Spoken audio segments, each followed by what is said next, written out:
Odinga tutaonana, baba yetu siku hiyo ya tutaonana, shujaa wetu tutaonana, Raila Odinga tutaonana, baba yetu siku hiyo ya tutaonana, shujaa wetu tutaonana, Raila Odinga tutaonana, baba wetu siku hiyo ya kiyama.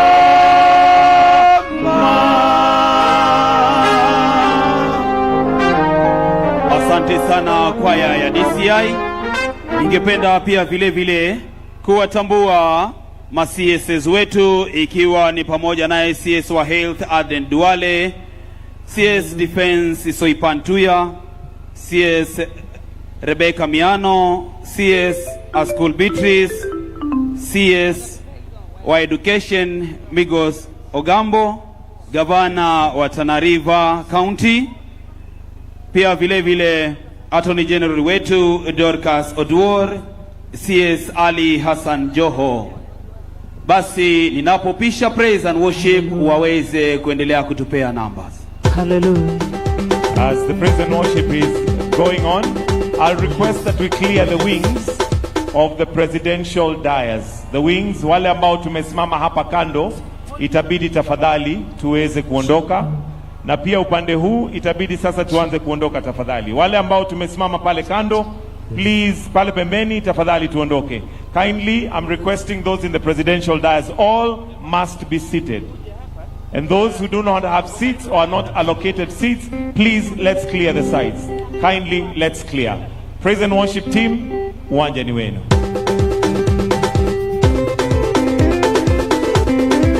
Hallelujah. Give me a you don't need money and carry back.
pia kutambua kuwasili kwake mkuu wa majeshi ya ulinzi akiwa ameandamana na naibu mkuu wa majeshi ya ulinzi, service commanders, pamoja na inspector general wa polisi kuweza kujiunga nasi kuomboleza kiongozi wetu Mheshimiwa Raila Amolo Odinga.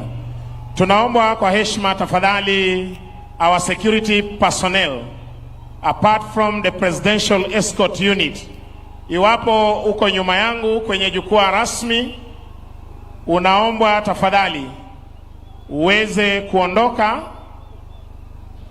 ili tuweze kupeana nafasi kwa viongozi wetu. Ninazidi kuomba kwa heshima, apart from presidential escort unit, wale ambao wanahusika na usalama wa VVIPs, wengine wote wale tuko kwenye jukwaa rasmi ambapo Mheshimiwa Rais wa Jamhuri ya Kenya na viongozi mashuhuri hali kadhalika familia ya kiongozi wetu wataweza kuketi. Tunaomba kwa heshima tafadhali muweze kuondoka.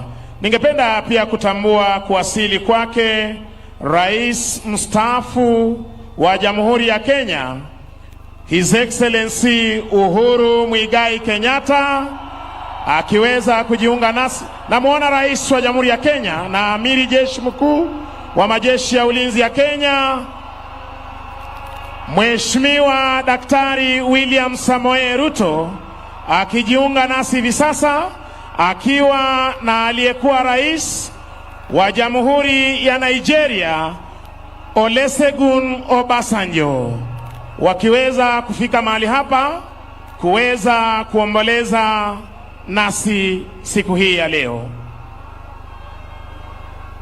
Hivi sasa Mheshimiwa Rais akiweza kumwelekeza retired President of Nigeria, His Excellency Olusegun Obasanjo, akiweza kupeana heshima zake kwa mwili wa mwenda zake Mheshimiwa Raila Amolo Odinga. Mheshimiwa Rais hivi sasa akiweza kupeana heshima zake kwa mwili wa mwenda zake akiwa amesindikizwa na nduguye Raila Amolo Odinga, Senator wa jimbo la Siaya, Dr. Oburu Odinga.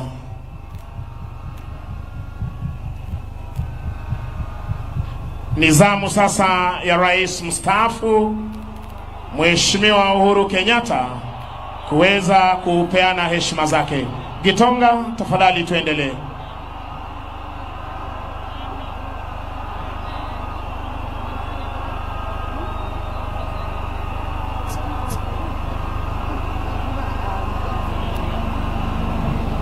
Let us have the choir or the praise and worship team ready. As recognized, we have His Excellency, the President of the Republic of Kenya, Dr. William Samoei Ruto, together with His Excellency, the former President of Nigeria, His Excellency Olusegun Obasanjo, wakiwa pamoja na Rais wa 4 wa Jamhuri ya Kenya, Uhuru Muigai Kenyatta. So at this point, I would like to call on Canon Ruth. Canon Ruth is the worship leader on behalf of Bishop of Diocese of Bondo to give us or to guide us on the interment service, which is led by the Anglican Church of Kenya. So I take this opportunity to invite Canon Ruth, who is a worship leader on behalf of the Bishop Diocese of Bondo, to guide us on the interment service led by the Anglican Church of Kenya. Canon Ruth, kindly take charge.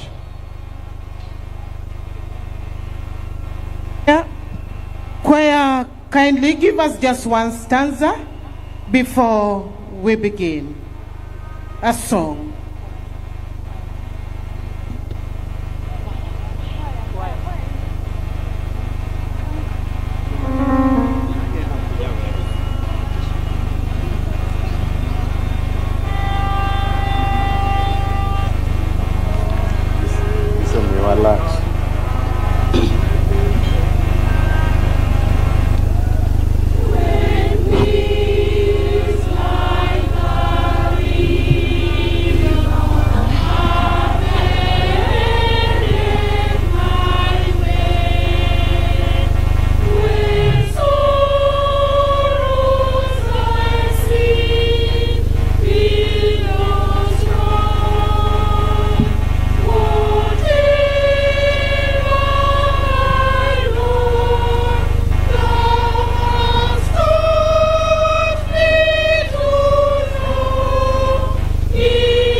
I'm requesting that all of us, we stand on our feet. All of us, kindly wherever you are, let us all stand.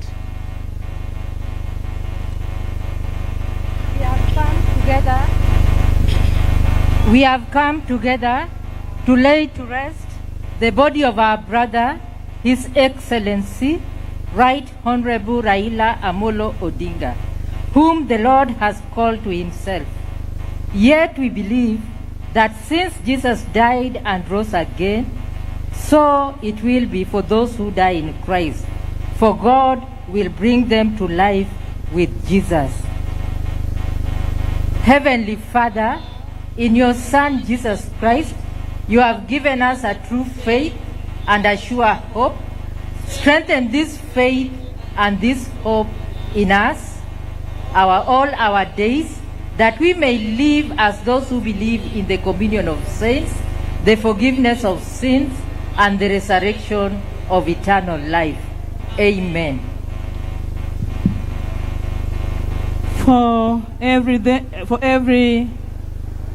There is a season and time for every matter and under heaven, a time to be born and a time to die, a time to plant and a time to pluck, a time to weep and a time to laugh, a time to mourn and a time to dance, a time to cast away stones and a time to gather them, a time to embrace and a time to refrain from embracing, a time to seek and a time to lose, a time to keep and a time to cast away, a time to rend and a time to keep silent and a time to speak.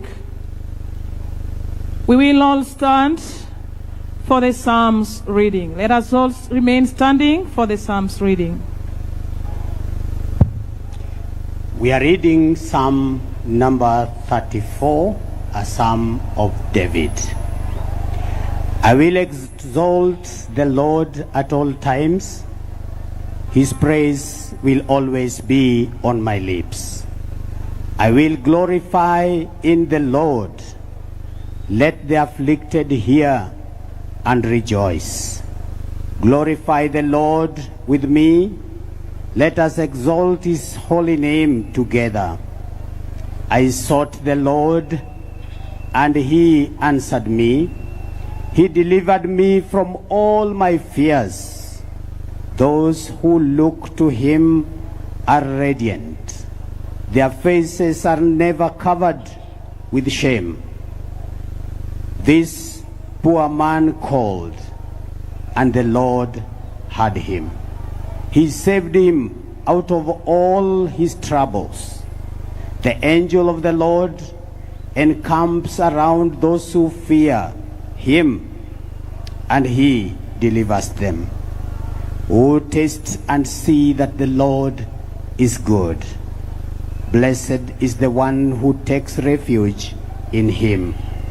Fear the Lord, you his holy people, for those who fear him lack nothing. The lions may grow weak and hungry, but those who seek the Lord lack no good thing. Come, my children. Come, my children, listen to me. I will teach you the fear of the Lord. Whoever of you loves life and desires to seek many good days, keep your tongue from evil and your lips from telling lies. Turn from evil and do good. Seek peace and pursue it. The eyes of the Lord are on the righteous, and his ears are attentive to their cry. But the face of the Lord is against those who do evil, to blot out their name from the earth. The righteous cry out, and the Lord hears them. He delivers them from all their troubles. And verse 18, the Lord is close to the brokenhearted, and he saves those who are crushed in the spirit. The word of God.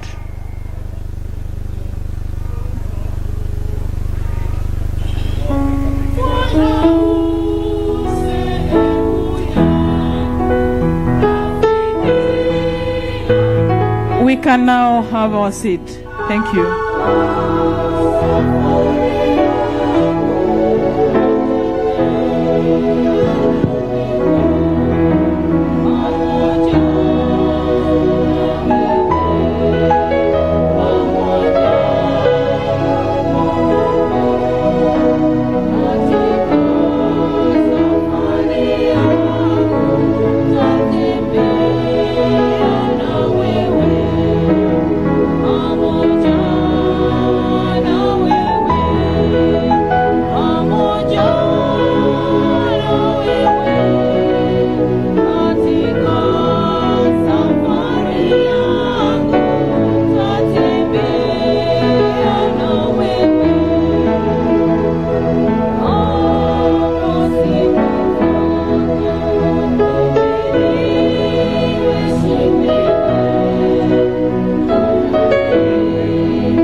Second reading from 2 Timothy chapter 1 from verse 1 to 8.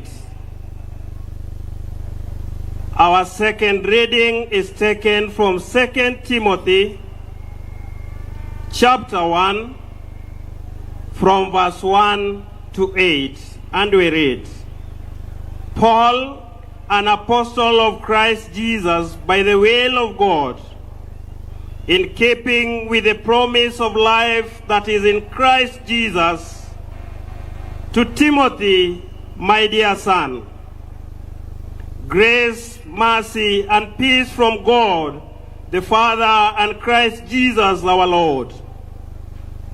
I thank God, whom I serve, as my ancestors did, with a clear conscience, as night and day I constantly remember you in my prayers. Recalling your tears, I long to see you, so that I may be filled with joy. I am reminded of your sincere faith, which first lived in your grandmother Lois, and in your mother Eunice, and I am persuaded now lives in you also. For this reason I remind you to fan into flame the gift of God, which is in you through the laying of my hands. For the Spirit God gave us does not make us timid, but gives us power, love, and self-discipline. So do not be ashamed of the testimony about our God, or of me, his prisoner. Rather, join with me in suffering for the gospel by the power of God. This is the word of the Lord.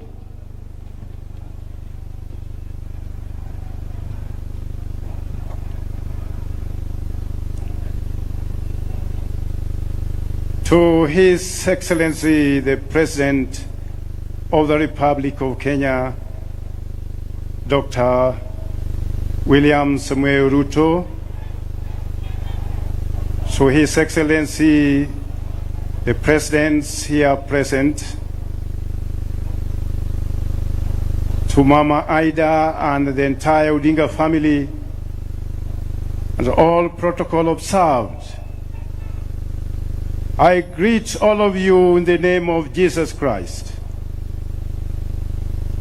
I want to take this opportunity, first of all, to welcome you to this solemn service, which marks the final journey of our brother, Raila Odinga. As a church,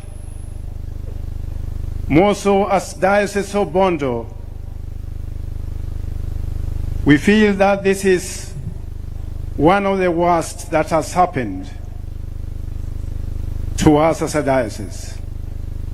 Losing a person of the cadre of Raila Odinga. I'm not going to preach today, but I will ask my brother, Bishop Emeritus, the Right Reverend Dr. Joseph Utino Wasonga, who will come and preach to us. But before that, I want to say this. Friends, as we gather here, and as we are ready to listen to the Word of God, I want us to be positive enough to have a deeper reflection of what the message God has for us today. Let's look unto ourselves and see how we can as well mirror or reflect that message that the servant of God is going to share with us. Raila Odinga was a member of this diocese and was also a member of this parish, the parish of Nyamira, St. Peter's Church, Nyamira, where he was a faithful member. And even that church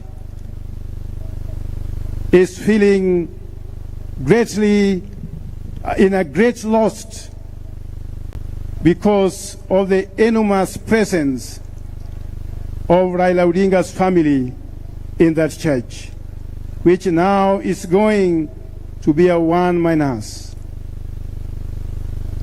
I just want to tell the whole world that Raila was a faithful member of the Anglican Church. He was baptized under controversial circumstances when a white priest refused to baptize him because the father chose the name Raila Odinga instead of a Mr. John or David or something else. So, due to the intervention from the Archbishop of Canterbury, Raila was baptized in the Anglican Church. And before he died, it took him long before he was confirmed.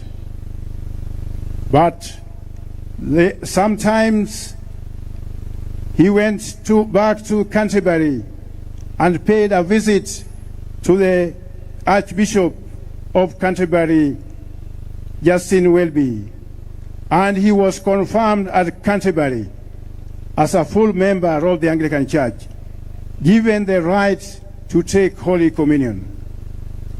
So the last time we had a service at St. Peter's Church, That was his first time to take Holy Communion in his own church after confirmation.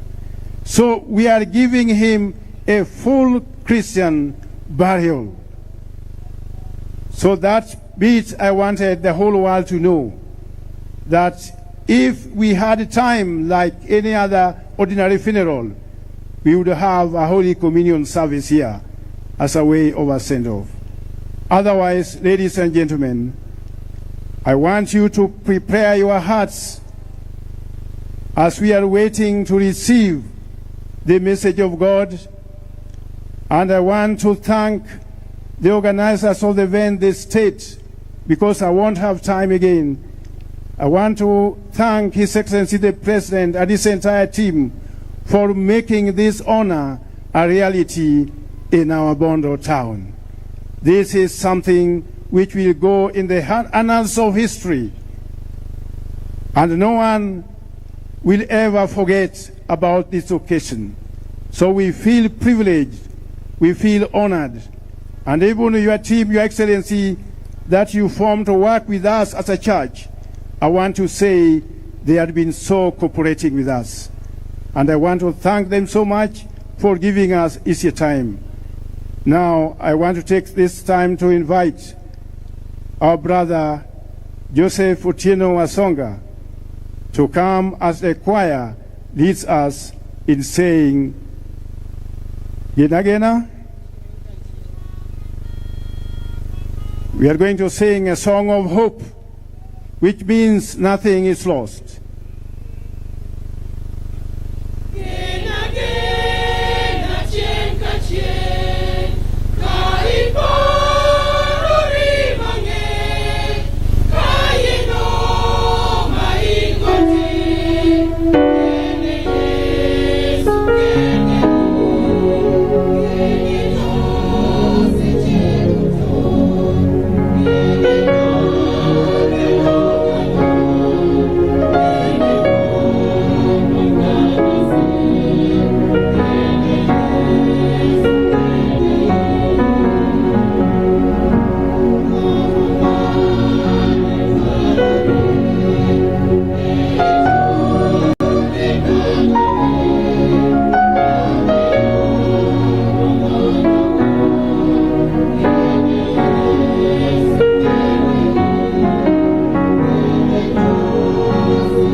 The text of our sermon is Psalms 34, verse 18, that says, God is close to the brokenhearted, and He saves the crushed in spirit.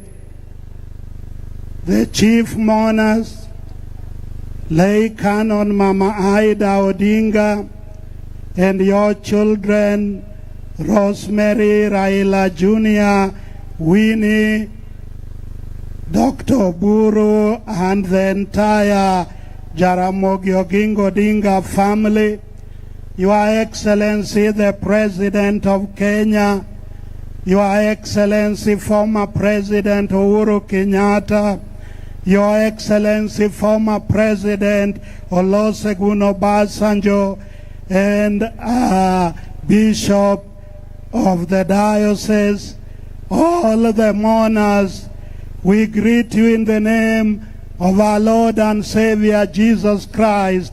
Praise the Lord. I gave the sermon in 1994 at the burial of the late Jaramogi Oginga Odinga at Kango Kajaramogi. That time I told the family that there is no one who will be close to them like God. And I told them that even Oginga Odinga's party may break apart, but their love and the love of God for them will remain intact. I want to tell them once again that God is close to those who mourn. We know the Odinga family is mourning. We also know the President of Kenya is mourning. We know the ODM party is mourning. We know all of us are mourning.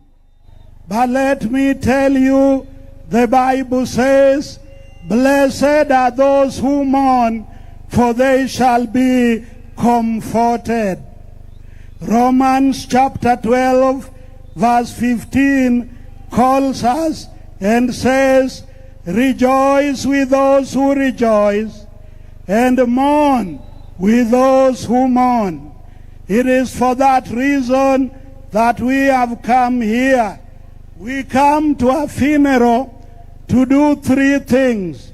One, to mourn with those who mourn, to stand with those who have the pain of loss, and to show solidarity with them.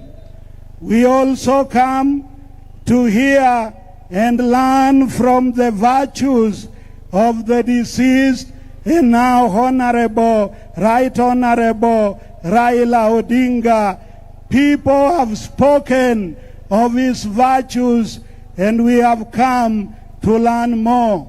Lastly, the third thing that brings us to a funeral is to be reminded that no one has power over the day of his death, and nobody can take away one's life when the time is not yet. Romans 12:15 tells us that, and it emphasizes the importance of sharing in the grief of others. We are gathered here to share in the grief of Mama Ida, in the grief of the children, in the grief of the Odinga family, in the grief of ODM, and in the grief of the whole country of Kenya. We have come to give them support so that they don't grieve alone. We want to support them emotionally and spiritually during this time of loss.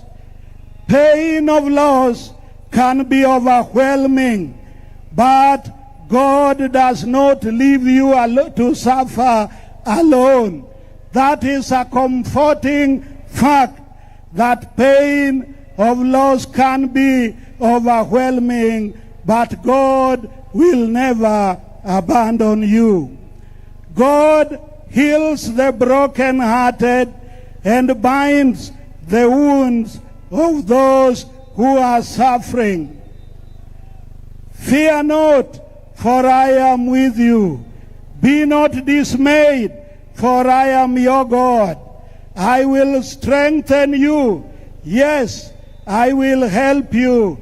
I will uphold you with my righteous right hand. That is the promise of God, that he will be always with us, even to strengthen us. We know the Honorable, late Rt.Hon.Raila Odinga was a champion of gender equality. I want to plead that the country of Kenya ensures that we elect the right number of women to all the electoral positions, because that will please the late Honorable Prime Minister. He was an advocate against gender violence. And let me tell you, those who are here, when you go home, honor Raila by not beating your husband or beating your wife, because Raila was a crusader against gender violence. Raila was a politician who always listened to the ground. Let us always listen to the people of Kenya and make justice flow like a river and righteousness like an ever-flowing stream. Raila was a man who cared for the welfare of his followers. I remember one time he came to our home in Ngia with Dr. Buru, the late Odinga, Owino Achola, and Makto and others.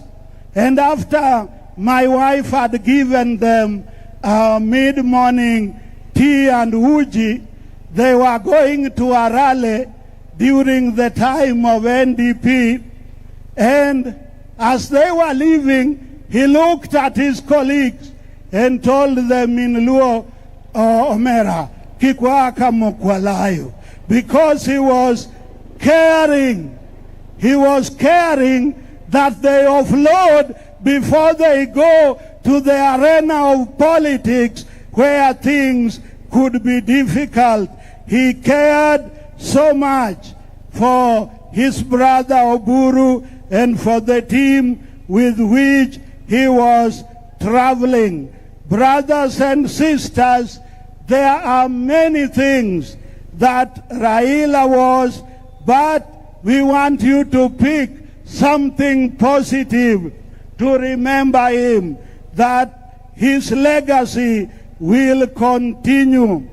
Let me also say that Ecclesiastes chapter 8 verse 8 tells us nobody has the power over the wind to control it, and so nobody has the power over his death. Brothers and sisters, when death comes, it disrupts, but it is only those who wait upon God who will get direction. We know that death has disrupted the ODM party. We know that death has disrupted the Odinga family. We know that death has disrupted the broad-based government. We know that death has disrupted the country. But the joy is that God promises to be with us. The Bible says that even young people can stumble and fall, but they that wait upon the Lord shall renew their strength. Mama Ida, wait upon the Lord. President Ruto, wait upon the Lord. All of us, let us wait upon the Lord our God. Let us do what is right. Let us give the widows and the orphans their right. Let justice flow like a river, and democracy of our nation grow. This can only happen when we look upon God, for He is the beginner and the finisher of our faith. He is our creator. He is our redeemer. He is our sustainer. May Kenyans look upon God, and as we pray, this nation will be stronger. This nation will be more united, because we will be united in God. In the name of the Father, the Son, and the Holy Spirit.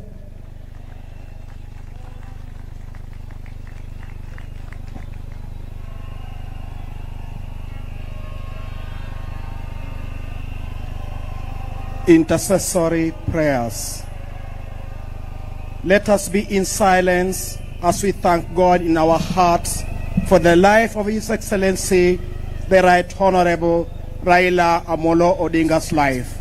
Each of us remembering what he meant to us. Amen.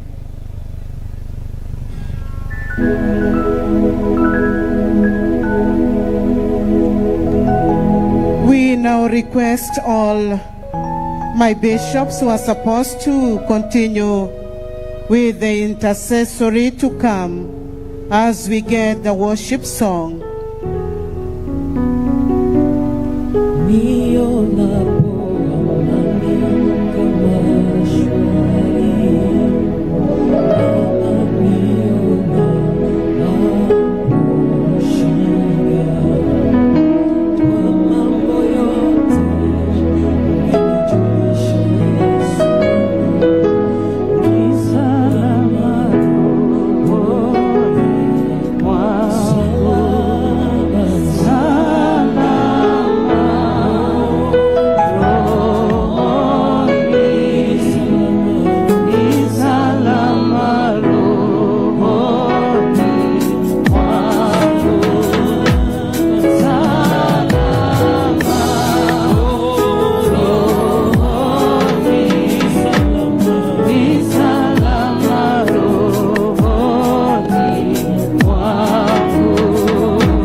Continue in prayer. Receive our thanks, Lord, and grant that we shall treasure the memories of our loved one with sadness and with joy, that we were blessed to know him and to share in his life through Jesus Christ our Lord. Amen.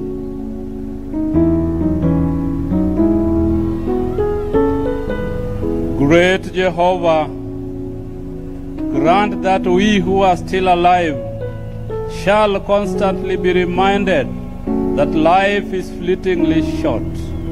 Help us, therefore, daily to walk in your footsteps, making the best use of our varied talents and living each day as though it were our last. Give us abundant grace to cope with the difficult episodes in our lives and the soberness as we enjoy the lighter moments through Jesus Christ our Lord.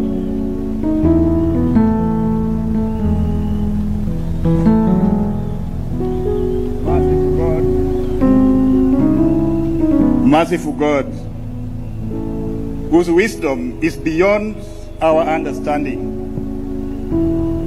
Deal graciously with the family of our departed father, brother, and son. Deal graciously with the party that was the leader. Deal graciously with the government of Kenya. Deal graciously with the people of Kenya, that we may find comfort in you. May this grief turn to be a strength moving forward after the departure of your servant. May the Holy Spirit, the Comforter, minister to all of us, that we may not be overwhelmed by the sorrow that is surrounding us. Grant us the peace that surpasses all human understanding and strength to meet the days that are coming ahead of us, through Jesus Christ our Lord.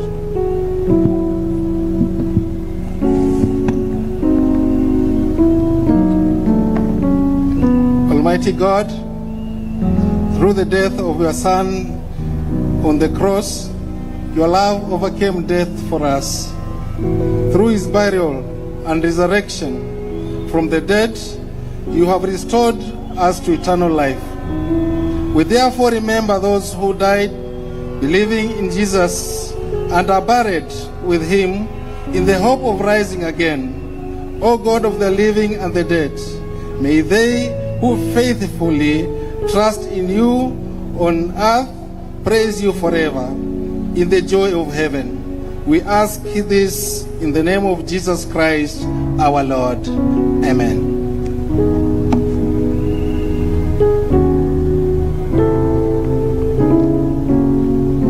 God of all consolation, in your unending love and mercy for us, you turn darkness of death into the dawn of new life.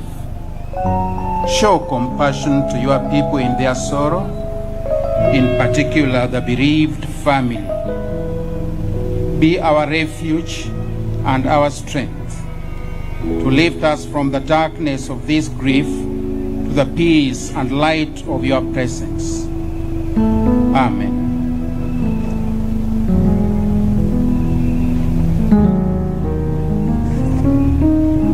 Your Son, Jesus Christ, by dying for us, conquered death, and by rising again, restored life. May we then go forward eagerly to meet him after our life on earth is over.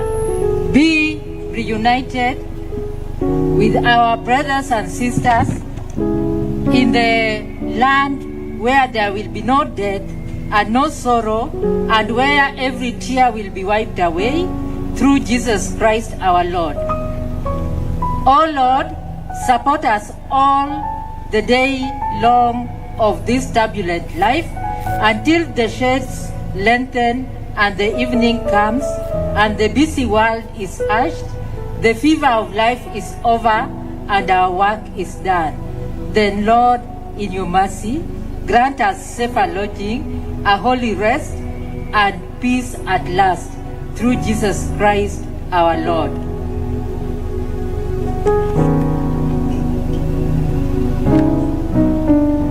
Holy God, we come to you today with hearts that are full of gratitude and praise. We thank you, Lord, as we pray for this, your church, because of your unfailing love, mercy, and grace, the kind of love and mercy that sustains your holy church every day in spite of the challenges that we have.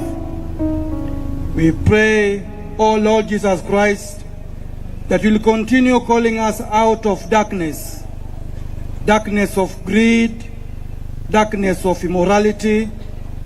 Call us into the light of unity, peace, obedience, and cooperation.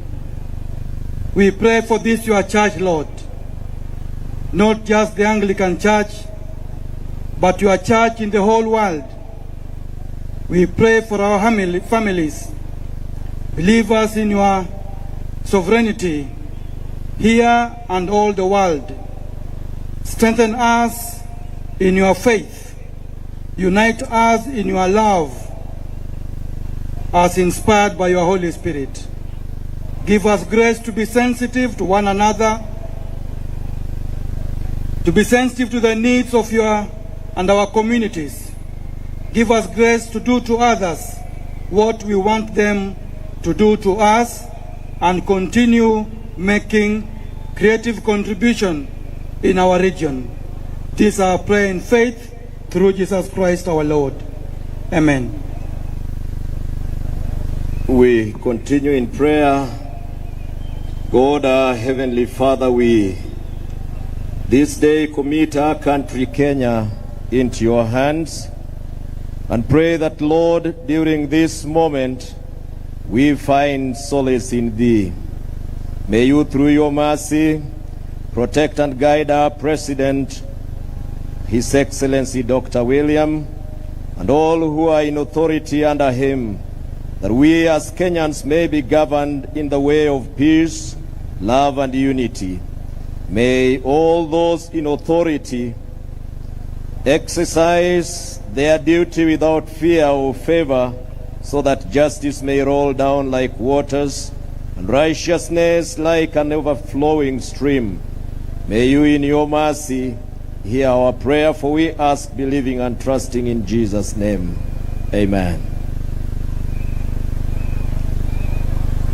Yes, now I would like just to ask members of the family just to stand where they are so that we could commit them to prayer. Members of the family. Our Lord and our Savior, it is for our love to this family that we are all here gathered, to share with them the grief of the moment, the loss of our brother, their father, and their son at a time that they needed him most. You know the weight of loss even more than us, O Lord. You know the pain that they are undergoing through that we cannot describe. You know the immensity of the love that they had for him that we cannot describe. Oh Lord, continue to love them. Continue to protect them. Continue to fill the gaps which our brother has left in their life. More so, Lord, we ask for your presence to continue with them. As they begin a new walk, let them walk with you. Let them be sustained by the unity of purpose. Let them be leveled by your continued peace throughout their life. May they remain one, even as we follow the prayers of our Lord when he charged his disciples and his followers when he said, Our Lord, these are the ones you have given me, and now that you are taking me up, my prayer to you is that they remain one. It is that oneness that we commend unto you. It is that unity of purpose that we commend unto you. It is that spirit of resilience that we commend unto you, so that the faithfulness of God may not depart from you, from now and forevermore. In the name of God the Father, the Son, and the Holy Spirit.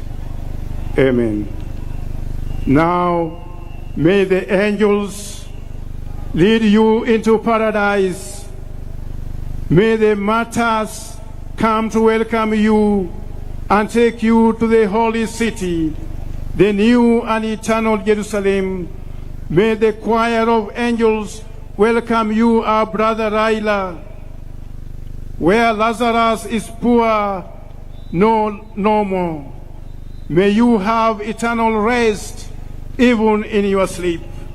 May your spirit continue to haunt us to do the right thing that you had been fighting for, through the love of our Lord Jesus Christ, our Lord. Amen. Now you can now sit. I hand over to my friend Mike Gitonga now to take over from there.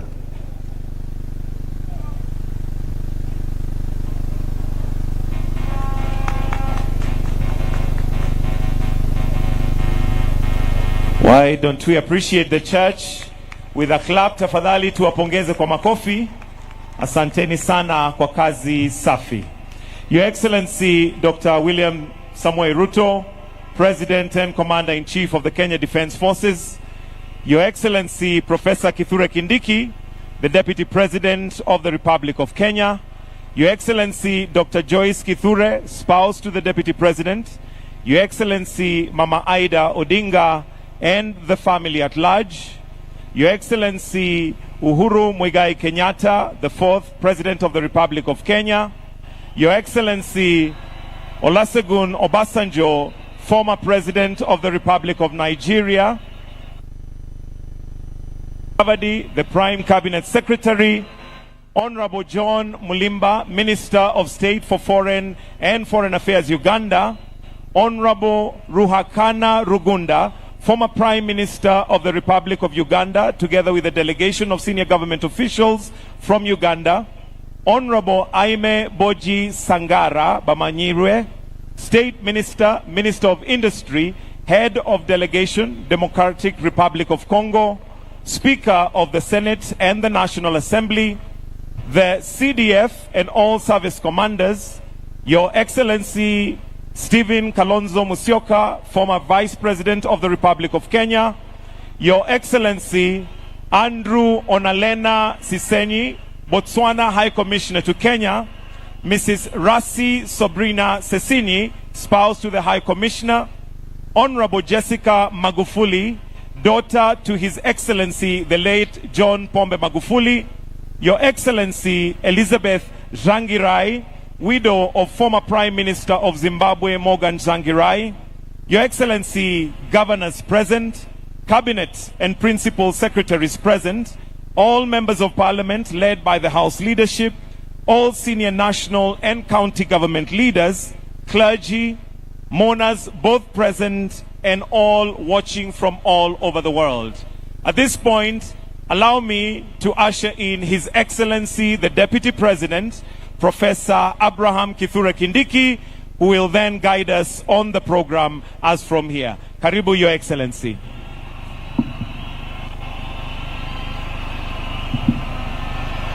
Thank you. Thank you very much.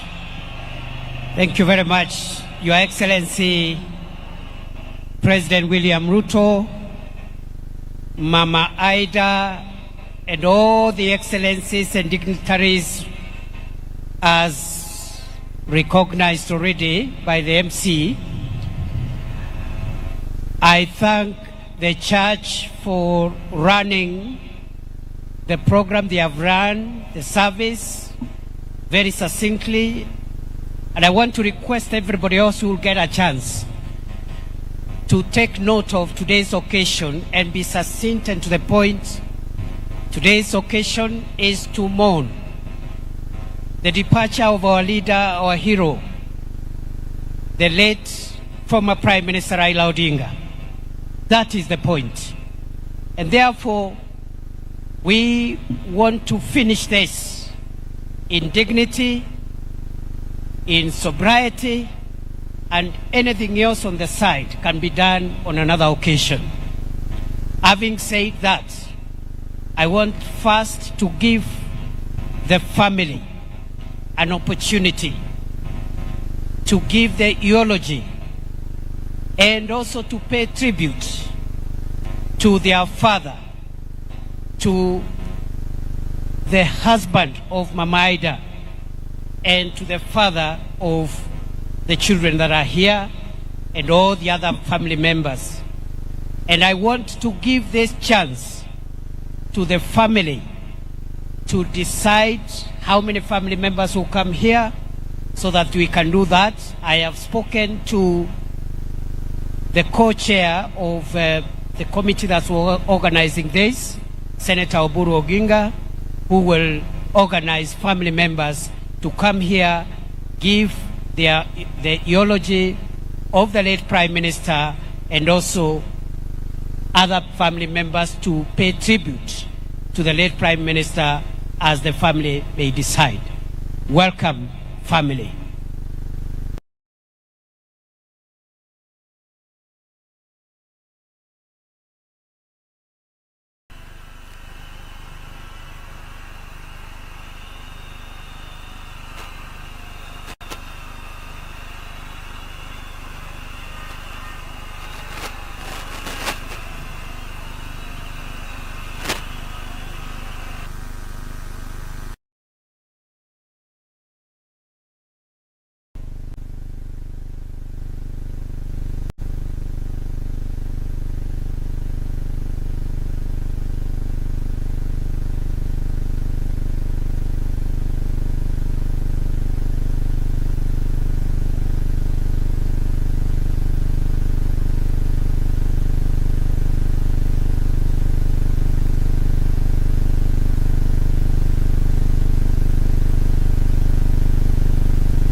To His Excellency the President of Kenya, Dr. William Samoei Ruto, to the family of Jaramogi Oginga Odinga, and to all protocols observed, and to all the mourners, good morning. Mine is very brief. I will just read the eulogy of a great man that we are standing here to celebrate today. My name is Honorable Emily Oginga. I'm a sister to the late Honorable Raila Odinga. Thank you. I'll start. Raila Amolo Odinga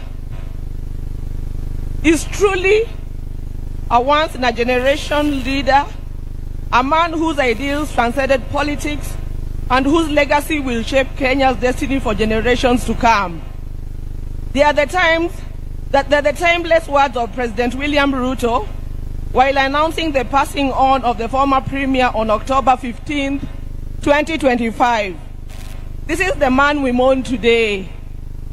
On October 15, 2025, the mortal journey of the Right Honorable Raila Amolo Odinga came to an end, but his spirit is immortalized in the story of a life that began on January 7, 1945. For 80 years, he embodied resilience, boundless optimism, ventured into new frontiers and imagined new horizons, all in steadfast love for country. He was a leader who never wavered in his belief in the good of his people. Raila Odinga lived a life of purpose. He chose to fly high, urged the nation to dare, and challenged Africa to fight for its place in the world that retraced the dreams of the continent's founders. Over the past 3 days, we have witnessed an outpouring of emotions of a nation gripped in grief. Africa has grieved for him. Indeed, the world has grieved for him. A nation and a world struggling with the question, did we really know him? Is fighting to find hope in his enduring legacy. Raila Odinga may not have been there to fight the country's war for independence, but he bows out as an undisputed leader of the national rebirth of the Kenyan nation. He easily became the bridge between our generation and that of his father, the late Jaramogi Oginga Odinga, who fought for our country's independence from colonialism. He learned at the feet of Kenya and Africa's most revered leaders. He witnessed the liberation ideals and struggles of Pan-African heroes, including his father Jaramogi, Jomo Kenyatta, Julius Nyerere, Kwame Nkrumah, Gamal Abdel Nasser, and Kenneth Kaunda, among others.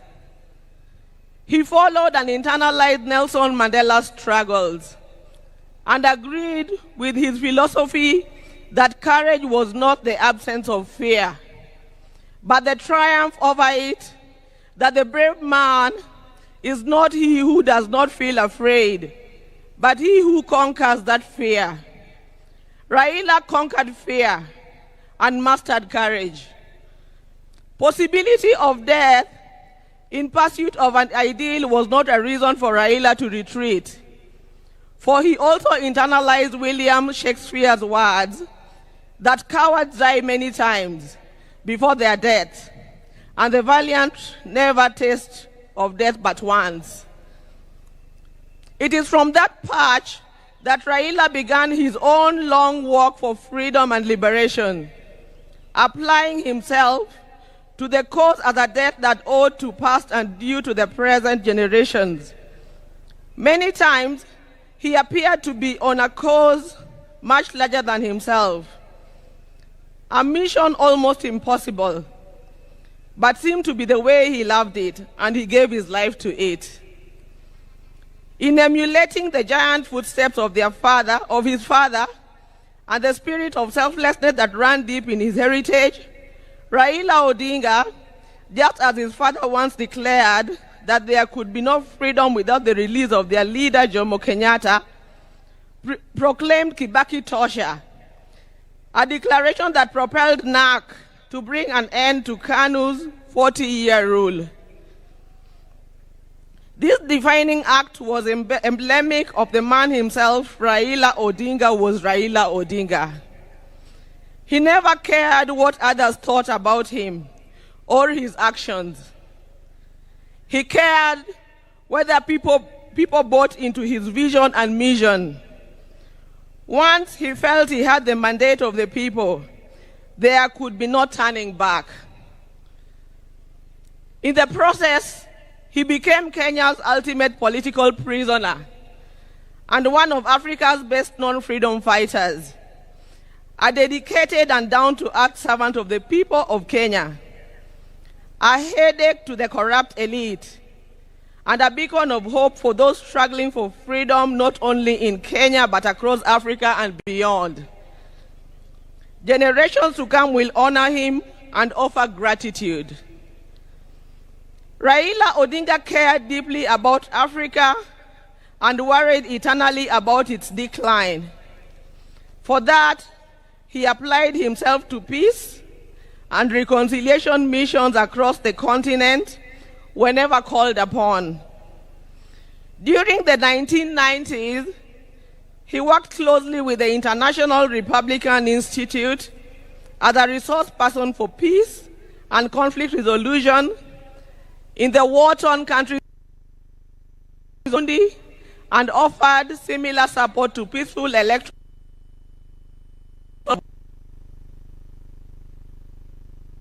The forces and issues behind him. The highest executive position he ever rose to was that of the Prime Minister of the Republic of Kenya. Following the signing of a National Accord and Reconciliation Act of 2008, which created the office to facilitate power sharing after the controversial 2007 elections. Earlier, he had served as a member of Parliament for Lang'ata constituency within the city of Nairobi from 1992. However, the hallmark of Raila's life and career was not in executive mansions and offices. It was in the struggle for freedom and democracy in Kenya and across Africa. Many times telling the continent's dictators to set their people free. It earned him outright enemies, cynical friends and admirers in Africa and beyond. It is this record that saw him appointed as Special Peace Envoy of the African Union in February 2011, following the post-election crisis in Cote d'Ivoire. He juggled politics, entrepreneurship, and scholarship with ease. Besides his career in politics, Mr. Odinga is also a successful businessman and entrepreneur, having founded the flagship family business, the East African Spectra, a manufacturer of gas cylinders for Kenya and the East African region. Subsequently, he founded Spectra International. Before that, he had taught at the University of Nairobi's Department of Mechanical Engineering between 1970 and 1974, and served at the Kenya Bureau of Standards, which he was instrumental in establishing. Even as he pursued all other careers, Raila understood that social, political, and economic changes in a country come through politics, and that although all politics is local, politics is also substantially international. So, even as he appeared to be rabble-rousing in the trenches of Kibra and Kondele, he understood that an hour comes when he needed to dust himself off and sit in boardrooms or take a plane to global capitals to negotiate politics and policies. He did that effortlessly, moving from dusty Kamkuji grounds to a meeting in diplomatic circuits of the country within an hour. It was normal for Raila to be tear-gassed, water-hosed, and even shot at, only for him to show up at the boardroom for meetings with his tormentors as if torture at the field did not happen. He understood the place of man-to-man negotiations in the quest to influence policy and power. Raila disagreed fundamentally with many politicians about the state of the Kenyan nation and how to transform it, but those disagreements never stopped him from sitting down with those he disagreed with or sympathizing with the views of fellow politicians. Raila believed in political parties as vehicles for advancing democracy and good governance. It is upon this belief that he was a founder member of the Forum for the Restoration of Democracy, that is Kenya, in 1991, the National Democratic Party in 1996, the Liberal Democratic Party in 1997, and in 2005, his present political vehicle, the Orange Democratic Party of Kenya. In 2013, he led his party into a coalition with other parties to form the Coalition for Reforms and Democracy, that is CORD, on whose ticket he ran for president. He challenged the election results at the Supreme Court, which ruled in favor of his opponents. He accepted the verdict and took up the leadership of the opposition. He contested the 2017 presidential election on the field, with early education in Kisumu and Siaya before leaving for Germany, where he began his high school education at the Herder Institute in Leipzig. He later transitioned to the Otto von Guericke University in Magdeburg, in the then East Germany, where he obtained a Master of Science in Mechanical Engineering, specializing in production technology. In February 2024, Raila visited and extensively toured the two institutions, reliving his days there and recalling that when he arrived in Otto von Guericke, there were not more than 5 black students in the whole college. As a leader, Raila believed in exercise duty, selflessness, sacrifice, collective leadership, humility, honesty, discipline, and hard work. Other than Kenya, Raila's other great love was Africa. He celebrated the continent's potential and mourned its poverty. He mourned the death of leadership on the continent and felt the pain of its people being left behind by less endowed regions of the world because of failure of leadership. Indeed, the last major political project Raila quietly embarked on days before his death was a third biography dedicated purely to Pan-Africanism and what needs to be done to take the continent forward. In October 2018, Raila was appointed as the African Union High Representative for Infrastructure Development in Africa. He moved into the position with the swiftness and certainty of fish in water. He named the continental highway network corridors, railways, and airports as if they were here in Kenya. He was at ease with Africa's trade deficit figures in comparison to other parts of the world. In politics, Raila communicated the importance of reconciliation, forgiveness, and putting country over self. He forgave his jailers and worked with them to move the country forward. He emphasized that building a progressive country demanded that leaders rise above anger and the desire for revenge. He also believed strongly that the preservation of a nation requires the triumph of pragmatism over ideology. That when the nation is under extreme threat, leaders must embrace extreme compromise. He believed power was not an end, but a means to an end, and it should be used towards the desired end. He believed power should be used to ensure the existence of the nation, not the demise of the nation.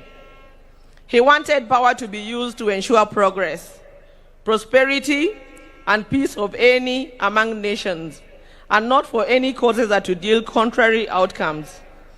We will cherish Raila in the heart of our nation, and I believe in the heart of many African nations. Thank you. Long live Raila.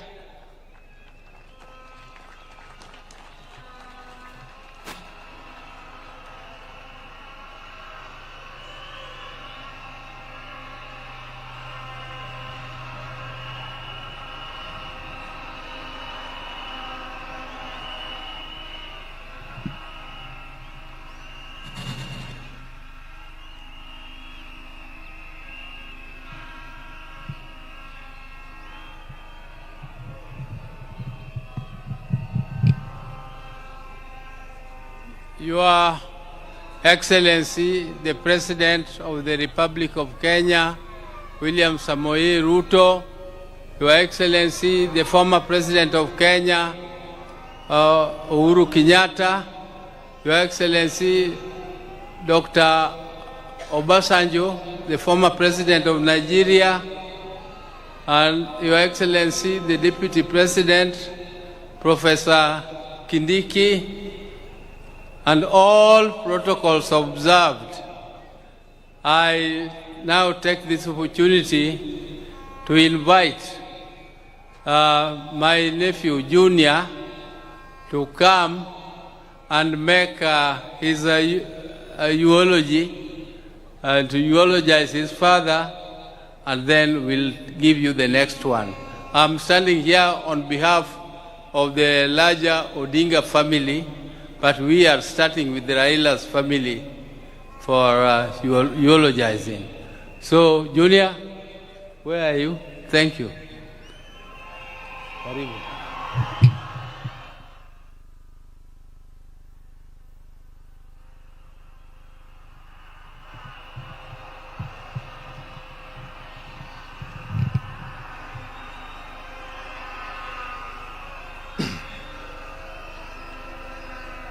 Josurwa, Amoso, Jokanyanyam, Amoso, Nikwa Ramogi, Wuntie, Kamano.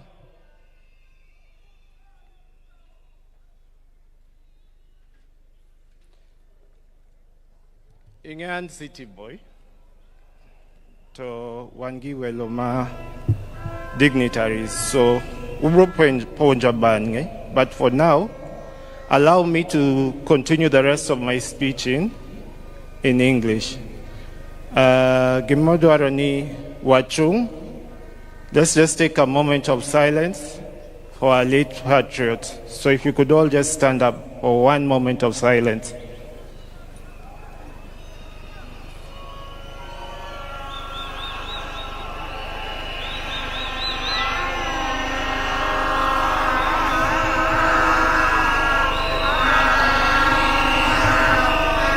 Kogalo,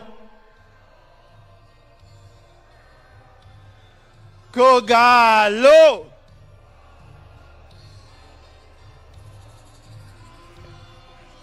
Kogalo, Kogalo.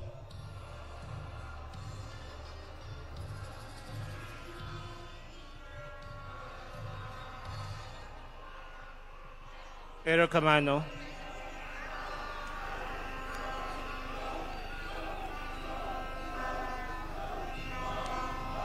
Your Excellencies, distinguished guests, welcome to Bondo 001 watu wa Pwani, karibuni county 041.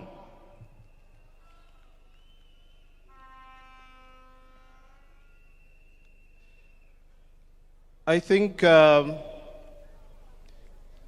everyone has seen the past 3 days. We have brought Baba's body home. I've traveled with Baba's body halfway around the world from India. It came home. You all watched through the expressway, Kasarani Stadium, Nyayo Stadium. We flew to Kisumu, and now finally Baba is home. And for that reason, I would like to say a very big thank you, Erokamano, to His Excellency President William Ruto and the entire government of Kenya.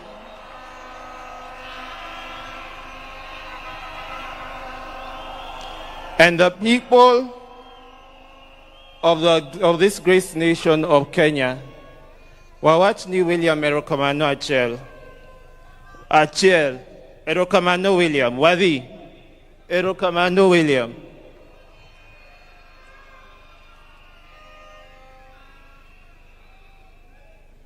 You can see me here. I'm dressed in white because I feel the past 3 days we have mourned Baba, we have cried for Baba. I myself have been very exhausted, but I've stood strong. Nikech, I know that's what Baba would have wanted. And today, we're not mourning, we are celebrating a life well lived. We are celebrating Baba at 80. Because Baba lived, and he lived his life throughout. So the rest of us, tonight, we are celebrating Baba and his legacy.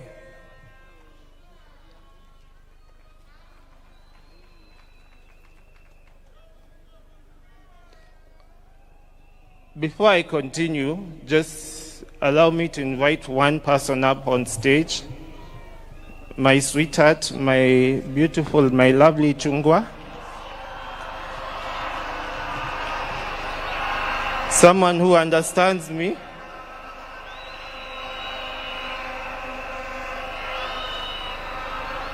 Nyaber, Nyamalo. Wave to them, sweetheart.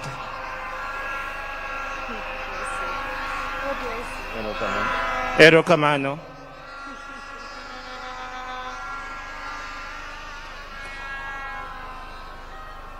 I'm sure you all understand who Baba's immediate family is.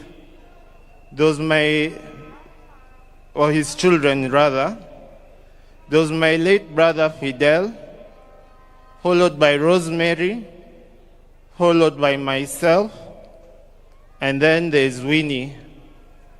But we also have Baba's grandchildren. Unfortunately, I cannot see them right now, but I'll mention to you their names. There is Safi Odinga. Then there is Alai Odinga. Then there is Senai Odinga. And then there is Lion Amolo Odinga. And lastly, Wangi Jaramogi Oginga Odinga. And that is the grandchildren, Majakom.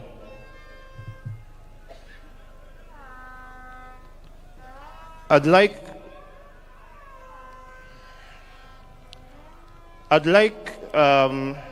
the former staff, Ma Baba, wherever you are, if you could just stand up. I know I wouldn't have time to mention all of you, but if I see you, I know Ntie Bagi, Ntie Dennis, there is Juma, there is Buanamondo. There are so many of them. And for me, what I want to say is thank you to the former staff of Baba for taking care of Baba and for just being around us and the family. Ntie Ogeta, Ntie Juma. So you know who you guys are, and I'd like to say thank you to all of you. Erokamano.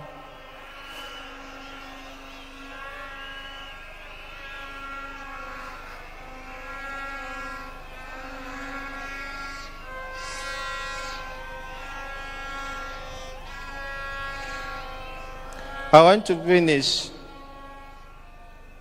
Mara, in the spirit of Baba, I want to say Erokamano. Because Baba gave all of us his life.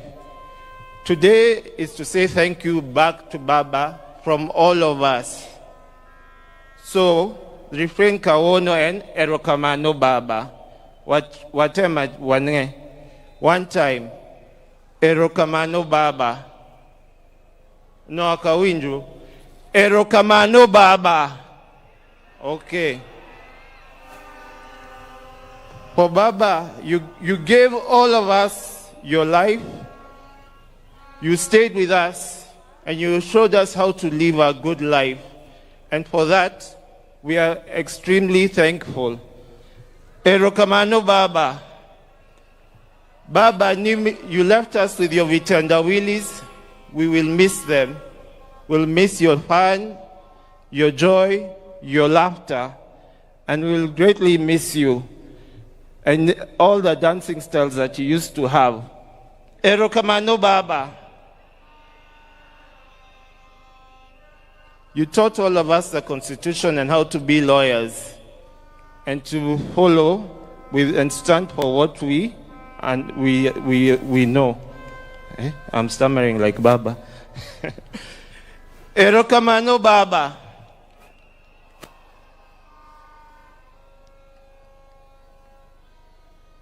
And lastly, I know Baba is smiling because he's given us so many holidays, and now he has given us Easter in October. So for that we are thankful. Erokamano Baba. As I've finished, I'd like to introduce or call one person up to stage. But a lot of us were jealous about her because she was Baba's best friend. She was Baba's confidant, secretary, PA, doctor. So please join hands. She's one of the toughest women I've ever met. She's a very strong lady, and we were all jealous of her. Please give a round applause to my sister, Honorable Mheshimiwa Winnie Kazi Odinga.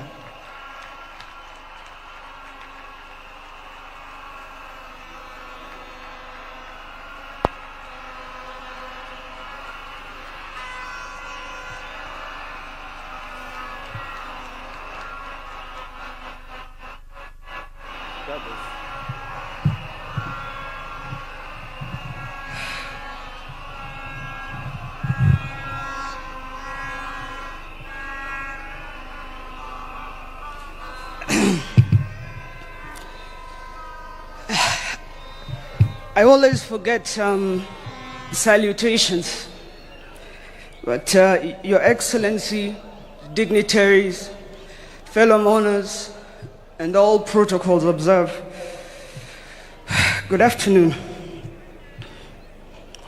Jotura, untie,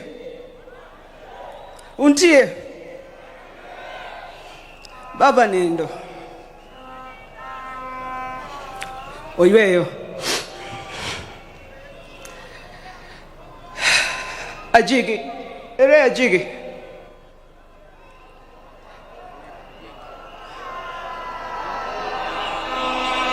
where is it?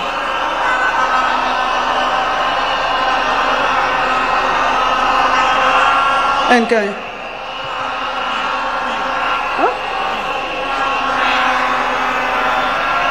Bianca.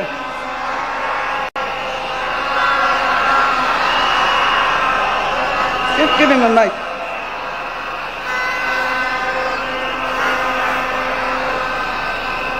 Give him a mic.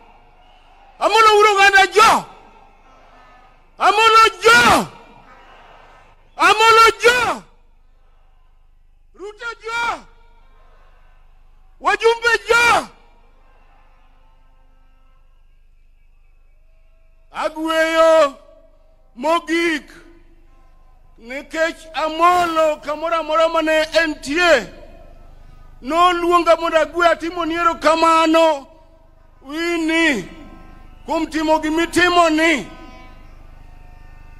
adwa ni mondo agwe na Amolo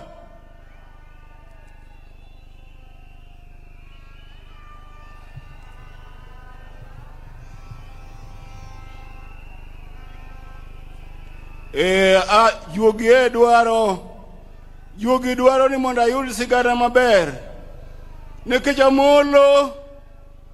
Amolo nohero sigwe ata dwaro sigwe maber sigwe mana akwongo gweyo ne Yabogi wuga ko bi une wangile Kewje koneo makowirwa Yenye kula logo agwamu mono Raila kodu wogo yoto en munale Rawiera wa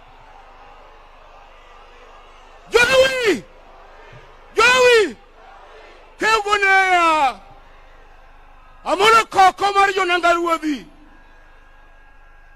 Yabogi wuga ko bi une wangile Kewje koneo makowirwa Yenye kula logo agwamu mono Raila kodu wogo yoto en munale Rawiera wa Orao Moi Orao Kibaki Orao Uru Kawuono omiowa broad-based government To Amolo mosnwa jodongo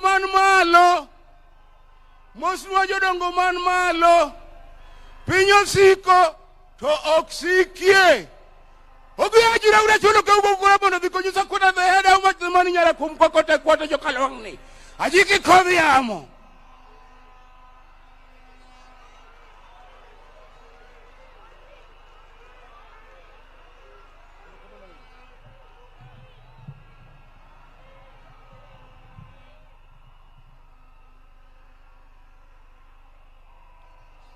Jothurwa Ang'eyo ni un gi lit kendo un gi rem beduru mana gi kwe kende Nyasaye bro miwa lot ji osebedo kawoyo marach ewi bondo ka wakuod wigi kendo wanyisgi ni bondo ka nigi sibor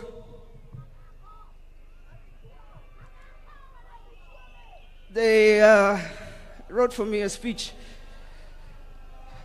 but today I have nothing to say. I want to thank you all, and there are a few people here I would like to specifically thank. To the staff of Baba, led by George Okong Opondo, Mr. Andrew Mondo, thank you for your loyalty and support. To Dennis Onyango, Kecha Onyango, Morris Ocheng, Jack Nyamburi, Florence Olang, Ibrahim Auma, Jeff Oyer, Emmanuel Wanson, and others, thank you. To the staff of East Africa Spectre, Joff, and all the other officers, thank you. To Washington, Martin, Victor, Rose, Jackie, David, Caleb, Steve, Joanne, Joyce, and others, thank you. And finally, to the late George Odwor, Eric Ominde, Juma, and my partner, Maurice Ogeta.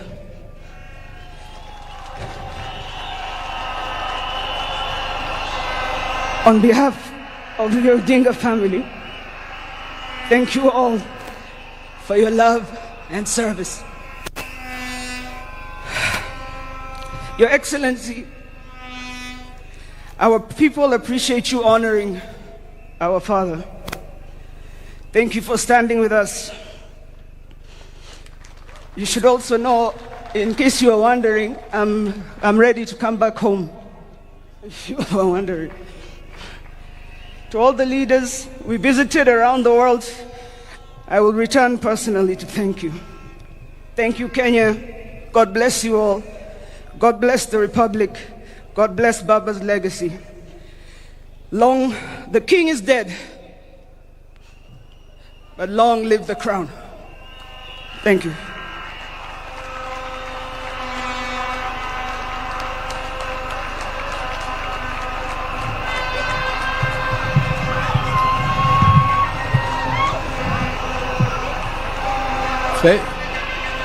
Fellow monarchs, Joey, Yathura Joey, Joey.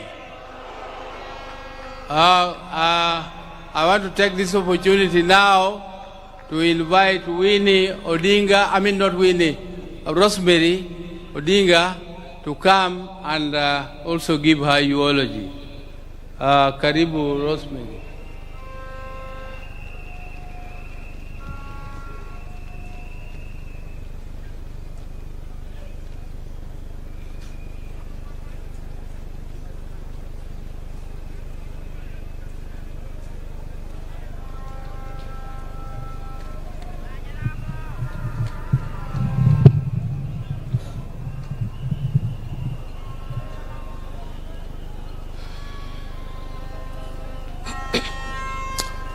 His Excellency, excuse me, the President of Kenya, Dr. William Ruto, Deputy, Dr. Kithure Kindiki, as well as Madam Kithure Kindiki, all heads of state who are here, all protocols observed, ladies and gentlemen, good afternoon.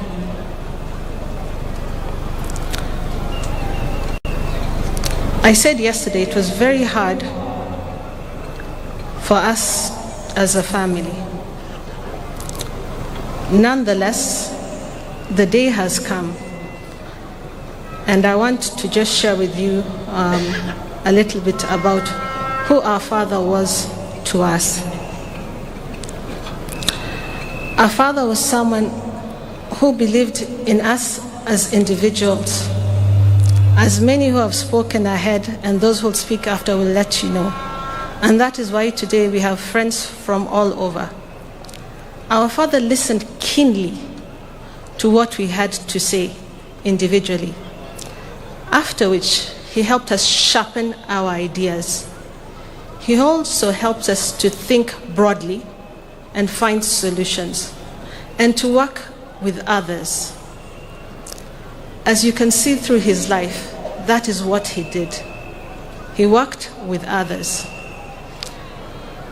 And because of that, we will continue to work together and to work with others, because that was his legacy. Not only that, our father also taught us to love the entire country as well as the continent of Africa. Today I want to urge all of you who are here and those who are watching in the screens from wherever they might be. I want you to look within you and search for what makes you better and search for what makes you stronger. because when we do that, we will honor what Baba would like us to be: better, stronger, sharper.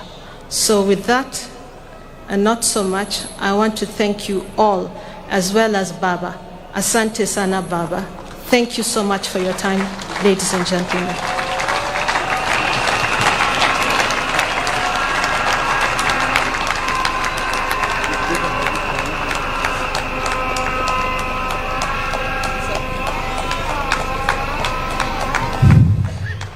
Now, I want to take this opportunity to invite my sister, Honorable Ruth Adhiambo Odinga, who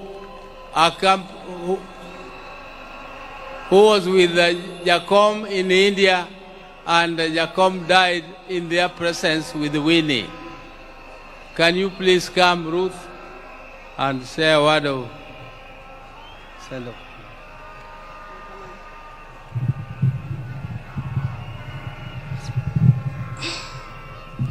To His Excellency, the President of the Republic of Kenya, the Deputy President, former President Uhuru, all protocols observed. Amoso uduto ni okwe uru. Okwe uru. Kapo kaloso, toda hero ni mondo I introduce. An go wadwa manaluwo. Wadwa manaluwo iluongo no sewe. Osewe ne nigi nindo to ne gi jaode. Odwa mana no mosu daka achiel. 1 minute. Okay. To His Excellency, the President, Mama Ida, and everybody. Nyinga entabu osewe. And you are Jacom, Adhiambo Emanelu Ojaoda. I'm also the area MCA. So I'll take this opportunity to welcome you all here because this is my ward. To Mama Ida, Ohula, Omuomowa, Takwa Imama Minpin, Nikikiwe Ulani, Odikodwa. Ne Dr. Buru, ne Dr. Wenwa, Beryl, Adhiambo, and the entire Odinga family. Let us keep together as always. To Raila's 3 children, we are not only proud of you, but we love you very much and we expect to see Baba in you. Ayuara mola, you are eating kionge toji openja. Mayuara mola, you are eating konge toji chayo. Ayuara mola, you are eating kionge toji ocha. Mayuara mola, you are eating kionge tojogi kinya. Joey. Thank you very much, everybody.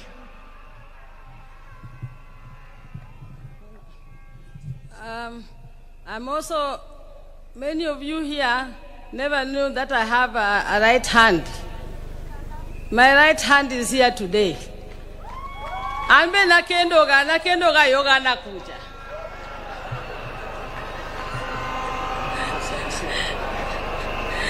Wemono mosu di chiel, en manera ila mano miyago. Most 1 minute, just say.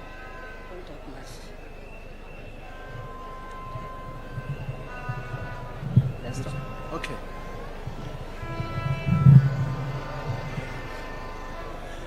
Jambo. I'm pleased to be here with special greetings from Ghana and from the Buzia family and the royal family of Winchi, to the great man who is lying down there. And I'm so pleased to be here, a man who stood for justice for the whole of Africa. So I'm here, I'm so pleased and honored to be part and parcel of this process, saying a farewell to one of our finest and greatest. He was a man, a fine person with a finer mission and the finest vision for our continent. That's why we're all here today, and also here with the family. Thank you. Donguna no kabena yero maber. Mae to woda maduong. Iluonge ni Sankara Raila Odinga Busia.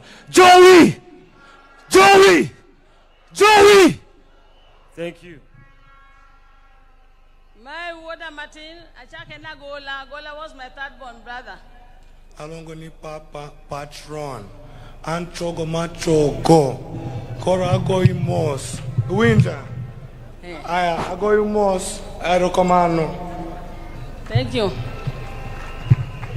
You can go and sit. You can sit. Leave now. Yeah. You can sit down. Yeah. I will delete and gipek. Raila molo nyathiwa ni nyeno siepna. Ne kitwa chal. Othuon ta thuon. Koro nuwa luor rekata. Samoro we are not take to marebe take. Molo. Luo. Luo Odinga. Gimeri. Nyatemo to tama. Baba Nyasaye no heri. Idhi Odinga wonu. Idhi Irmeri. Imos Gidute, imos Tobias, imos Albert. Imos Omuodo Galogo. Iwe ni se chandria hinya. Ichandri ne Kenya to Kenya nok ne kata. Wodo dingi chandri ne Kenya. Ithoki chandri ne Kenya. Jafiwa.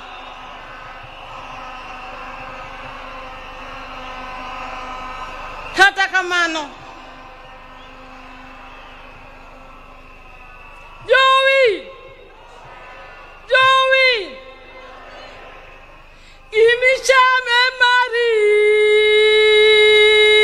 Modon Kirigen Alwogi Imichame Mari Modon Kirigen Sakwa wawinja malid Sakwa lo jajuok Yawa sakwa nyonuru lo jajuok do Raila mawodo dinga lo nyonuru lo jajuok. I don't want to say much, but I'm going to say this. I was with Raila throughout most of the time. Even when we left Fort Kenya, I was with him. We went to NDP together. And I remember in 97 when he came to Nakuru, myself and the Honorable Ouda now, who used to be my youth, we went to Massive Ferguson and told them we wanted to test their Tinga. They gave us the Tinga.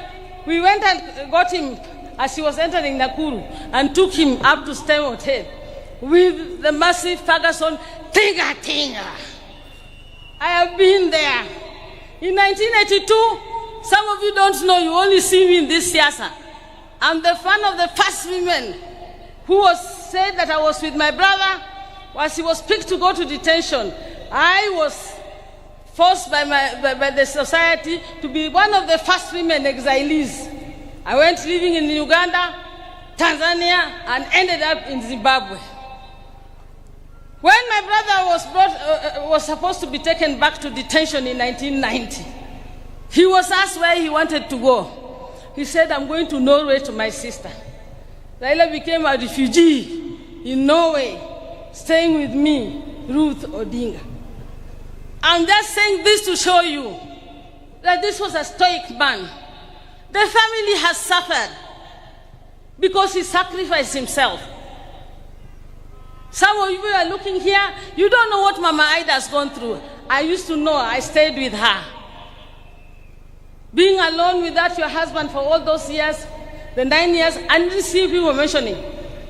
Some of these men, my fellow colleagues, even MPs here, to hear just about a cell, I was saying, you know, Raila don't go to Yedonga Jela, he got Kaige Kwaeto, Donga Jela, he got shell, Ario. nyako chiko mono dichuo ko hok dichuo otuon ko sok otuon ko sok otuon ochando ne Kenya ko sok ochando ne Kenya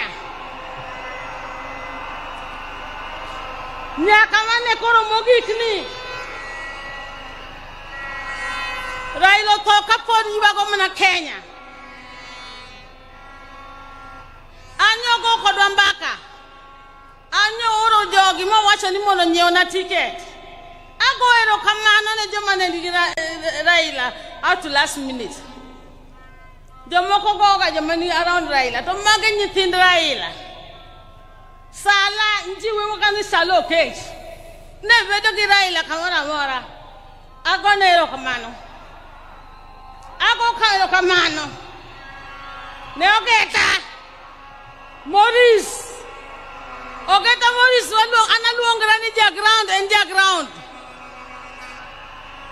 nyocha nyise ni ogeta sani tinde izo chopa iwa ya ground chieng ni duogi yuda ground ogeta kiwanyi neno gi Dr. Lunya giwini nyaka wuor gadhiambo onge gima teki neno ng'ama thuon ka Raila ka koro nindo pinjo kama okika wondu onge gima tek latego nindo wako ni koro baba zigi kwe okno yotnwa to turwa anamor na nyuchul bongan laktar ma Odinga ane laktar ma thiedho ji te chakre Dr. Burma wado manikani nyamera moro ni nan go India iluongo ni Beri la chieng podo tuo ko nyacho to nyamera kane tuo to monya ya to openyen be sefen de laktar kanyo dhi oro na ticket monda dia bed kode kaka laktar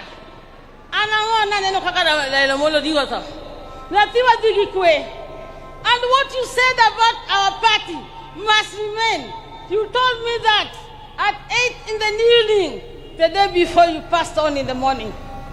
It was only a weak party. We must be united.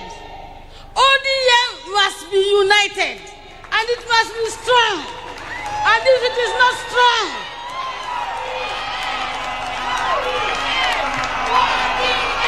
if it is not strong, ODM! ODM! ODM! ODM! ODM! ODM!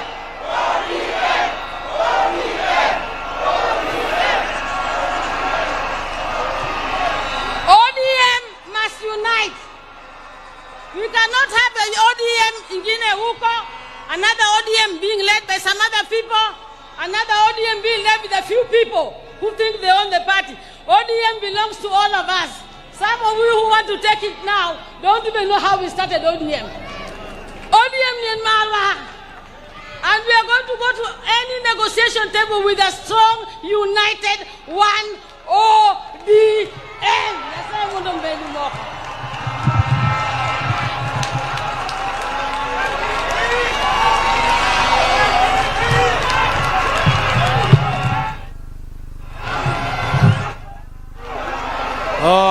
I now want to take this opportunity to invite my sister, Dr. Wenwa Akinyi Odinga Oranga, is a long name. Dr. Wenwa Akinyi, or we call her also Dodi. Ma'am, where are you?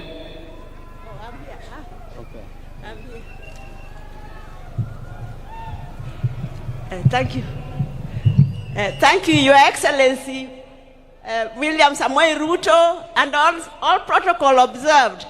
Joturwa, and when Wakinyi, Manda Meno Wadga Kinyi, Usevijo Ganyeng no, Usevijo Nyingmano Wadga Kinyi, Ani Akinyi no, Koradwa introduce, Ane Maduong, Kwom Nyinjara Mogi, Ane Maduong, Yawuye Manotelo, Oburu Neduong, Kai Raila, Kaya Gola, Rokwom Nyiri Ane Maduong. Omyo Entija, it is my responsibility to introduce the other Jaramogi's daughters. I'm here, they are here.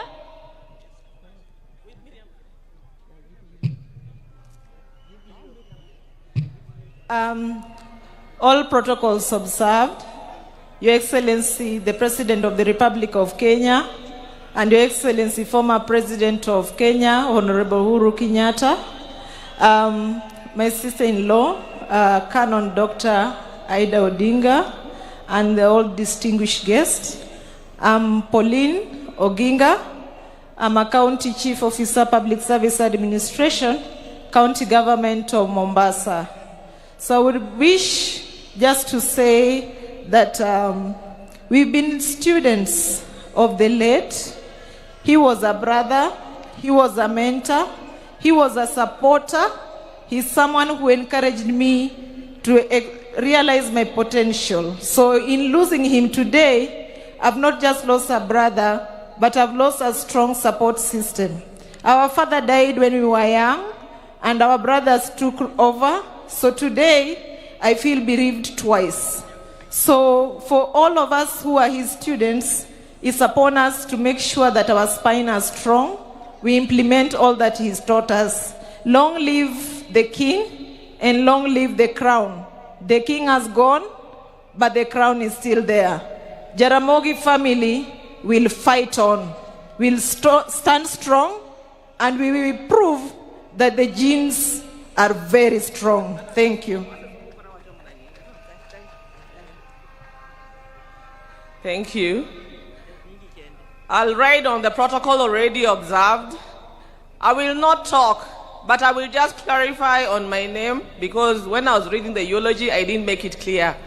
My name is Emily Anyango Oginga, and I'm a sister to the late Honorable Raila Odinga. I'll just say sorry.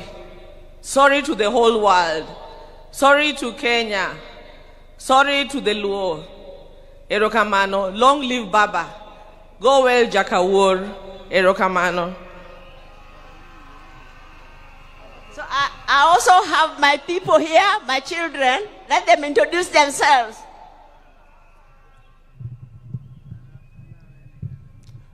Aya, kwa majina naitwa Jaramogi Orango. Kani ningekuwa najua ati nitaongea, aki ningeenda niulize Uhuru anisaidie na ile uji alikunywa na Raila.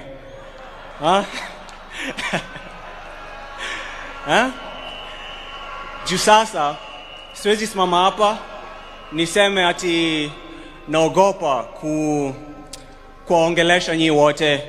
Kusema ukweli, niko na jasho, natoa jasho ingine mbaya sana hapa juu. Lakini kani ningesema hapana, mjue hata mimi mamangu wako hapa, na hata mimi nataka kuisha hadi 80. Mimi nataka kufika 80, na kama nimesema ati sitaki kuongea, hata mimi mngeniweka tu pale tu. So mimi nataka tu kusema kuna tu mtu mmoja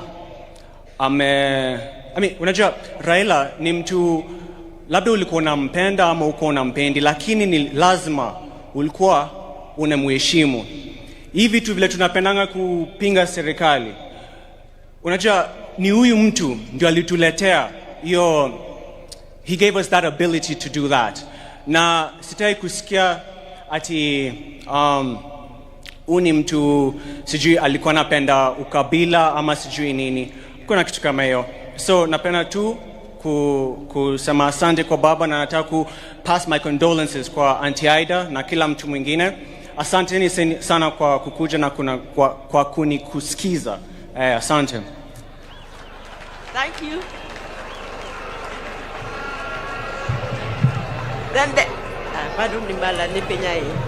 Then there's my daughter, Miriam. Let her introduce herself, but she's also a musician. I'm also Ujite. I'm also kwa majina naitwa Miriam Wenwa Oranga. I am the niece to late Baba, so I won't say much, lakini niko na dedication ningependa kupeana kwa kila mtu, and just kusema poleni sana kwa familia, na we are walking this path together, so poleni sana kama familia na wananchi. Asanteni. I'm singing. All right. Hallelujah. Hallelujah.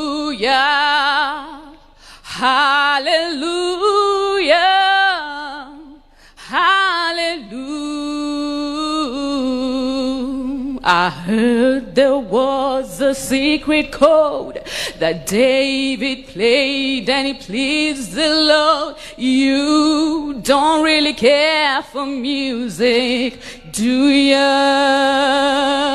It goes like this: the fourth, the fifth, the minor chord, and the major lift. Baffle King composing, hallelujah, hallelujah, hallelujah.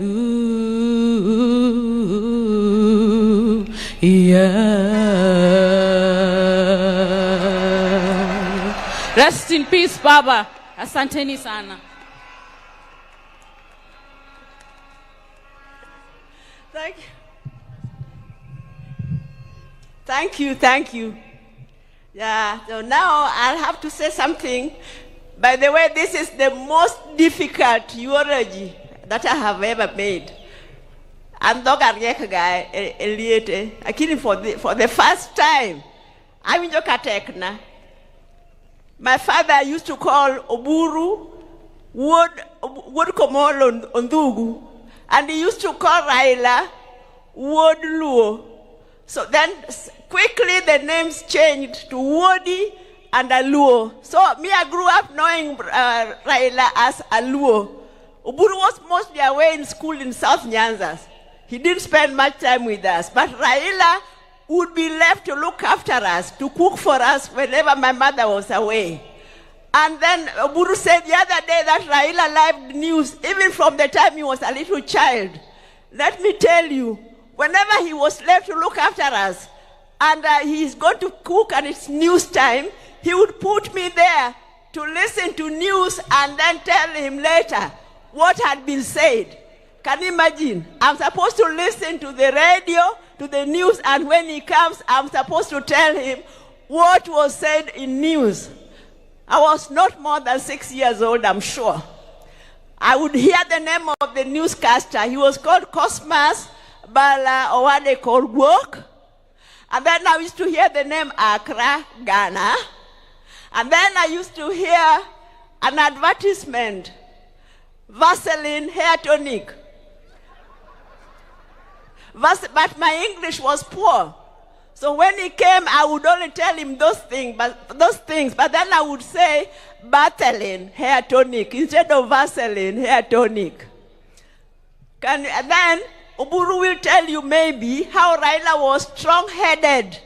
In school, there was a rule that when you are caned by the teacher, you were supposed to get up, salute, and say, "Thank you, teacher," which he refused to do. Every time he would get up, walk away, saying things about the teacher, maybe just mumbling, and the teacher would call him back, cane him again, until the teacher gave up. Maybe Oburu will tell you more. Then,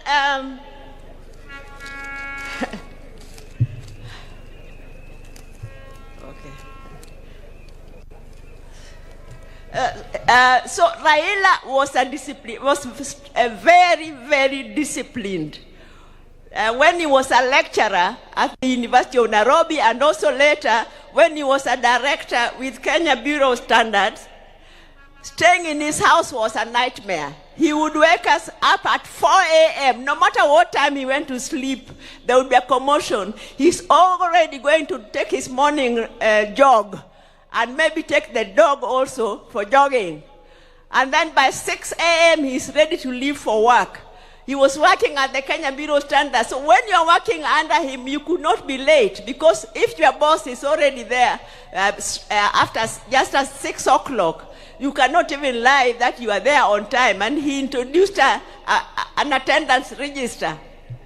I mean, you had to clock in. You had to clock in, and he knew exactly what time you had come. So, the third one, the fourth one. Sorry. Then, let me say that as a family, I know most of you won't believe it, but we also used to have our differences. We have, even now, we have our differences, and we can have very hot arguments. Raila and I, sometimes we used to have very hot arguments.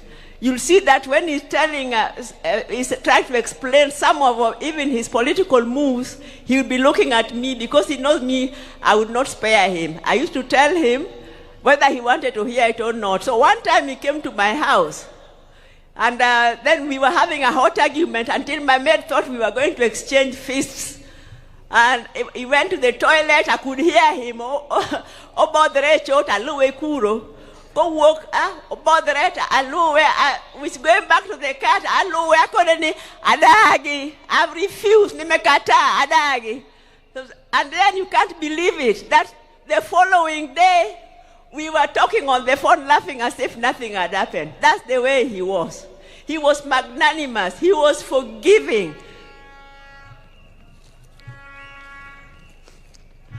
So what I want to say is, because I know the overwhelming love that Raila was received, many, he is very happy. But Raila, because he was so compassionate, I'm sure the only thing that is making him unhappy is that some of the people who came to receive him back got hurt by our security organs. I know you are supposed to be peaceful, but even our security organs, surely, you are well trained. You should be able to control a rowdy crowd without killing them, without shooting them, without hurting them. So as Raila's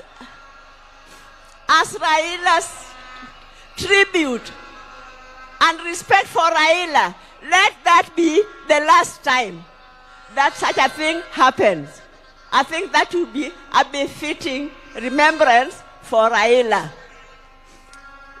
Let me just say that there are a few people. Ogeta, Morris, your father, you were behind him, even at the last minute, the last talk, the last jog, the last step he took, you were behind him. Winnie Chogo, thank you very much for being with your dad when he was sick. As for Adhiambo Nyakamami, Ruth, I don't know what to tell you. We planned with you together that you should rush to India and take care of Raila, and you are updating me every day, several times a day, and even that last day, when you told me he had collapsed, you kept on calling me. I was the first person you called until the last minute when you called, and now you are just crying. You did not talk, you were crying. So the two of us, we just wept. We wept for the second last son of our mother, Mary. Now, Workomolondugu, Oburu, you have been guiding us very well as a father. Please, I know that is your best friend and he has gone, but you please continue keeping us together as a family. Mama Ida, you are a strong lady and you have a beautiful family. Please continue putting us all together. I think that Odinga Tieko. Thank you very much.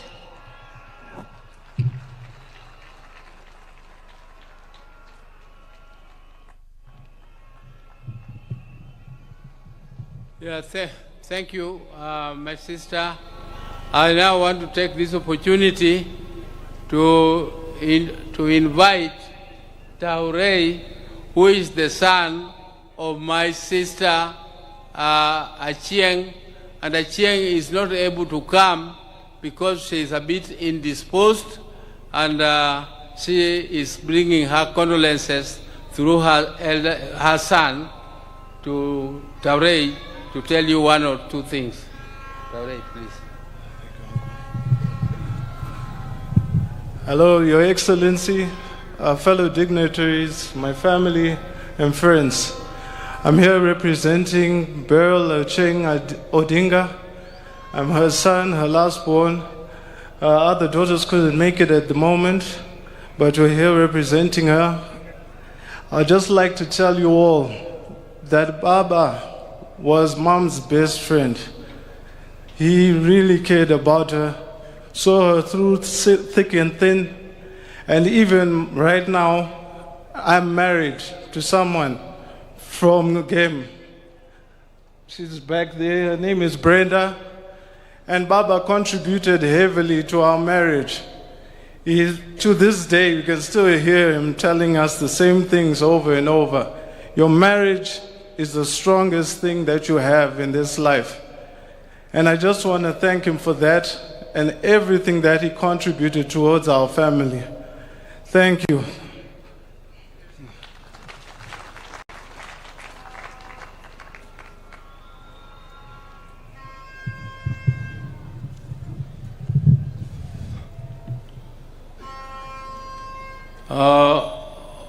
All protocols observed, I would now want to say a few words about my brother Raila. I want to tell the mourners today that I have lost my best friend in life. I will never have any other friend like Raila. And it is with heavy heart that I stand before you to mourn him, and I really feel like not saying anything because my best friend is gone. I would like to tell you people just a little bit about Raila. I cannot say it because it is too much. I cannot tell you. It can take the whole day.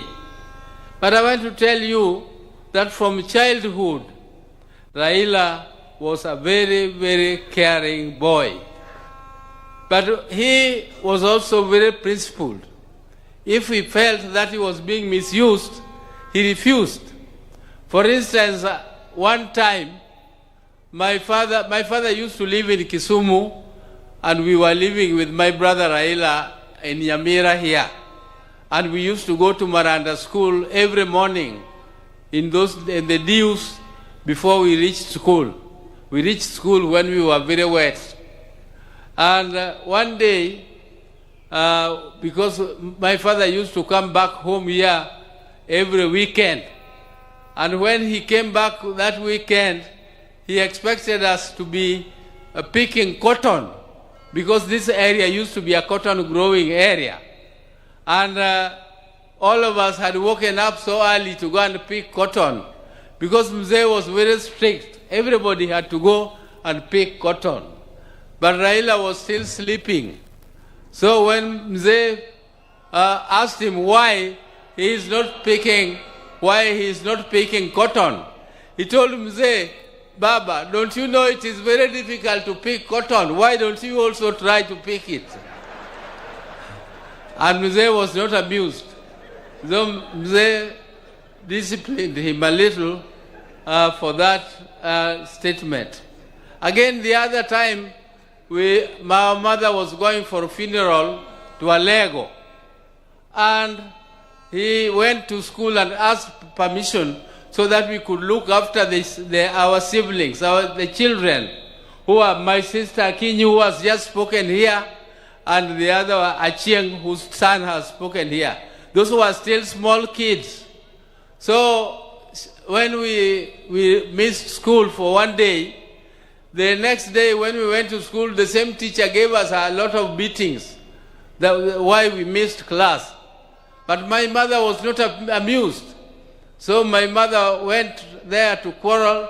But before then, when this teacher was disciplining us in class, he expected us to salute him. After he has given you the beating, you do the saluting. But Raila refused to salute the teacher. So the teacher was not amused. The teacher called him, come again for another beating. He came back, and again the teacher gave him another beating. He refused to salute. The third time, when the teacher gave him the last beating, he told the teacher that you are caning me for nothing, and my mother asked you for permission. So don't cane me again. And I can tell you that my brother also liked school. He liked school and he never missed school. Unlike my other brother, Agola, who did not enjoy school very much, but whenever my father put him to discipline, He went to school and studied, and that time he becomes number one. So can you imagine somebody who is a bottom and next term he is number one? And Raila was always number one in class during those days. And Raila loved sport so much so that when we came back to Nyamira, we had a field where we were practicing jumping, we were practicing pole vault, we were practicing triple jump and other athletics. So Raila became a member of the management of the Athletics Association later, and he was a great lover of football. His team was called Arsenal. Raila was and he was also a patron of Gor Mahia. He also became a patron of Gor Mahia. And recently, you remember, when Kenya was participating in the football match for Africa, he was with His Excellency the President at Kasarani Stadium to cheer. And whenever they were there with His Excellency, Kenya team won. It is only the day when His Excellency missed the football and Raila also missed the football that the Kenya team lost. But, ladies and gentlemen, I don't want to bore you with the long speeches. We were with Raila in Germany. If you people see, he has some mark on his head. There is another mark here on his mouth. Those were, the one in his mouth was in Kisumu when we were playing at the place where Ofafa Memorial Hall is now placed. And we were playing and jumping over mango trees. And Raila fell down and I had to carry him on my back. And other people were laughing at me that Raila, that Oburu was crying. Oh, I know Raila, wewe umeumia. Raila, ange umia. Right? But there it was, and the other one was in Germany. He met that accident. But he was a very brave man. I tell you, one day, when 1982, when there was an attempted coup, and my brother was arrested and charged with treason, I tell you, that was another very, very sad moment for us. I went to see my brother at committee prisons. And when he was in the black uniform, which is only for people who are in the death row, and I saw him in that uniform and I cried. He was laughing and telling me, this is nothing, all this will go. I told him, how will it go and you are on the death row? I was really shaken when I saw him in that type of uniform. But Raila was so brave when he was fighting for justice. He braved it and he never feared anything. Even if he saw police throwing tear gas and doing whatever, Raila would face it. He would face it head on. He would not go back. Even when some of us were so scared,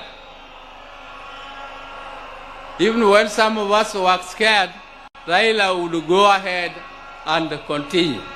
So, ladies and gentlemen, I want to thank these people. First, I would like to thank His Excellency the President, who has stood with us right from the time I told him that Raila was sick. We were with him and Raila, we sat down and we organized and he agreed. And he is the one who organized the transport which flew Raila to India for treatment. I also want to tell you that the President kept a vigil and he always checked on Raila to know what was happening with him. The day Raila died, I first of all called him and told him he was in a very critical condition.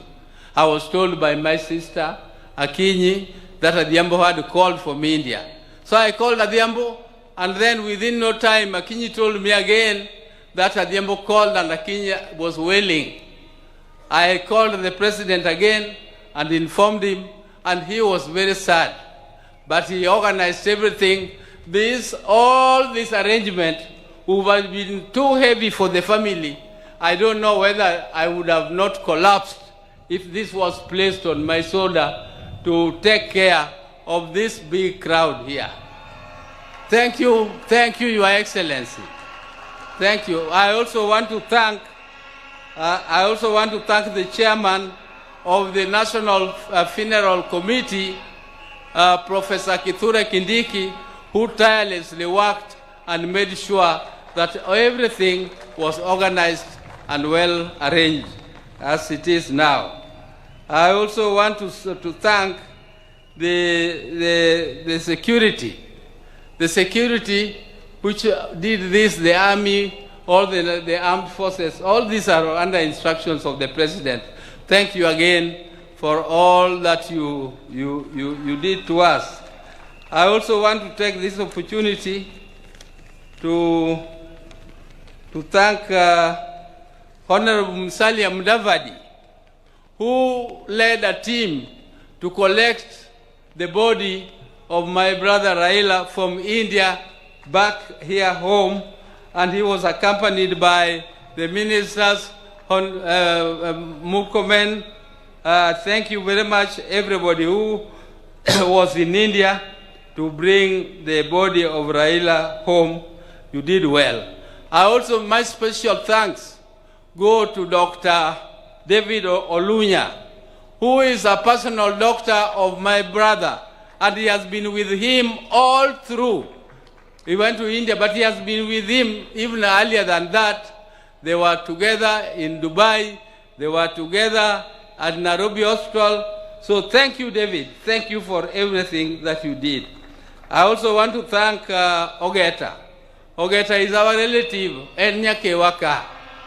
He is the one who was taking care of Jacom up to the last moment when Jacom took his last breath. I also want to thank Jeff Oyer. I want to thank Winnie, particularly Winnie, the niece. Winnie is a very brave lady. She was there with Jacom when there was a session in Arusha where they were supposed to go for a session. I asked her, Winnie, are you not going? She told me, then she just pointed at the father and said, him. I'm not going because of him. I have to be with him. And that is before Raila went to India. And she was there from that date. She took care of her father, and she was very, very, I think she was very caring. She did everything that is humanly possible to do. Thank you, Winnie, for everything. And my sister, Ruth Adhiambo, who also bought a ticket and went to see Raila. She sought her own visa, and she went there, and she was with him up to the last minute. Thank you, my sister. Thank you very much. I also want to thank Okech Sala from Migori, who was very close to Raila. He had arranged all the tickets, and he was with Raila all through. Okech Sala, thank you very much. I want to thank the National Assembly, Speaker, the members who also organized and went to collect Raila's body, Aaron Cheriot and Junet, Honorable Junet, though he did not go, but the majority leader in the National Assembly. And I also want to thank all the visitors who have come, and Your Excellency, the security which has been taking care of Raila. I would like to plead with you. They have done a great job. They have kept vigil, and they have been there for him all through. So, Your Excellency, please give them promotion 1 grade. Just 1 grade won't be too much. So, with those very many words, I would like to now say bye-bye to my brother Bye-bye, my best friend. Bye-bye, my confidant. Bye-bye, my everything, my advisor. And I would want to ask God the Almighty to put your soul in peace, and please greet for us our people who went before you, my mother, Mary Odinga, my father, Jaramogi, who went before us, and all our siblings who are there, and all the great leaders who are your friends, like Julius Nyerere. Greet them all for us. Thank you. May God take care of you, because you are a good man. You are a good man and a truthful man. Thank you very much. Thank you.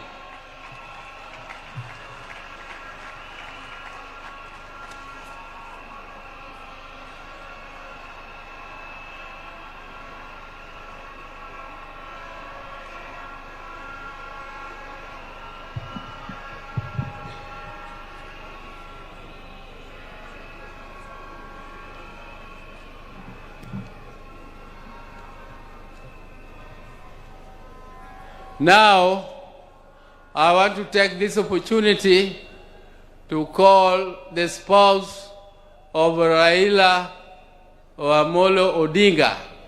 She became more or less a widow when Raila was detained. At that time, Raila was only 37 years old. And this lady was younger than that. And some of you are so hot, you could not have.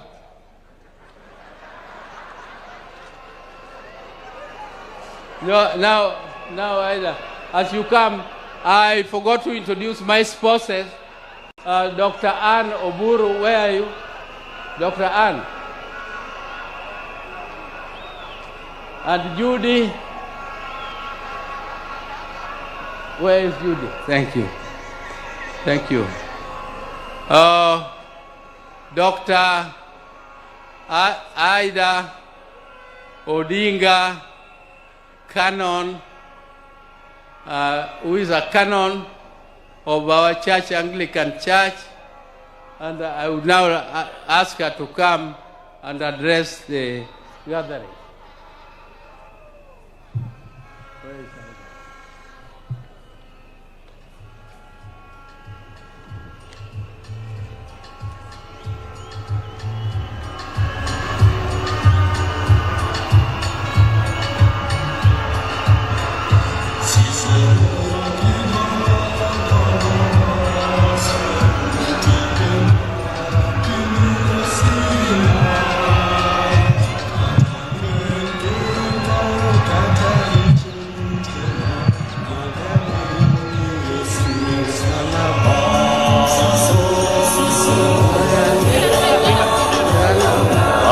Sayun timbe mag bini osina katalwen genga kataricho butona magawe yoni yesu dokoro gimadi mona donjo edala koro ere gimadi gengna katalwen genga kataricho butona magawe yoni yesu emsalaba koro ere gimadi mona donjo edala ere gimadi gengna katalwen genga kataricho butona magawe yoni yesu emsalaba.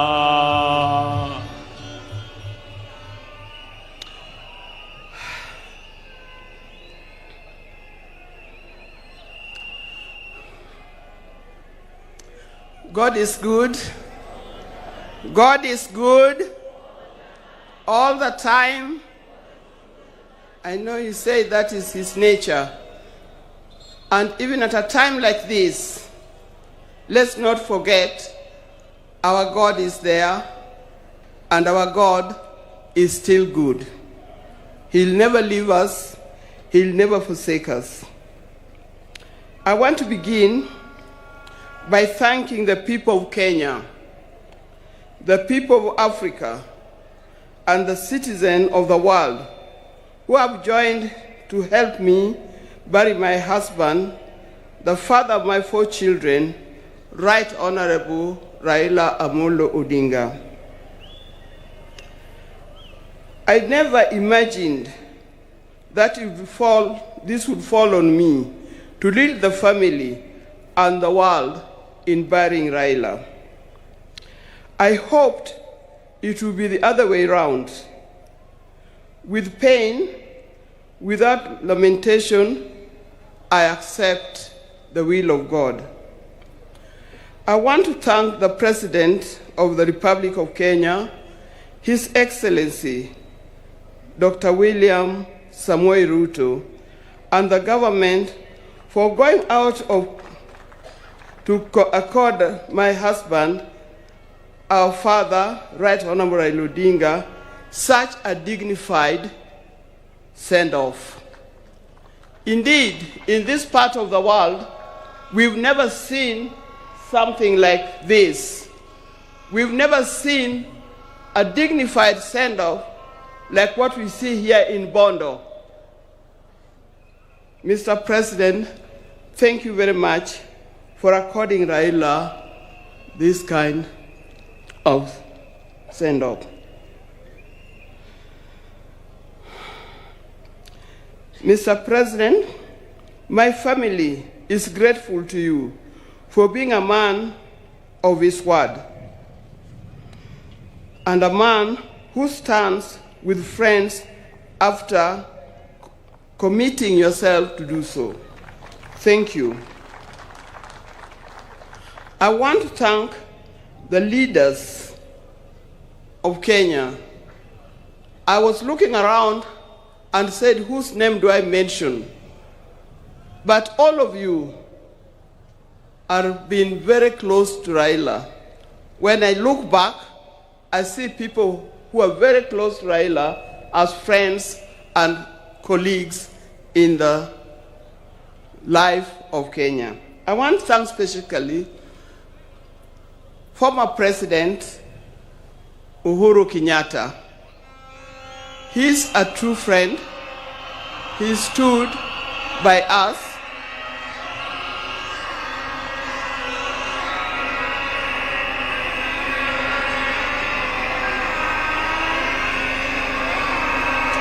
Yes, thank you. I want to thank once again of leaders from Kenya and across the world who have taken their time to mourn with us and to mourn with the family. And for this kind thought, you have spared your time to be here today. I know there are many, many leaders from other parts of Africa. His best friend, Papa Olusegun Obasanjo. Thank you very much for being here. Thank you very much. He comes from Nigeria, for those of you who remember. And if you remember, after Jaramogi's death, he was here and opened the museum. I would also want to thank Her Excellency, Mrs. Morgan Shangarai from Zimbabwe. Thank you very much for being with us. I know there are many others, and I'm going to write special letter to all others when the time comes, because I'm not able to mention them by word. Your words, your letters, your social media posts has gone a long way in lessening our pain and lifting our spirits. Thank you very much for that. Raila has been my husband for the last 52 years. Many of you who are here are younger than 52 years. You could easily have been our children. Like all the couples and families, we also had our ups and downs. But we've learned one thing, and that is we must talk straight to one another. We must forgive and move on. Now, juggling the family life and public lives exert extreme pressure and demands on us from time to time. I know most of the time we used to say Raila is more of public life, political life, than he is for family life. But every time he came, he gave us what we deserved.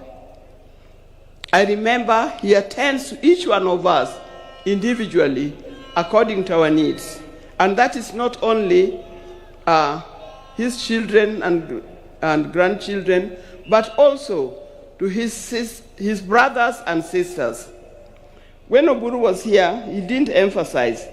But I think the next person, after loving me, the other person that he loves, leave alone his children, is Dr. Buru. Raila would not do anything without consulting with Dr. Buru. And if you wanted to know more, and you wanted to get to know what he's going to do, if you are clever, you talk to Dr. Buru first to talk to him, so that he softened the way for you to talk to him.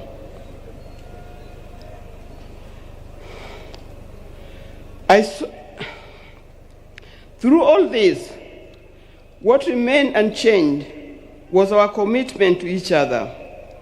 On our belief that he had seen through and vows, and we made each other at the start. It worked for us. It was through the tumultuous years of detention, years of exile, and decades of commitment to the people of Kenya and the people of Africa. The detention years and years in this exile tested our family in a way only the family can appreciate. It was not easy. But all the time, when he was away, either in detention or in exile, I knew he would always come back. This time,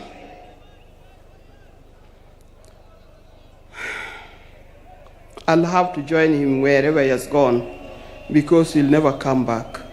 But the spirit lives on.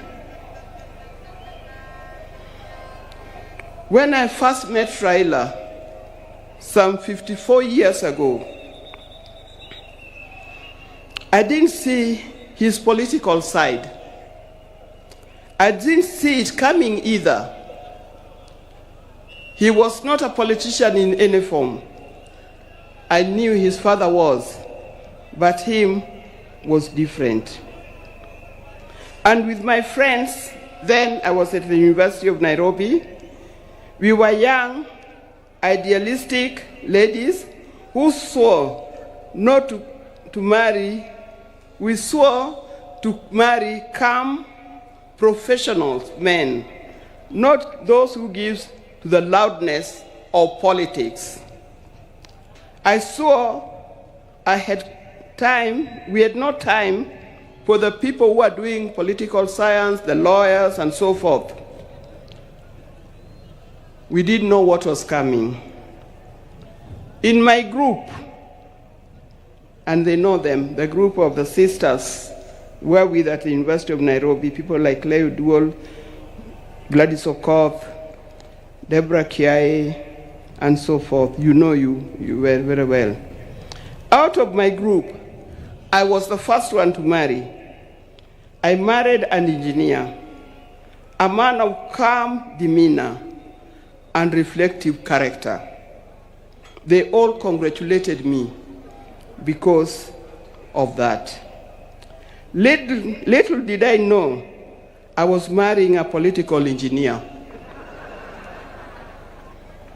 who would proceed to make engineering of Kenya his lifelong project. I didn't know.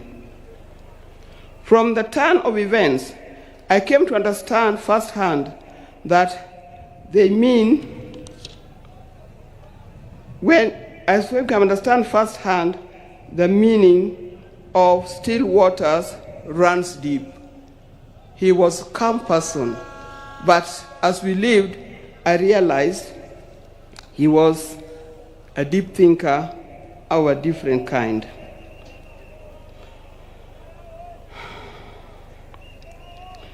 From this turn of events, I come to understand firsthand that Raila was not just an ordinary engineer, but a political engineer. I evolved, adapted, and handled challenges that came my way, courtesy of being Raila Odinga's wife. And those challenges were many. I know if you are to ask the spouses of these politicians down here, they'll tell you the challenges are many and not easy to cope with. I learned that if you're a spouse or politician, inherit his friends, but don't inherit his enemies. Why do I say this? Because you'll be standing there, you'll be sitting there at home, thinking so-and-so is an enemy of my husband, because he belongs to a different political party, or he comes from a different area. I tell you, you will be wrong. Don't inherit in his enemies, because tomorrow you'll find that those people that you thought were his enemies are his best friends, and you'll be left out. Be careful when you are handling his friends. Inherit his friends, but his enemies, let him deal with them the way he made them.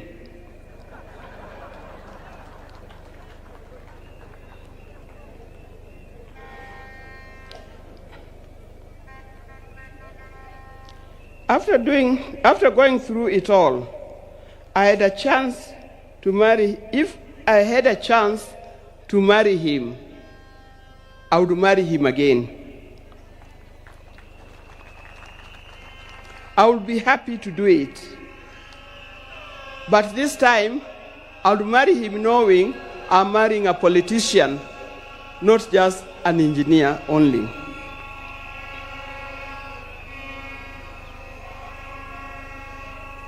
But Raila never really stopped being a production engineer. It has been said, but he also practiced it. He started the East African Spectre, the company that manufacturing gas cylinders, and that is thriving in that. Those who are working for East Africa Spectre, please try to keep up his legacy of making it a real big industry that Raila intended it to be. Raila was always disturbed by the fact that Kenya was not moving as fast as he expected. At the turn of independence, Kenya was at par with countries like South Korea, with countries like Thailand. I think we're even ahead of many other large countries. But these countries have moved very fast. They've moved very fast to be first world countries. Kenya, we are still dragging a little. This thing can be changed. I've traveled in many countries. In 1995, during the International Women's Decade that was in Beijing, we went to Beijing, the women of the world went to Beijing, and what I noticed that the tallest building in Beijing was a 4-story building, and it was a hotel. I also noticed, that's me, that many of the people who are working in Beijing, the Chinese, they were wearing what we call overalls, the things that industrialists wear in the factory. They were either yellow, red, blue, green, or any other. And everybody was moving in a rickshaw. Go to Beijing today, you can see a different world. It can be done. Even in Kenya, we can change it. With hard work, determination, focus, we can change our country. And as I'm talking here, I know we have leaders here. Please focus in changing the country. Let's not seek leadership to enrich ourselves. Let's not seek leadership to acquire wealth for ourselves, but acquire wealth for Kenya and acquire wealth for our generation to come.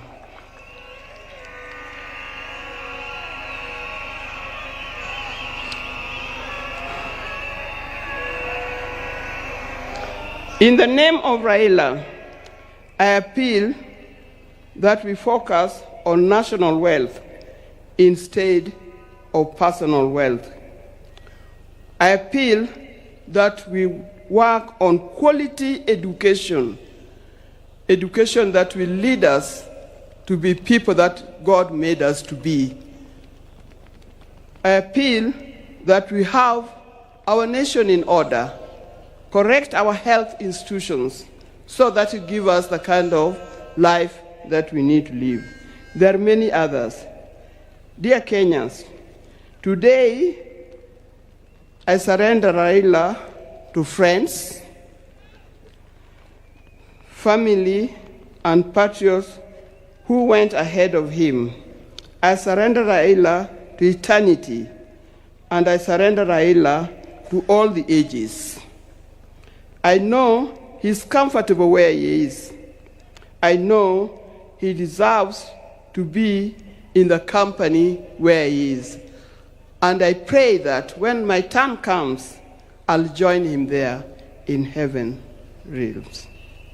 Fare thee well, my dear husband. Fare thee well, father of our children. Fare you well, the friends of many. If you were to start again, I would be there with you. Thank you, and may God bless you all for being here.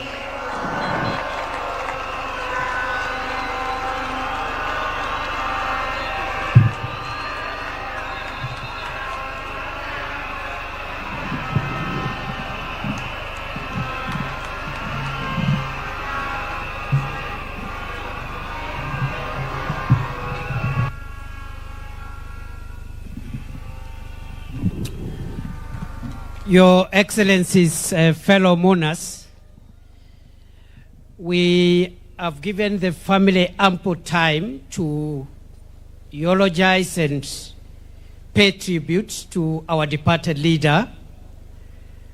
I want to request that the speakers that will come from now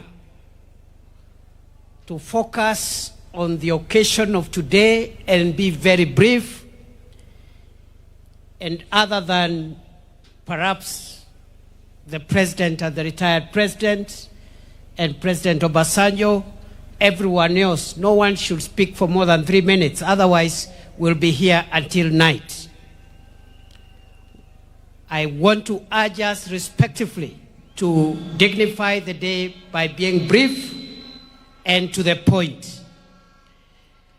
I want to request Honorable Millie Odhiambo to come and read out in acknowledgement all the names of the members of parliament present and say a few things before, after she finishes, so that I don't keep on coming here. We will have Senator Ledama Olekina. Both the two of them are the minority whips.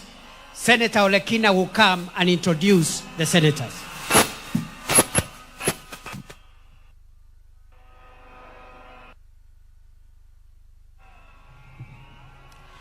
Your Excellency, the President, Dr. William Samoei Ruto, all the dignitaries here, Mama Ida, the smaller family of Baba, and the larger family of Baba, including the international family, I greet you in the name of our Lord God Jesus Christ. Your Excellency, my task is very little. As you know, sometimes I am called a bad girl.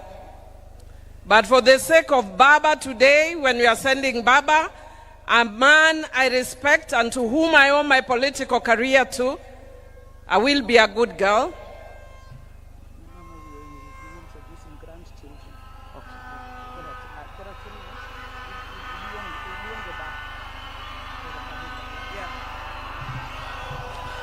Thank you very much. I told you I'll be a good girl and I do what I'm told. So before I go on to introduce the members of Parliament, because that's how good I'm going to be, I'll request Honorable Dr. Ida Odinga to please join us back on stage. Karibu Mama and pole sana. We are with you.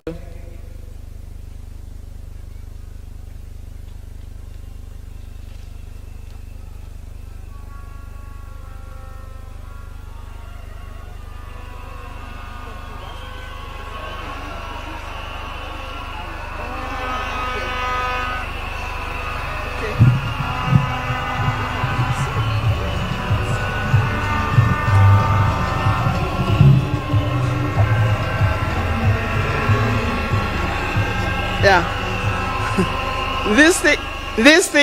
Some things start early. When I was speaking here, I'm being reminded that I did not introduce the grandchildren.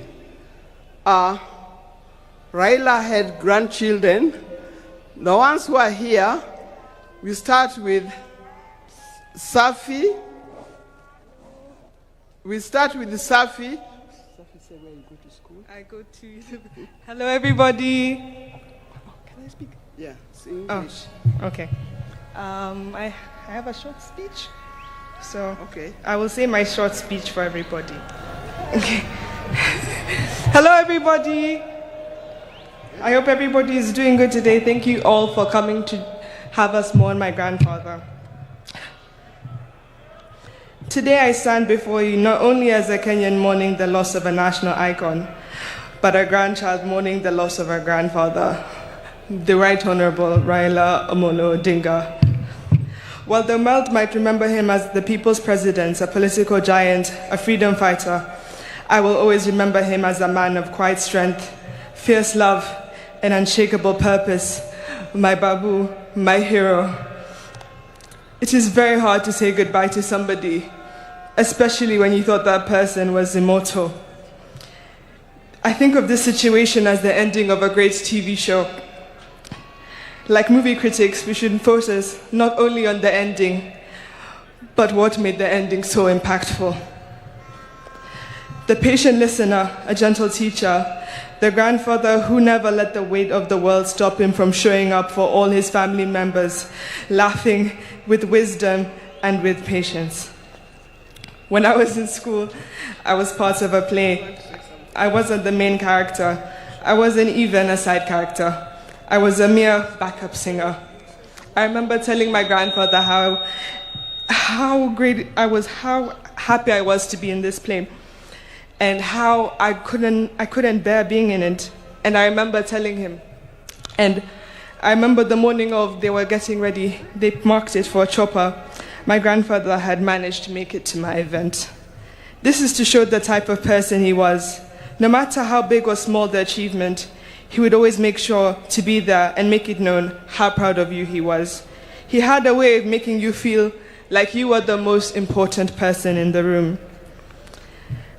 As I stand here looking at your casket, I'm not afraid to admit that my next achievement will be 10 times heavier, knowing that one of my biggest cheerleaders is no more. So today, as we bid him farewell, we are not just burying a man, we are burying a legend. And I want to say this especially to my Kenyan people. We are the legacy. If you ever doubted your voice, data that you mattered, remember him. If you ever felt too small to make a difference, remember him. Remember, he was not born a legend. He became one by showing up, by speaking up and refusing to sit down and be silent when it was easier. I used my time to keep this legacy alive and remind the nation that not only was there so much greatness in him, but there's as much greatness in you as well. To quote him, "You can only live once, but if you live it right, once is enough." Joey! Joey! Joey! Thank you. Oh, sorry, I'm Safi. And I go to school in the University of Maryland, Baltimore County. I now use this opportunity to introduce my other cousins. Come on. Hello, everybody. My name is Sanaya Odinga. I stand here before you not just as a young Kenyan, but as a proud granddaughter of the now late Honorable Raila Amolo Odinga. To the world, he's a statesman, a leader, a freedom fighter, a symbol of Kenya's struggles for democracy and justice. But to me, he's always been more than the headlines, crowns, or politics. To me, he's my grandfather, a warm, wise. He was always warm, wise, and always full of stories, laughter, and love. Some of my earliest memories of my grandpa are sitting beside his side, listening to all the stories he told me about our country, about where we've come from, and about why he chose to fight, and about Kenya. And I really miss him, and I still can't believe this is happening. Rest in peace, Baba.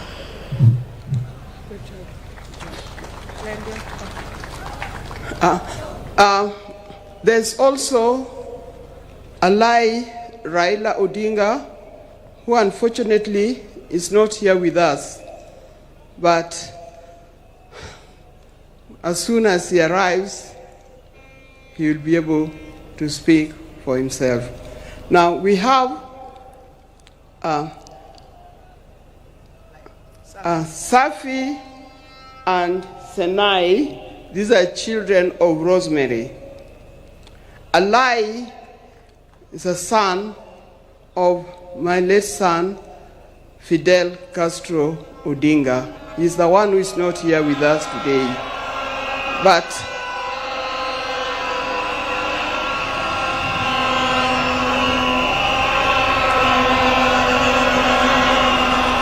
yeah, it's live. Then we have Lion Amolo Odinga and Jaramogi Oginga Odinga. The two boys are the sons of Junior. Thank you very much. May God bless you. Now you know who the Odingas are. Thank you for reminding me. Thank you. Okay. Sorry, good girls.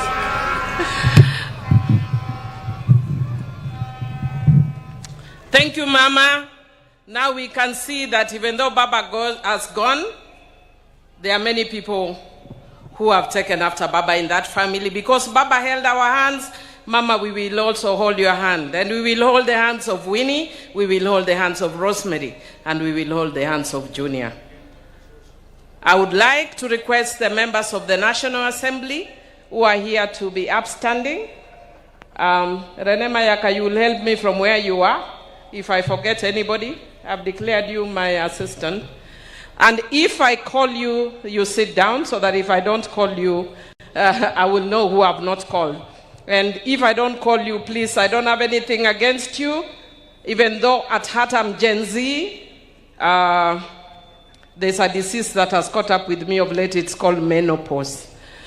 So we are led by Honorable Moses Wetangula as a speaker. He is not standing. And I would want to acknowledge the area member of Parliament, Honorable Gideon Ochanda. I want to acknowledge the woman representative of this area, Honorable Dr. Christine Ombaka. The rest I'll call you very quickly, but I know Kimani and Junet will have a chance, the parliamentary leadership, but I'll just acknowledge you. Honorable Kimani Ichungwa, Honorable Junet Mohammed, Honorable Owen Baya, and Honorable Mark Mwenje. Those are in the leadership. I wish to acknowledge Honorable Peter Kaluma, Honorable Rashid Bedzimba, Honorable Rachel Ameso, former Member of Parliament but also PSC Commissioner, Honorable Martin Owino Wood Chief, Honorable Farah Maalim, Honorable George Aladwa, Honorable Adipo Kwame, the tallest man in Parliament, Honorable Mugabe Innocent, Honorable Otiende Amolo Daktari, and I want to thank you so much for the work you have done in the committee. Honorable Tom Odege, Honorable TJ Kajwang, Honorable Nabi Nabwera, Honorable Elisha Odhiambo, Honorable Gertrude Mbeyu, Honorable Felix Jalango, aka Jalas, Honorable John Ariko, Honorable Fatuma Mohammed Full Network, Honorable Rosa Buyu Dwasi, Honorable Eve Akinyo Bara, Honorable Beatrice Elachi, Honorable Esther Pasaris, Honorable Irene Mayaka, Honorable Babu Owino, Honorable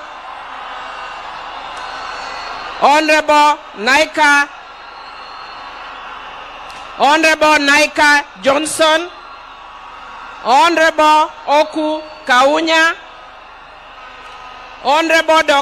Honorable Samuel Atandi, Chair of Budget, Honorable Shakil Shabir, Honorable Oyula, Honorable Mark Nyabita, Honorable Aduma Uwar, Honorable Joshua Ngeno, Honorable Tindi Mwale, Honorable Buddy Twalib, Honorable Dr. Lillian Gogo, Honorable Jared Okello, Honorable Koyo Wura, Honorable Mishi Mboko, who is also a PSC Commissioner, Honorable Paul Abuor, myself, Emilio Diambo, of course, Honorable Chonga, Honorable Raphael Wanjala, Honorable Dixon Maungu, Honorable Dr. James Nyikal, who is also the chairman of Dual, Honorable Oscar Nabulindo, Honorable Peter Masara, Honorable Jen Kagiri, Honorable Mark Mwenje, Honorable Manduku, Honorable Rehab Mukami,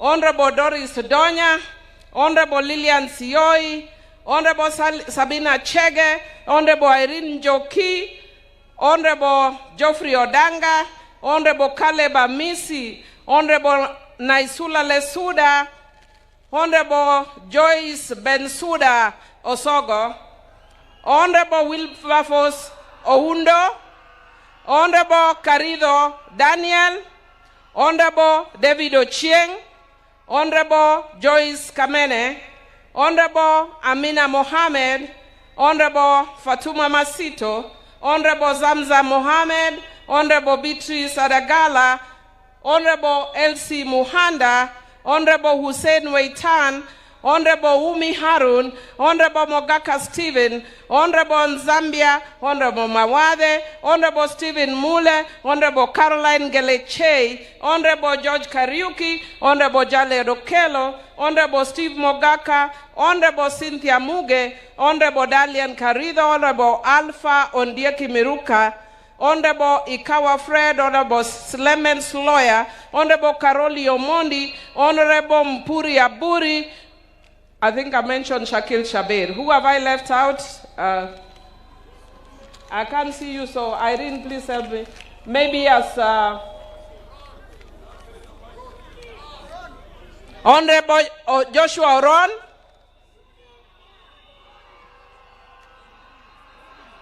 I can't see. Honorable Sudi, Oscar Sudi. Honorable Mwalimu Orero. Umi Harun. Honorable Catherine Omanyo. Honorable Fatuma Jeho, Honorable Amina Mnyazi, Honorable Kombe, Honorable Machele. Anybody remaining? I think I am done with the National Assembly and Your Excellency the day. Oh, Honorable Mboko Milema, you are hidden there. That's why I can't see you. Thank you. And Deputy President, I just want to say that I talked to Baba on Monday evening when he was with Adiambo, and I want to confirm that what he said the same thing to me, that we need to be united as a party. And he told me in Kijaluo, Odwa, and Ot Achia. And then Baba also told me, jokingly, because when I asked him, Baba, how are you? He told me, Amilo, I am fine. In fact, in the morning I walked all around. I am even surprised there are people who have killed me in Kenya and have already buried me. I want to tell you, as Jokanyanam, that for those who killed Baba and buried Baba before his time, because we are Christians, we forgive you. But we will never forget. But we also want to tell you, that for those who stood with Baba,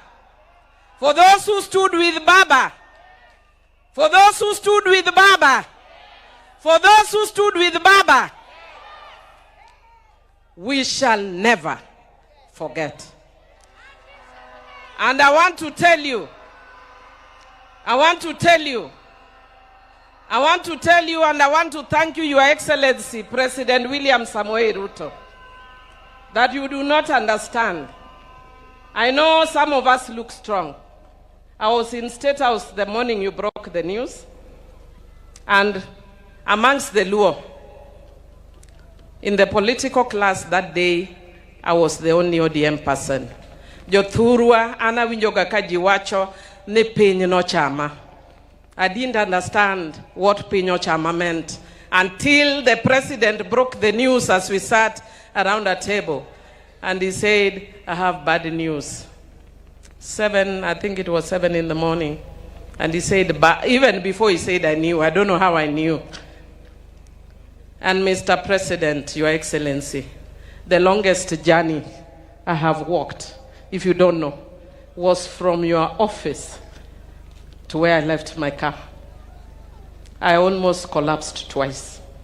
I am strong, but the death of Baba is the hardest thing that those of us from Luo Nyanza and in Kenya, those who believe in his ways, have had to deal with. And when you sent us, you removed the women, and I thank you for your sensitivity. And you told us to go and stand with Mama Ida. I thank you for that sensitivity, for remembering Mama. As a woman, I know what it is. We shall never forget. Thank you, thank you, thank you, thank you. And God bless you. Let me take this opportunity to invite Ledama Olekina to welcome the Senate. And as he is coming, Jokanyanam, Donguyena Mundagone Baboriti, Donguyena Mundagone Baboriti, Donguyena Mundagone Baboriti, Agone Baboriti, Aguambo, Baba, Wod Mary, Piny Dung Burukionge Baba.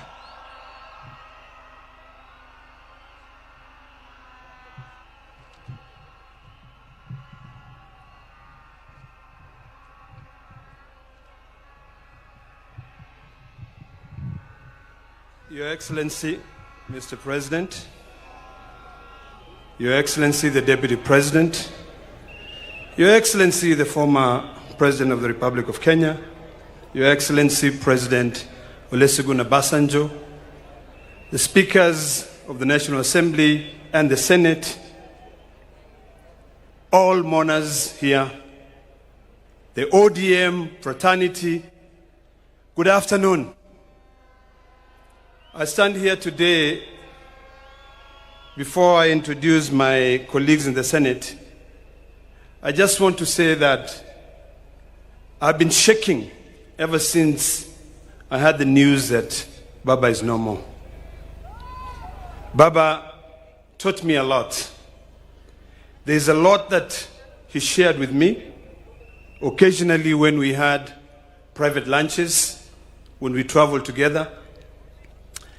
And I remember, because this is very personal to me, that on the day that we lost our election at Bomas of Kenya, and I was admitted at the hospital after having been hit, Baba called me and told me one thing.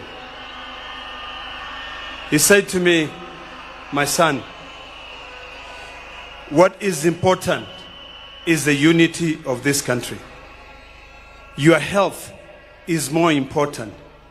Our victory has just been delayed, but it is inevitable. It is coming. Today, I want to speak to all of us here that Baba spoke for us for generations. He spoke for us for decades. Baba is no longer there to speak for us. It is now us, it is upon us to be able to speak for ourselves, to make sure that we do what is right for Baba. Before Baba went, he showed us the way. He brought us to the broad-based government. And I want to tell you, that is where we are. And Mr. President, I want to assure you that, you know, we always say that Baba is right. Baba was right when he was alive, and Baba is still right when he's lying and when he's in heaven. Baba will always tell us, go right, and would not question. And I want to assure you, Mr. President, for what you've done for us, we shall remain united to be able to go the way Baba wanted us to go, to remain in the broad-based government. There are challenges ahead, but we are determined. Let me take this opportunity to introduce my colleagues in the Senate. I'd like to request all my colleagues in the Senate to please stand up.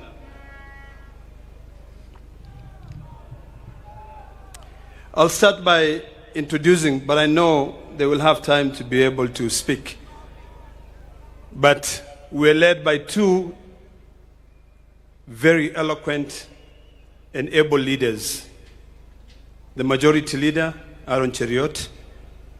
We have the minority leader, Stuart Mazayo from Kilifi.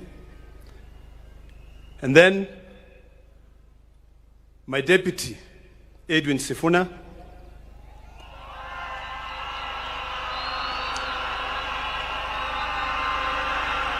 Who is also the Secretary General for the ODM party.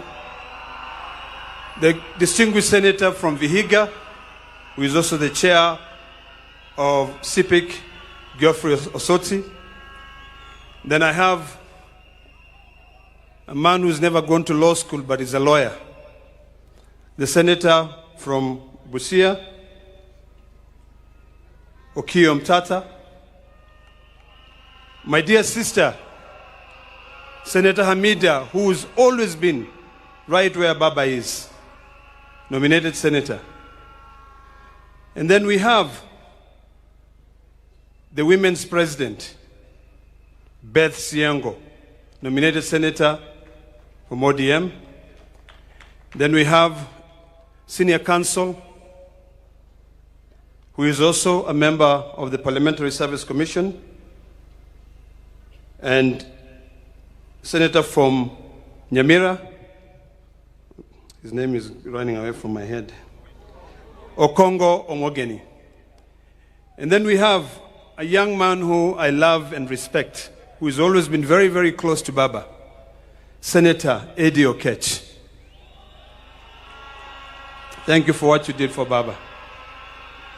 We have Baba's daughter from the north, Senator Hezena Lemalatia. Then we have my brother, Senator from Omubiri, a man I love so much, and a man who loved Baba so much. Senator Moses Kajwang, who is also the chair of PAC. Then we have Bunge FM. Her name is Senator Miraj from Mombasa. We also have a former governor of West Singishu County, Senator Governor Mandago. We have, the next is Senator Catherine Muma, who is also a member of the Speaker's panel. We have a distinguished senator from Omubiri, and her name is Beatrice Ogola. And then we have a man who speaks Swahili, and a very good man from Embu, and his name is Senator Mundigi.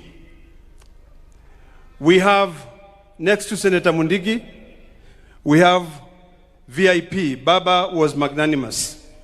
The only virtually impaired senator we have in Kenya, who is a lady of our own standard. Her name is Senator Crystal Asige. Next to Crystal Asige, we have a senator from Nairobi, and her name is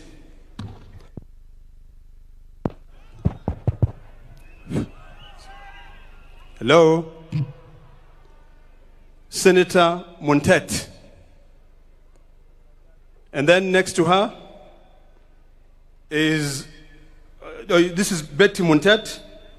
And then next to her is my dear sister from Nairobi, and I'm sure you know her very well. I'm forgetting her name again. I'm just joking, man. Come on. How can I forget Karen Nyamu? Next to Karen Nyamu, we have Senator from Taita Taveta, who is Senator Mwaruma. Next to Senator Mwaruma is we have Senator from Machakos County, Senator Agnes Mudama.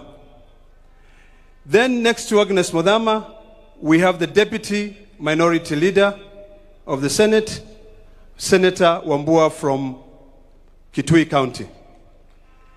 Then on my left, I have Senator from Kisumu County, Tom Ojenda. And then on the far right there, we have Senator from Kisii County, Senator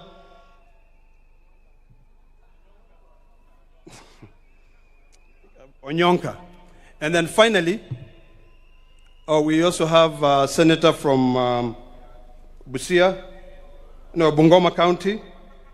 I'm trying to remember his name. Senator Okoli. And then finally is a senator from Siaya County, the youth leader, Oburu Odinga.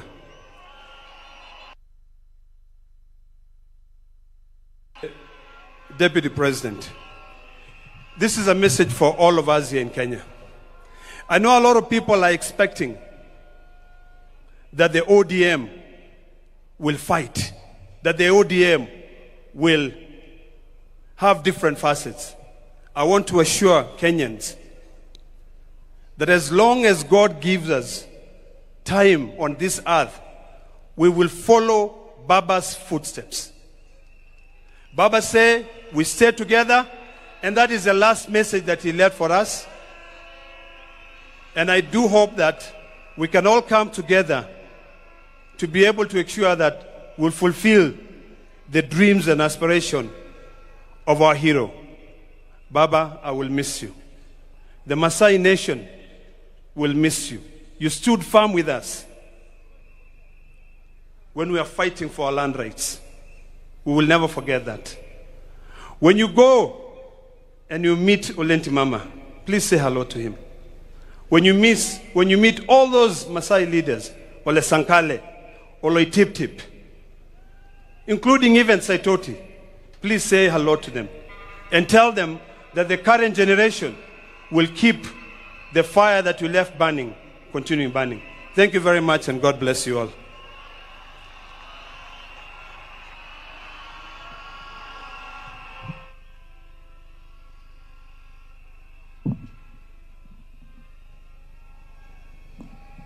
I now want to invite the chair of ODM, Governor Gladys Wanga, to come and invite a few speakers from the party.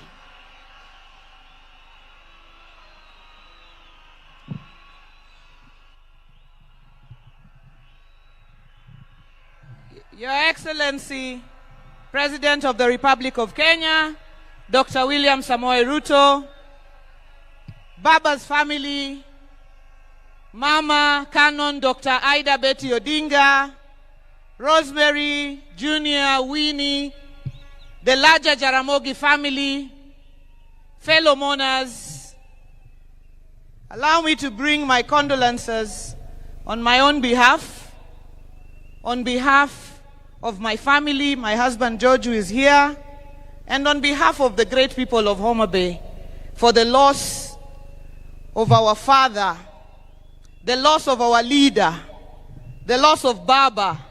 We celebrate the life of a patriot.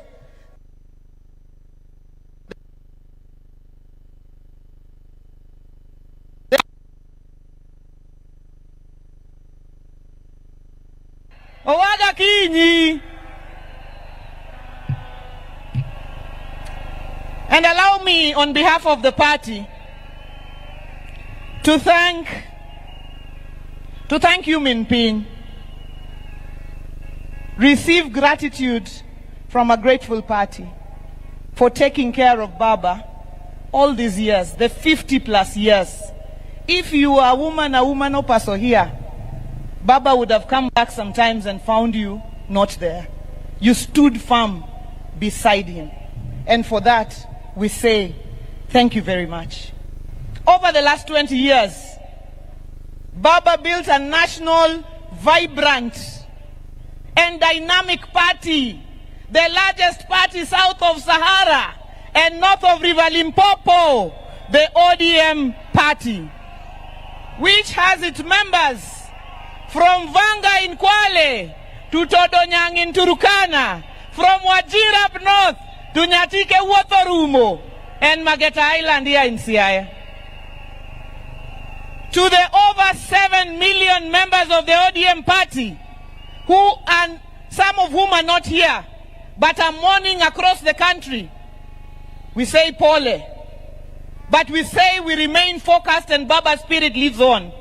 The over 1.3 million ODM party officials, from polling stations to branches to counties, najua mko hapa, nataka kuwaona kwa mkono, our grassroots officials of the ODM party, mahali popote ambayo mko, nikisema ODM mnipe tuko tayari. ODM!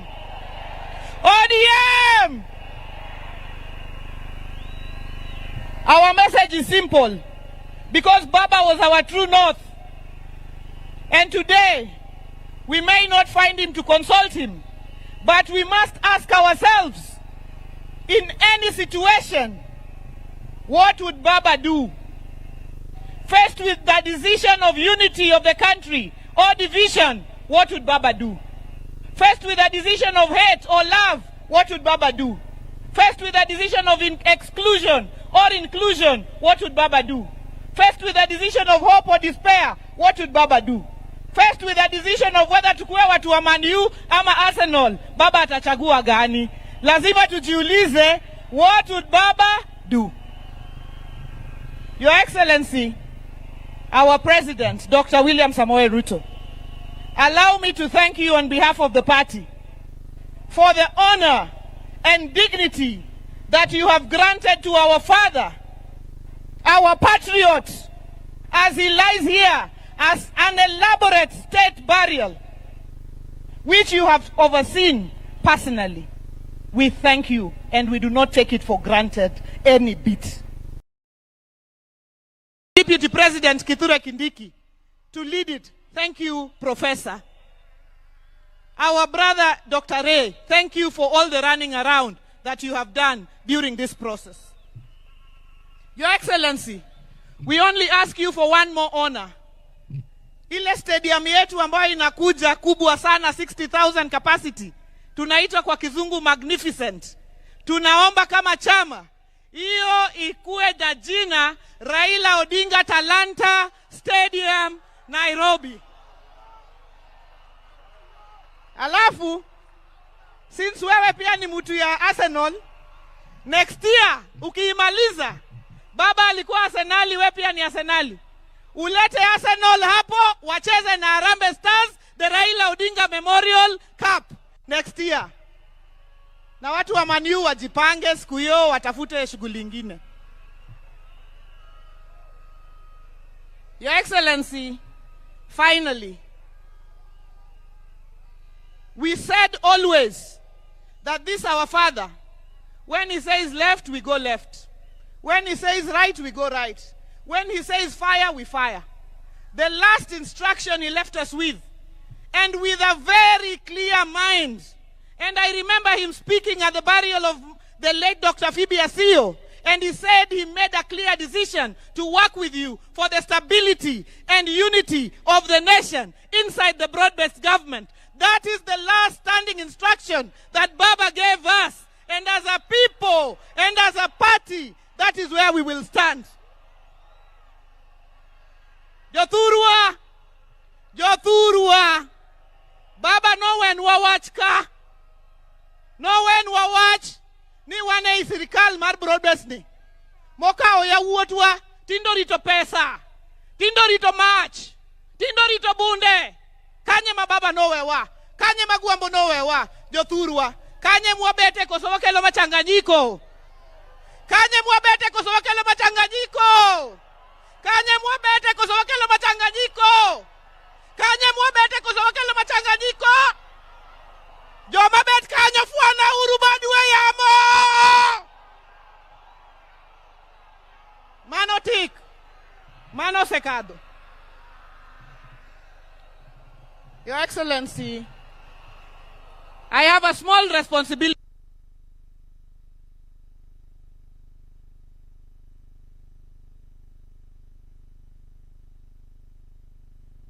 Asileta nini?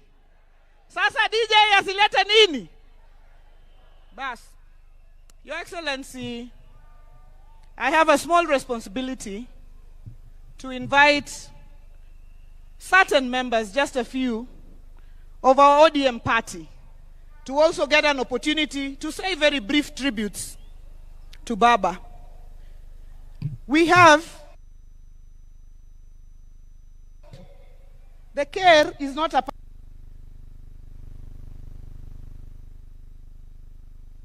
invite our care, or is a bit far. So as the care comes, because it will take a bit of time, I want to invite somebody to invoke the spirits.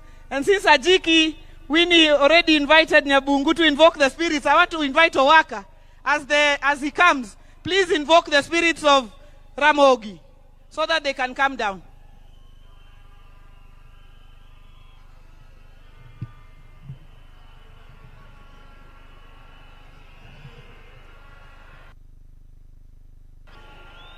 Joey! Joey! Hola! Hola, hola, hola, hola, hola, hola, hola, hola. Joey! Joey! Raila ina tuture, winyo mangongo, akwambo ina tuture, winyo mangongo, winyo moja yuako gwen, Raila ina tuture, winyo mangongo, Raila ina tutuni, winyo mangongo, winyo moja yuako gwen, Jowi! Luo! Wachuk luo nigi mare!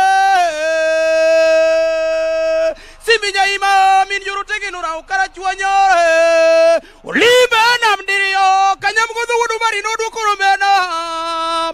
Migori usuna kamanura degi wuda! Hallelujah! Luo nurit pinyingima! Jowi! Thank you.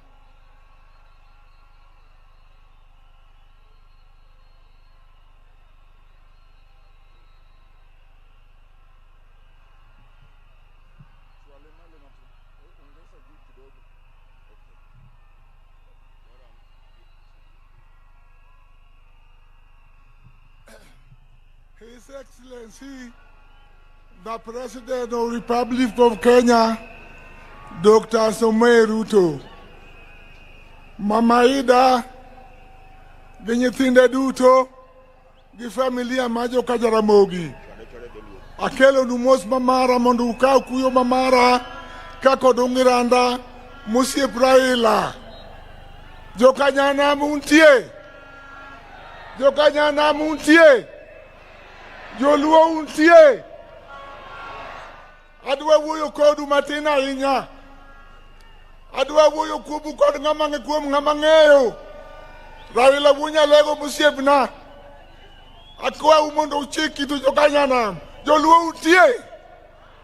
Satana sindwe.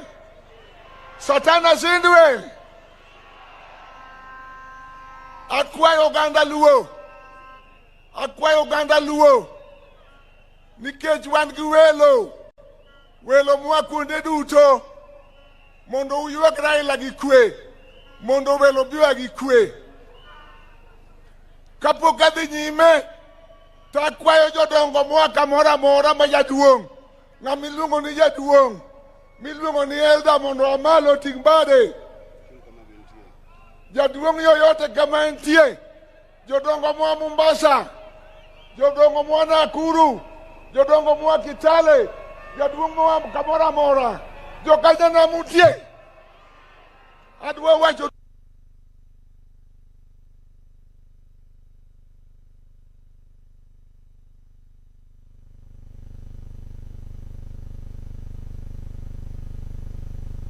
Raila ni manyani to anan kamiti. Chieng' moro higa 87 ng'ato biro e jela to donjo kuma ji ok donjie, kuma ok dware ji, to ting'o nambane ni ber odok. Bang' juma achiel ochako duogo kendo ochako dok. Chieng' mar adek oduogo to okona niya, nawe luor ka dhako, gimokele ka gimalich ahinya ni bunde gi pesa ma Raila nomiye, to ne wan ji ang'wen kende, ne wan go kucha ariyo gi jabalo achiel. Na malo minago ni ng'ani ubi ni jogo senego Raila ibiro nega ibilo koni. Uwinjo wachno. Aneno mang'eny e sirikal marach manenego ji. Achiegni gi weyo tadwa wachonu noganda mondo riwre. Raila njoriwa wate. Akwajo luo, nyithi luo, miluongo ni Gen Z. Riwre uru, kik upogru, mondo kochopo higa 2027 to wago kura maber. Yanda wacho ne president ni mondo ng'e joluo gi wenge ariyo, to kong'iyowa gi wenge ariyo, wabiro ng'e gi wenge adek. Warito kode higni mabiro goeko mondo wane kaka wuod lang'o tiyo kodwa. To akwayo kama Raila owewa broad based government, joluo bedu kanyo, tinde wao mach.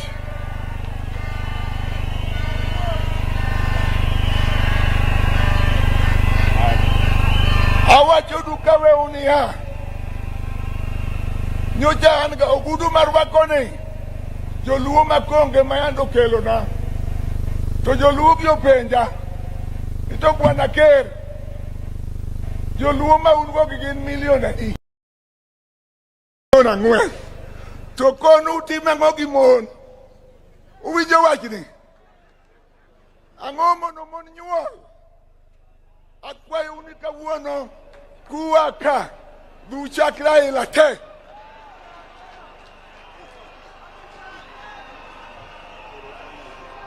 Pero kamano mama.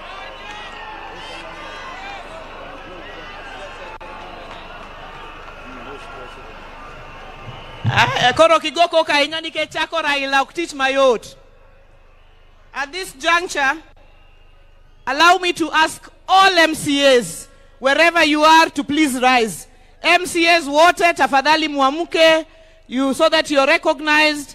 Our speakers of the county assemblies, we recognize you. Asanteni sana. God bless you for coming. Mketi tafadhali. And now let me invite the Honorable Dr. James Nyikal, MP for Seme, Chair of the Health Committee, and Chairman of Duol, to come and speak on behalf of all MPs of this region.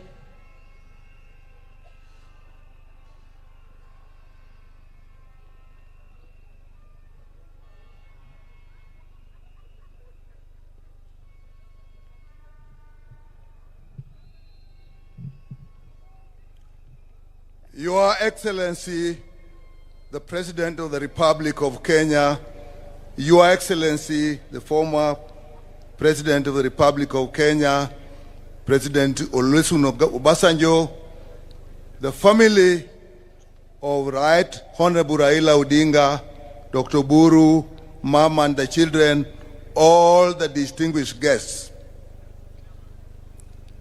I am chair of the caucus of Luo MPs. And I want, first of all, thank the family of the departed Raila Molo Odinga for supporting him while he gave his life totally to the people of Kenya, and particularly to us politicians. I also want to thank the President of Kenya, Dr. Samoei Ruto, for the befitting send-off and the care he took of our departed leader.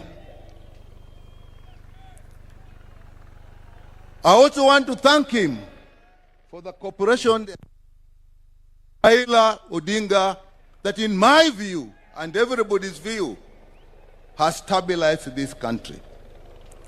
We, as a caucus, will work within the ideals of our party, ODM.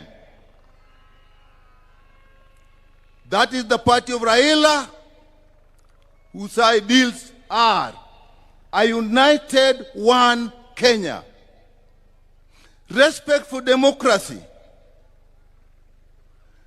respect for justice and human rights, and above all, service to the people. Raila believed the only purpose of power is to improve the welfare of people and give them the services they deserve.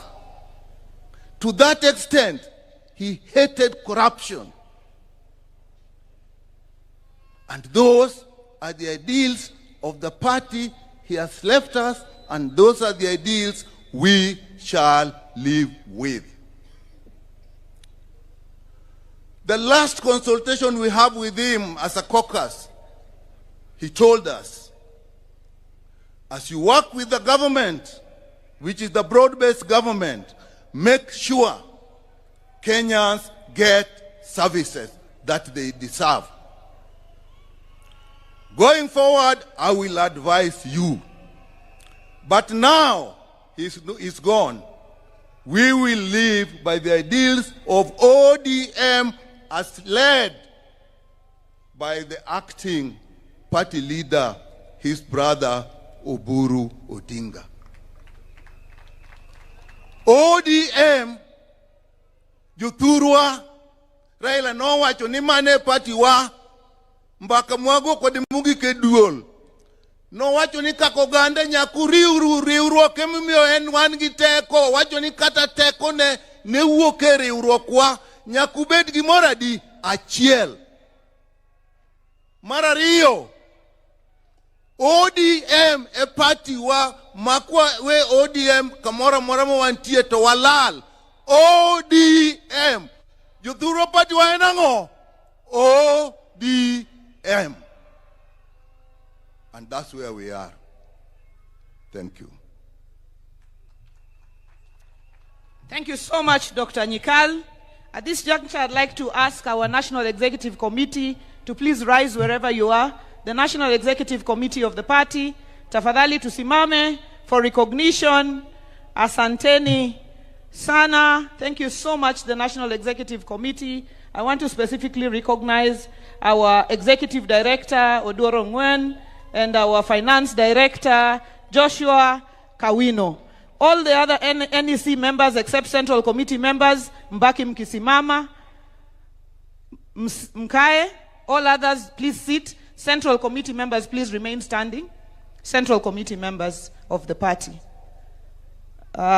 Together with our Vice Chairpersons, I just want to recognize you.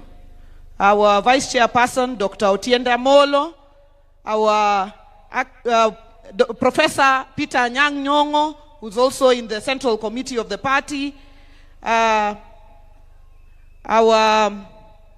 Vice Chair, Christine Lemein.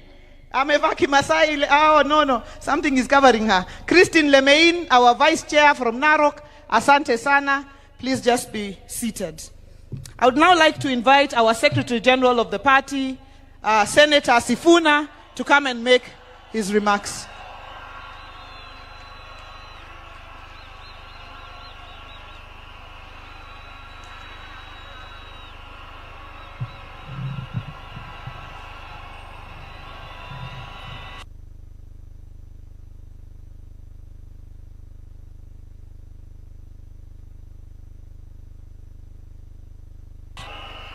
Asante sana kwa familia ya baba yetu, rafiki yetu, kiongozi wetu, rafiki yetu ambaye ametulea sisi vijana katika siasa, wakiongozwa na Mama Aida, ndugu yangu Raila Junior, na dada zangu wawili Winnie na Rosemary. Mheshimiwa Rais na viongozi wote ambao wamefika hapa, na wasalimu kwa jina la Yesu. Hamjambo? Hamjambo tena? Hebu nipungie mkono kama unaniona, hata wa kanisa. Asante. Asante. Mimi ndio Sifuna, katibu mkuu wa chama cha ODM, seneta wa Nairobi na naibu kiranja wa walio wachache pale kwenye Senate. Zaidi ya yote, mimi ni kijana wa baba. Waheshimiwa wote ambao wamefika hapa leo, I have been extremely privileged. It is the privilege of my life to have met Baba, to have studied under his feet, to have learned all that I have learned from him, and finally to serve him as his Secretary General for the last 8 years. I will eternally be grateful to you, Jacom, for the opportunity that you gave me.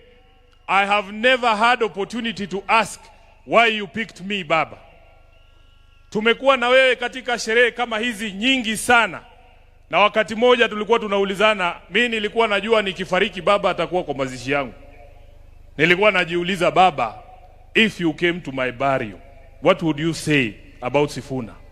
Na nikajiuliza, what will I say on that dreadful day when we have to bury our Baba, our mentor, our leader?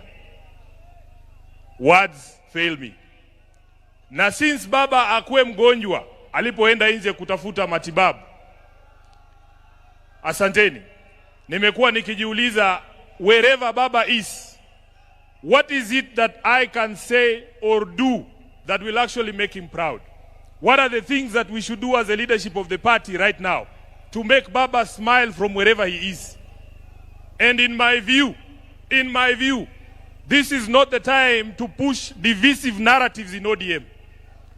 This is not the time. You all know, nyinyi wote mnajua ya kwamba chama cha ODM ni chama cha kila mtu, si ndio? Chama cha Kenya nzima. Na lazima sisi kama viongozi wa chama tuonyeshe umoja ili hawa ndugu zetu ambao ni wanachama wafuate mfano wetu. Nataka niseme hapa mbele yako baba ya kwamba chama hiki ambacho umetuachia, mimi Sifuna sitakuwa baadhi ya wale ambao watachangia kuangusha chama cha Raila Amolo Odinga.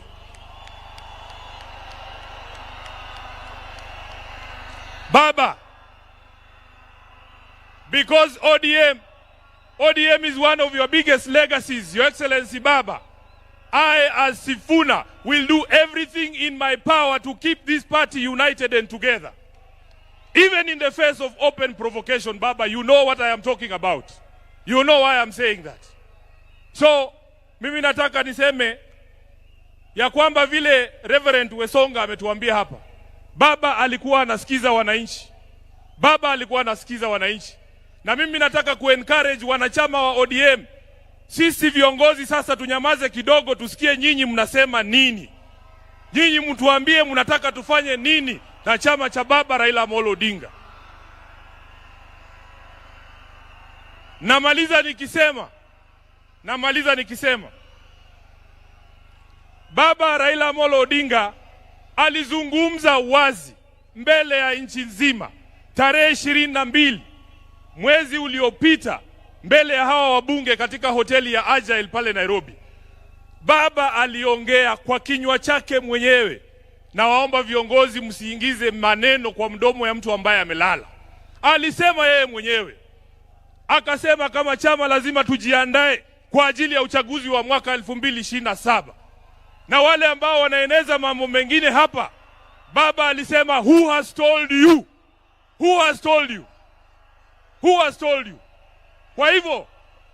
Kwa hivyo sisi tutafuata the last standing instruction ya Baba ambaye alitoa chini ya siku 23 ambazo zimepita kabla afariki. Kwa hayo mengi, ni jukumu langu pia kama katibu mkuu wa chama, Mheshimiwa Rais, ilinivunja moyo sana kwamba Baba alitoka Nairobi bila kusikia sauti za watu wa Nairobi wakisema tuko tayari. Sasa ni jukumu la hawa ambao wamefika hapa leo. Nataka mseme chant ya chama cha ODM mpaka Baba ajue anazikwa na wanachama wa ODM. Nikisema ODM, tunasema tuko tayari. Muko tayari? Muko tayari? ODM! ODM! ODM! Asanteni sana, Mungu awabariki.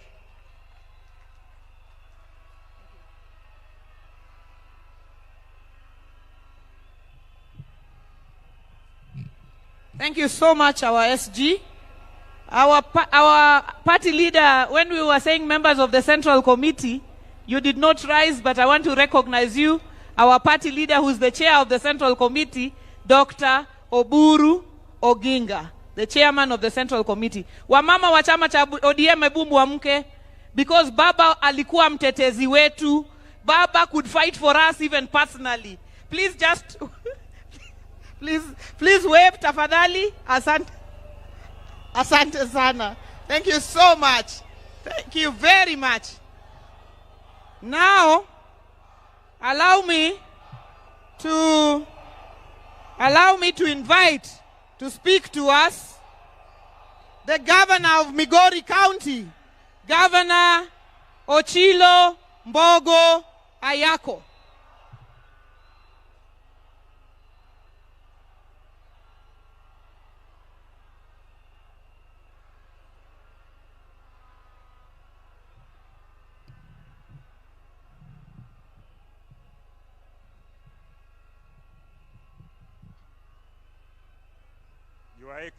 Your Excellency, the President of the Republic of Kenya, Your Excellency, Madam Ada Betty Odinga, all the dignitaries present and all the protocols observed. Nyasaye ber, seche duto. I want to take this opportunity to bring the condolence of the great people of Migori, the condolence of my family, and the condolences of all the living things from Migori County. I want to say that we are so sorry. We have lost our leader, we have lost our mentor, we have lost our alter ego. But I also want to say one thing because I'm cognizant of the time. Not many people are aware of the fact that His Excellency the President Ruto, was a founder member of ODM. Allow me to remind all of us who are here today that in 2005, when there was a movement to bring the new constitution to this nation, that movement was headed by Baba, and in that movement, the current President of the Republic of Kenya, President Ruto, was in that movement. The former President of the Republic of Kenya, Uhuru Kenyatta, was in that movement. Professor Nyong'o was in that movement. Na hata mimi Ochilo Ayako, I was in that movement. I am saying so in remembrance of Baba because Baba knew how to put teams together. Baba brought everybody as a team and ensured that he was focused that Kenyans were to have a new constitution. And mimi nikiwa mtu wake wa mkono wakati huo, I was a minister and a young one, a one that was very fearful. So I went to Baba and asked him, you are a minister in this new administration. I am the youngest minister in this new administration. And you have said we should take a stand for the people of Kenya. I am saying so to confirm that Baba never betrayed the people of Kenya when the interest of the people of Kenya was ahead of everybody. Baba sacrificed everything he wanted. So I want to say, tukumbuke Baba, tumkumbuke kwa ile msimamo alichukua, na sisi zote tuendelee hivyo. Asanteni sana na Mungu atubariki. Thank you so much. As we remember that we are in the solemn occasion of sending off our father, our leader, our statesman, an occasion being watched from across the world. I would now like to invite to speak to us the founding Secretary General of the ODM party and the Governor of Kisumu County, His Excellency Professor Peter Anyang' Nyong'o.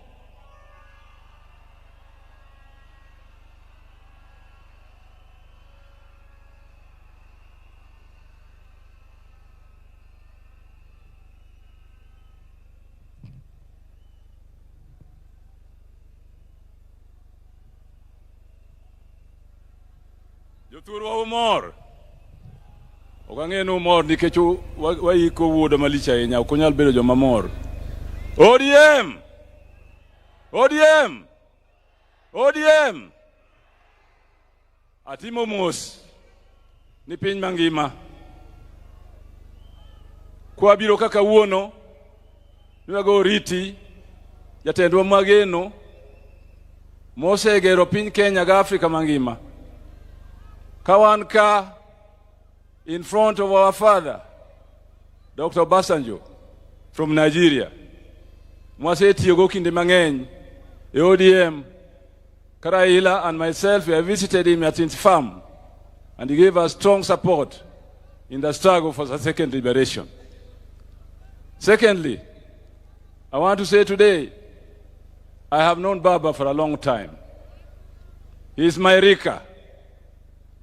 When there was, in 2005, a very important decision to be made in this nation between the Kilifi draft constitution and the Bomas draft constitution. The Kilifi draft basically denied Kenyans the opportunity to have devolution and wanted Kenya to continue as highly centralized nation.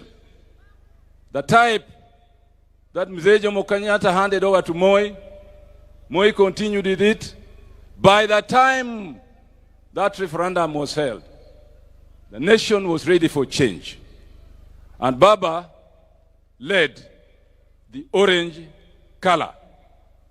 There were two colors, or two symbols for that referendum: bananas and oranges. Bananas were defenders of the old constitution and the centralized government. Orange was for change and for devolution. That is the origin of the Orange Democratic Movement. Orange Democratic Movement cannot continue as a party without strong support of devolution and giving services to the grassroots of our nation. And therefore today we sit here mourning and said goodbye to the father of ODM, to the father of making sure that every government that comes after that referendum will continue to focus on service to the people, will continue to hold the common man as the common man and woman at the center of government and government policies. On Monday, the 3rd of October, Dennis Onyango called me on Sunday and told me that you need to go and see Baba on tomorrow, the 3rd of October. I left Kisumu in the evening of Sunday to make sure that I was at Jacom's house very early in the morning. We spent a whole morning together. And he said, Wadgi Mary, he used to call me Wadgi Mary, the brother of Mary. And I would call him Iwonya Lego. Wadgi Mary, adwani time gimoroka. Kaukinde ni, monindiki e pepa moro. Manyalo deal with this issue of tribalism. The word tribe came from the colonialists. As far as Kenyans are concerned, we knew people as Jo, Joluo, Jokikuyu, Jakamba, the people of. And therefore the word tribe is a retrogressive word and concept. Do a paper on the issue of nationalities and the state, the modern state, so that the central committee of the party can discuss it and put it before the party as the understanding of the people of the party on tribalism and the death of tribalism and the birth of nationalities are the only progressive concept in democratic times. ODM! ODM! Asanteni sana.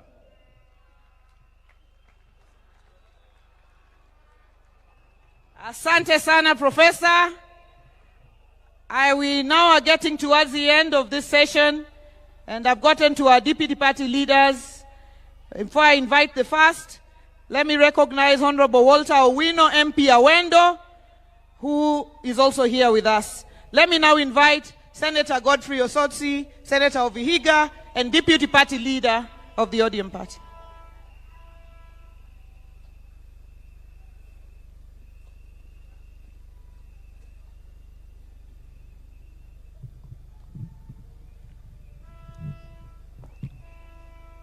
Familia ya baba kiongozwa na mama Aida, His Excellency the President, the Deputy President, and all protocol observed.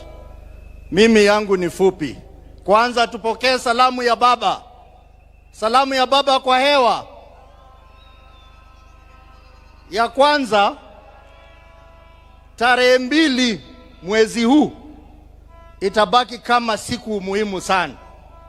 Kwa sababu baba Raila Amolo Odinga alikaa pale hoteli ya Serena the whole of afternoon mpaka late in the evening, na alikuwa na summon watu, anawaita, anawaongelesha.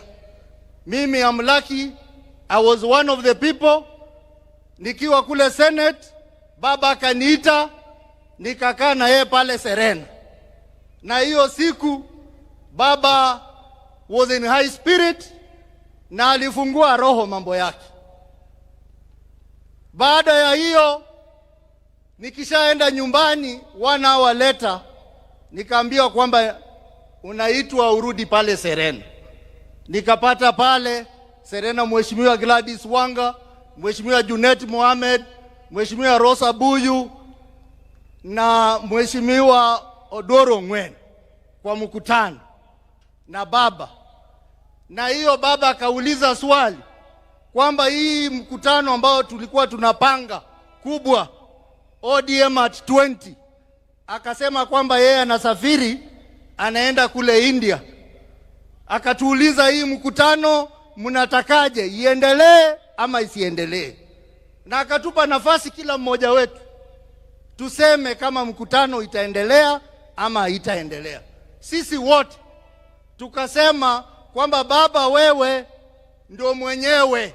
We are not celebrating ODM at 20, but we are celebrating you for the legacy of this country and for the fights you fought for the people of Kenya. Sisi wote tukasema tutaahirisha hiyo mkutano mpaka ile siku baba atarudi.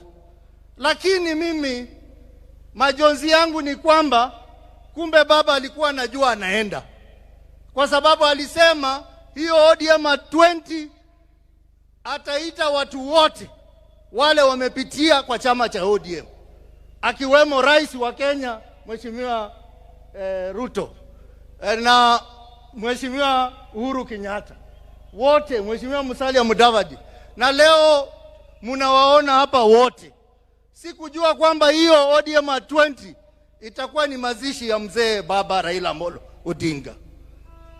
Ya mwisho, mimi nikikaa pale na baba tumeongea mambo mengi, but I just want to send two most important things. Kwamba baba, Rais William Ruto, sisi kama chama tunashukuru sana umepatia rafiki yako a befitting send off. We are happy as a party. But baba was happy if all Kenyans enjoy life and benefit. Baba, on March this year, baba Raila Odinga aliweka kidole kwa mkataba 10 points agenda ambayo ni masuala ya Wakenya. Mheshimiwa Rais, umesaidia ndugu yako vikubwa, lakini baba atakuwa na furaha sana kule mbinguni kama hiyo 10 point agenda itakamilika vile alikuwa anataka. Na baba mwenyewe alikuwa amesema tarehe March next year 2026 yale masuala 10 yawe yametekeleza. Kwa hivyo Rais, I know you have the ability, I know you have the capability, I know you have the power. Please make baba happy in heaven. Ya mwisho, chama cha ODM, I want to join the other leaders who have spoken before me to say many people are saying outside there that now that baba has gone, the party is gone. I want to tell you today that baba has left a strong team of able, brave individuals who are ready to run this party. We will sit down. We will take our time to mourn baba. After mourning baba, we will constructively engage internally. And then we will pick our pieces and ODM will stand strong as a single political party in Kenya that will continue to drive the vision of baba. Asanteni sana. Wacha tuseme ODM. ODM. Asanteni sana, Mungu wabariki.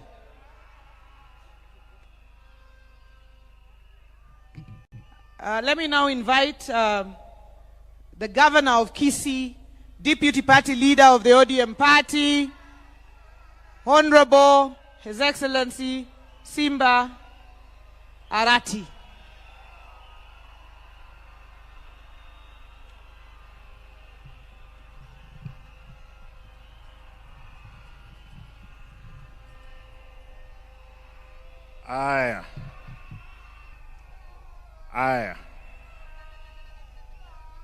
Your Excellency, the President of Kenya, Mama Aida, distinguished family members, fellow mourners. Allow me, I wanted to read a long speech that I had, but because of time, I'll speak as the deputy party leader of ODM. Kwanza mnikubalie mimi kama Simba Arati, gavana wa Kisii, nilete rambirambi zangu na familia yangu na watu wangu wote wa jamii ya Omubiri. Pili, nataka nirudie mimi leo hii kuwa gavana. Baba Raila aliniteua kuwa kansela kule Nairobi kwa miaka 5. Baadaye nikiwa nanyanganywa tiketi yangu ya ubunge, baba akaamua anipe tiketi ile. Nikakuwa mbunge wa Omubiri kule Nairobi kwa tiketi ya chama. Na hata wakati nilikwenda Kisii kusimama kama gavana, hawakuamini kwamba ningechukua. Baba akanipa tiketi ile. Nimesoma katika darasa la baba. Amenipa mtihani. Nimepita mtihani. Baba ananipigia simu akiwa hapa. Mara ya kwanza mwezi uliopita akaniambia nikatoka Nairobi kuja kumuona. Tukaongea. Akaniambia nirudi Nairobi niende kukutana na Rais Ruto. Tuongee mambo ya chama na viongozi wa Kisii kukutana na yeye. Baadaye wiki moja kabla hajaenda kule India, mzee amenitafuta kwa simu. Akaniambia nataka simu ya bibi yangu. Alikuwa anataka amuongeleshe. Nikampea, wakaongea. Wakakubaliana kwamba wiki hiyo angesafiri kule Uchina kwenda kutibiwa. Lakini baadaye nikaondoka Kisii mara moja kuelekea Nairobi kumuona. Nikaenda nyumbani, nikakutana na mama Aida. Nikampata. Mzee alikuwa Serena. Akaniambia, Simba, usije Serena, uje nyumbani. Tukakutana. Mzee akaniambia, Simba, nataka niende Malindi kwa siku 2. Nitarudi nione kama nakwenda India ama naenda Uchina. Tukakubaliana na baba, akaenda Malindi, akarudi. Tukakutana na Mheshimiwa William Ruto, rais wetu. Rais akaniambia, we cannot gamble with the life of our brother Raila Odinga. I'm giving a plane tomorrow to take mzee to India. And Mheshimiwa Rais, nashukuru, asante sana. Nataka niseme, najua kwamba baba amelala, yuko pale. Baba amelala, baba aenda salama. Lakini jua kwamba papa wameamka sasa. Wamesema kwamba kulala kwako chama cha ODM kitalala. Nataka nihakikishie umati huu, chama cha ODM sasa ndio tumeanza mapambano. Mapambano ndio tumeanza. Baba, utafurahia mahali utakuwa, safari ambayo tuko nayo. Nataka niwahakikishie wanachama wa chama. Wanga, nipe dakika moja, mimi nalia. Dakika moja. Nataka niwahakikishie wanachama, wale ambao hapa, wale walikuwa napinga baba, wale walio dhurumu baba, wengine wako hapa ndani.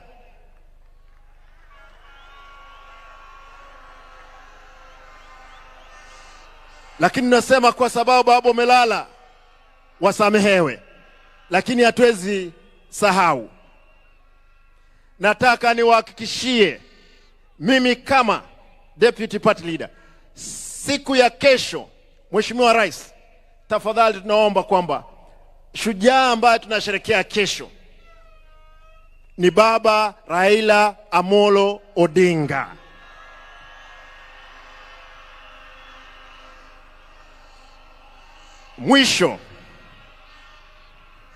Mwisho mnikubalie tuimbe wimbo peke yake, bado mapambano. Vijana msilale, vijana msilale, bado mapambano. Hebu tusimame juu tafadhali. Huo wimbo lazima tukumbushane kwa sababu mapambano sasa ndio tumeanza kuelekea mbele. Vijana msilale, vijana msilale, bado mapambano, mapambano, mapambano, bado mapambano. ODM msilale, ODM msilale, bado mapambano, mapambano, mapambano, bado mapambano. Asanteni. Lazima kura za 2027 sisi kama chama lazima tushinde uchaguzi huo pamoja, lazima tutashinda. Asanteni. Mungu awe nanyi.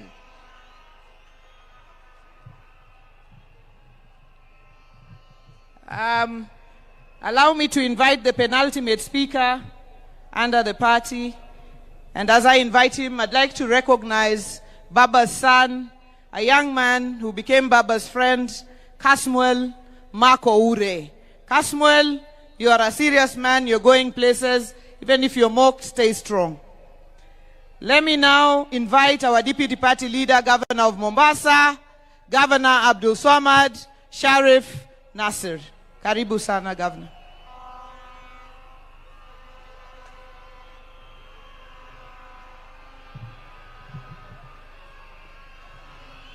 Aya, baada ya kufuata itifaki zote, mimi nimekaa hapa na nikaona kila mmoja anaongea lile ambalo kwamba baba alikuwa amemwambia. Lakini mimi kwa unyenyekevu niko na barua ambao kwamba nimemwandikia baba, yale ambao yameweza kujiri kuanzia alipokuwa ameenda mbele ya haki na mpaka sasa hivi. Baba, katika barua ambao kwamba na kuandikia, nimeona watu wengi hapa, aliyeongea Kijaluo, aliyeongea Kiingereza. Mimi nitaomba niongee Kiswahili ili sije wengine wakaona na wasengenya, na ndio maana siongee Kijaluo hii leo. Baba, katika mazishi yako, baba, katika mazishi yako ni mazishi ambayo kwamba ni ya maajabu. Dunia nzima inaweza kuomboleza na wewe, jamii, marafiki, familia, wale ambao kwamba alikuwa ni wako wa ndani. Lakini baba, lile ambalo kwamba la ziada, hata maadui zako sote tunashtuka na tunashtuka ya kwa leo wanatoka machozi, na tunajiuliza ya kwa ilikuwa ni machozi ya ukweli ama ni machozi ya uongo.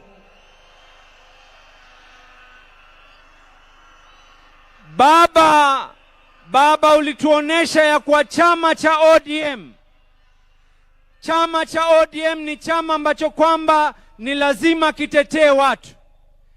Baba, katika ile hali ya kupima hali ya maji na unga, chama pale ambao kwamba ulituacha sisi katika uongozi, baba, tuliamua ya kwa Daktari Oburu aweze kushikilia nafasi yako, tukikaa chini tuweze kuendelea. Na nina imani baba, pale ulipo ni jambo ambalo kwamba tumelifaa la maana. Baba Agwambo Tinga, baba, katika hikma yako ulituambia tunaingia katika mambo ya broad based. Baba, tulikaa masaa na wewe. Tukaulizana, je, tuingie katika broad-based ama tusiingie? Na sote tukakubaliana ya kuwa tuingie katika serikali ya broad-based. Baba, nakupatia uhakikisho hivi sasa hivi, hatukukusaliti wakati uko hai na hatutakusaliti wakati umefariki. Tutakaa ndani ya serikali ya broad-based. Baba, tutakataa kuweza kukusaliti. Baba, jana nilipiga Mama Aida Pambaja. Na Mama Aida akaniuliza swali moja baba. Mama Aida akaniuliza, huu umati wote, lao ingelikuwa sio serikali kuweza kutusaidia, tungefanya vipi mtoto wangu? Nikamwambia, baba, magavana wa ODM, pengine tukechukua wale Kanjo Inspectorate, wote tukawaleta, pia tusingeweza kucontrol umati ambao kwamba walikuwa wanataka kuzika. Na nikamwambia Mama Aida, na yuko hapa ni shahidi, nikamwambia kesho nikiongea nitakuwa ni mwenye kukosa fadhila nisipoweza kumshukuru William Samoei Ruto, kwa sababu baba ulinifunza tulipokuwa Addis Ababa, wakati ilipokwenda vile ilivyoenda, ukaniambia mshukuru yule aliyekufaa. Niko hapa hii leo. Thank you. Asante Rais William Samoei Ruto. Lao si wewe, sijui tungekuwa vipi tumeweza kumzika. Baba, nikimalizia, baba, leo hii mimi ni shahidi. Tunamuomba Mama Aida kwa unyenyekevu, vile ambavyo kwamba baba alitushika mikono tukaingia katika siasa. Tunamuomba Mama Aida awabariki watoto wake alowazaa, lakini ni ndugu za Wakenya wote. Junior, Rosie na Winnie, musituache mkono. The ODM party needs you and we can be able to songe katika hii safari mbele. Mimi nimesikia wengi wakiongea habari ya mwaka 2027. Nimesikia wengi wakiongea mambo ya mwaka 2027. Gladys, point zangu mbili za mwisho nataka kuweka. Ya kwanza, baba, ulikuwa umetunuku Mombasa na ukaniamini niweze kuweka sherehe za miaka 20. Ikifika Novemba, baba, Mombasa inafanya sherehe. Tunasherekea miaka 20 ya ODM na tunasherekea miaka yako yale ambao kwamba uliweza kupeana. Na hata hii leo baba, kuna delegates kutoka Mombasa wako hapa. Kuna MCAs wa Mombasa wako hapa. Kuna assembly na leadership yao yote iko hapa baba. Yote kwa sababu yako. Baba, ikifika mwaka 2027, mambo mawili yatatendeka katika hii Kenya. Wana ODM, nisikizeni kwa makini. Mambo mawili yatatendeka katika hii Kenya na kuonesha nguvu zetu. Hii by elections zinazokuja, sote hapa tutaingia mashinani kuhakikisha tumeshinda by elections zile ambazo kwamba zilioko katika maeneo ya Kasipul, maeneo ya Ugenya, maeneo ya Magarini. Watu watajitokeza kwa heshima yako baba, na kila mmoja hapa atatoka na kuweza kuhakikisha ataweza kuinua uso wako, ili ikifika mwaka 2027 baba, mambo ni mawili. Umetufunza ya kuwa kuna njia nyingi ya kuwa kanga. Tunasema hivi, mwaka 2027 hatukai katika upinzani. Mwaka 2027 we will not be in the opposition. Mambo mawili yatafanyika. Agosti tunapiga kura. September we are either in government or we are government. Joey! Joey! Joey!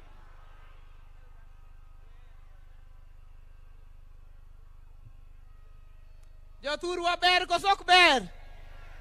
Bas. Finally, I would like to invite in his hat. He has two hats. One as the National Organizing Secretary of the ODM party, and the other as the chairman of the Council of Governors. And that is the governor of Wajir County, Governor FCPA Ahmed Abdullahi, to come and speak to us. And when he finishes, call back the official MC, who's the Deputy President. Karibu, our chairman.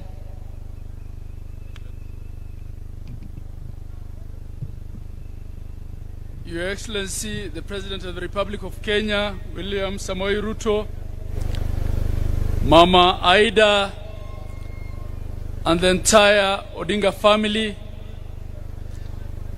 all mourners here present,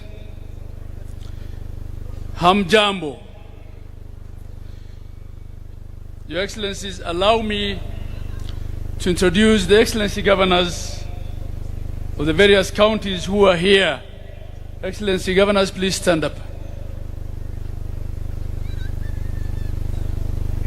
And after I call your name, please be seated. We had here on stage Her Excellency Governor Gladys Wanga, Governor of Omubiri. We also had up here on stage Governor Professor Peter Anyang' Nyong'o, Governor of Kisumu County. We had here the two party leaders, Governor of Mombasa, Abdul Samad Sharif Nasir, and Governor of Kisii County, Excellency Simba Arati. We have the host governor also, who I'm positive will come and speak, Governor James Orengo.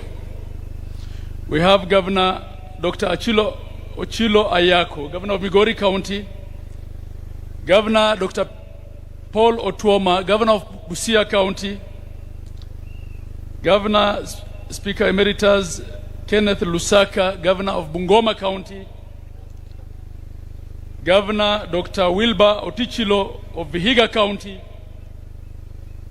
Governor FCPA Fernandez Barasa of Kakamega County. Governor His Excellency Joseph Olelenku of Kajiado County. Governor Dr. Dado Godana of Tana River County. Governor Gideon Mungaro of Kilifi County. Governor Patrick Olentutu of Narok County. Have I missed any governor?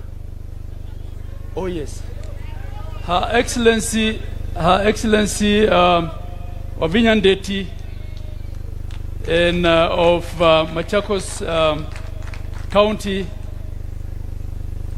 His Excellency Governor Kangata Wabarua of Muranga, and His Excellency Johnson Arthur Sakaja of Nairobi County. His Excellency the Governor of Nyamira County, Nyaribo. Asante, Your Excellency. Your Excellency and the family. Mama Aida and the family, kindly accept my condolences, the condolences of my family, the condolences of the people of Wajir County, the condolences of the people of northern Kenya and the northeast, and the condolences of the 47 governors of Kenya and the secretariat and the staff of the Council of Governors. Baba was indeed the architect, the father, and the protector of devolution. Devolution was Baba, and Baba was devolution. Baba always told us as governors that devolution is not a favor, it is the only way to equalize Kenya and to have a Kenya where development reaches every corner of this country. Baba will be missed at the Council of Governors. He will be missed for his ability to speak the truth when it's costly. He will be missed for his courage, unwavering courage. He will be missed for his belief in devolution. On the 16th, Your Excellency, Facebook reminded me and my people of Wajir that 10 years ago, on the 16th of October, Baba came and walked on the first kilometer of tarmac in Wajir County. And he told us, this is why I fought for devolution in the 2010 Constitution.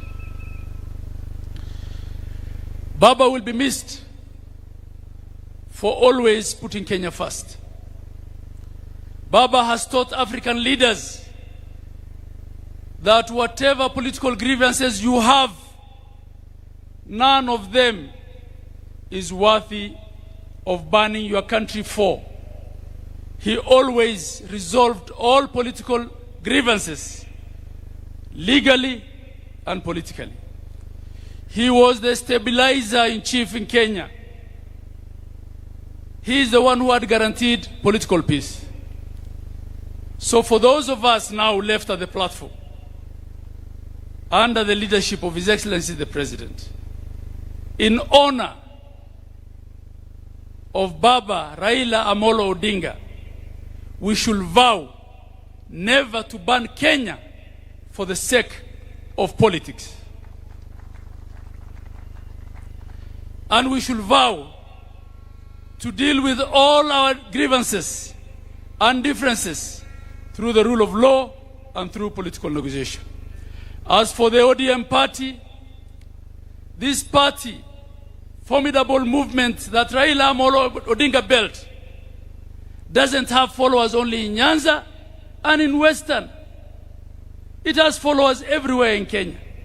It has followers in Coast, in the north and the northeast. It has followers in Masaini. It has followers everywhere, in every former province and in every county in Kenya. As we have given the interim leadership of this formidable party to our mzee and senator and elder brother of our departed party leader, Mzee Oburu Odinga, we want to assure you of our support, that we will hold ODM together at all costs, and that ODM will not fade. The legacy of Raila Amolo Odinga cannot fade. In his honor, we will ensure that ODM is one.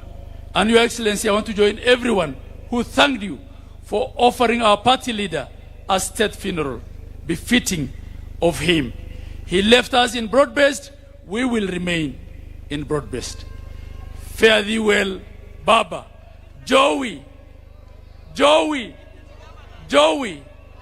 I also want to recognize all the deputy governors, and there are very many of them here, who have also taken time to be with us here and to attend this important last function of Baba. I want to thank you.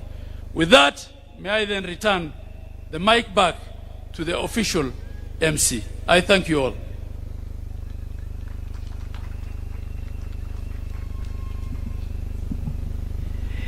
Now, thank you very much. We try and hurry up a bit. I'm going to call a number of speakers here, and every one of you, you come in quick succession, 2-3 minutes, pay your tributes. Ngoja Mishi, takuita, I'll call you Mishi, just go back. Let me call Governor James Orengo, and after him, I want to call the experts that Baba donated in the broad-based government. So after James Orengo, I will call Minister Oparanya, Minister Joho, Badi, and Opio Wandai to say one word, 1 minute each, then we go towards completion of this program. Karibu, Governor James Agre Bob Orengo, Senior Counsel, Governor of Siaya.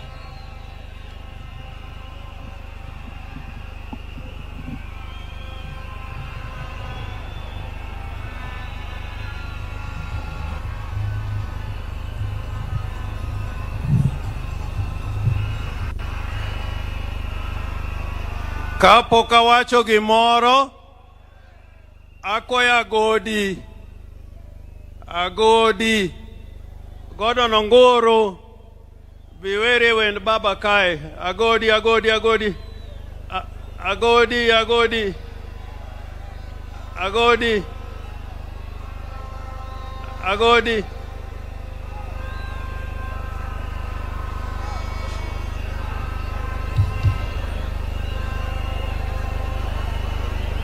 DJ.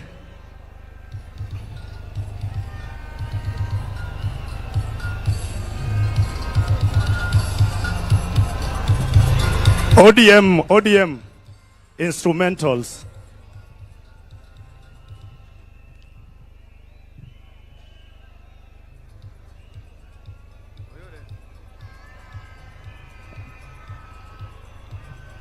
Nia wana nyangu huo josuba nyakwalek. Elakana tuma jawaya, weawe na molo tinga, poke na nuango mipimogo. Ni Raila to poke na nuango mipimogo.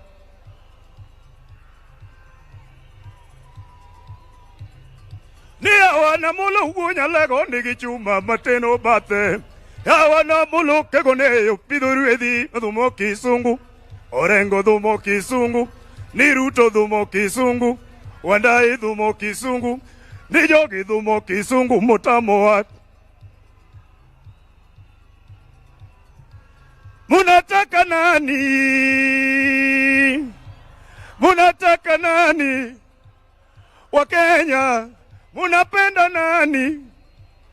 Amolo, tinga uonya lego, romo wangeni wadinonu. Wangeni turodogo, ni wangeni wadinonu. Wangeni turomogo, nikatek to uderu. Wangeni uyego, munataka nani? Tunapenda Baba, Amolo Odinga. Tunapenda Baba, Raila Odinga. Agwambo uonya lego ni wuothorumo. Anitinga koro riti ni sechorumo. Agwambo uonya lego ni sechorumo.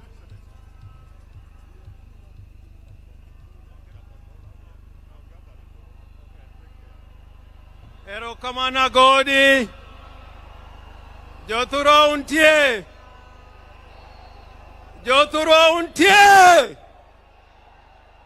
Pokanena Joturo untie. Basi, nitasema machache sana, yani muda imeyoyoma. First, to maintain Your Excellency Aida Odinga, to Rosemary Jr. and Winnie, to Dr. Oburu Oginga, and Your Excellency the President of the Republic of Kenya, President Uhuru, President Obasanjo, and all mourners who have joined us on this great day. President Ruto, let me put it on record.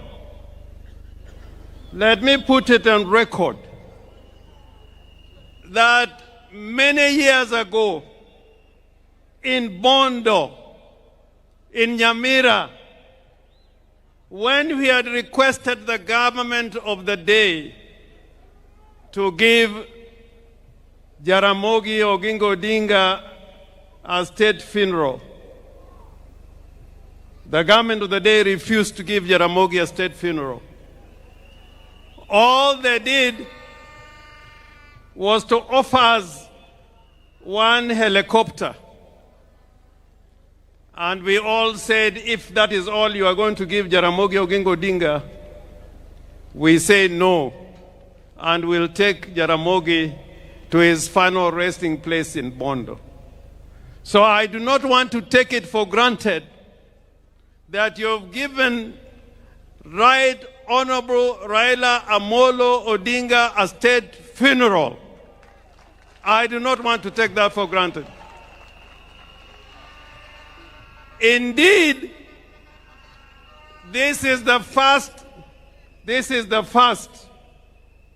proper state funeral with military colors, with the participation of the military in the whole of Nyanza region. We have lost so many sons in Nyanza. We lost Mboya, we lost Agwingi, we lost Ouko, but this is the first time we have seen a state funeral, and I want to thank you for this and go on record as thanking you. Now, I want to say something about Raila. Because without saying the qualities of Raila, who really what Raila was, then it will be impossible to keep his legacy. What did Raila really stand for? Why did many politicians come over these years and fall on the wayside? And Raila was always there fighting for us. Raila was a fighter for justice and democracy all his life. And sometimes I'm taken aback by some people who enjoy the rights Raila has fought for, including political parties. There are those who now lead political parties and abuse Raila Amolo Odinga without knowing that without Raila Amolo Odinga, you would not be leading those parties that you're leading today. They don't know. And I say, woe unto you. I say, woe unto you. There are those who forget the legacy of Raila Amolo Odinga. We have the Constitution of Kenya 2010. And people are here, and I like what Simbarati was trying to say, that there are people here today, when Raila was fighting for this Constitution, they said no to that Constitution. I want to remind you that without Raila Amolo Odinga, we will not be having this Constitution. So Raila was courageous. He was a brave man. I remember after the elections in 2017, when his votes were stolen, and we must continue to say that, when his votes were stolen,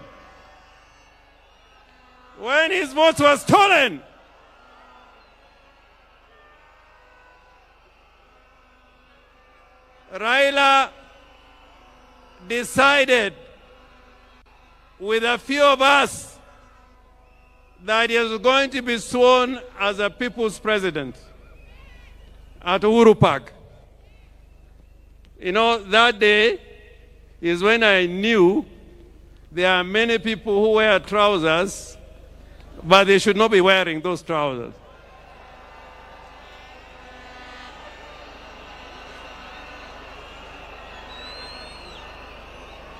But Raila said,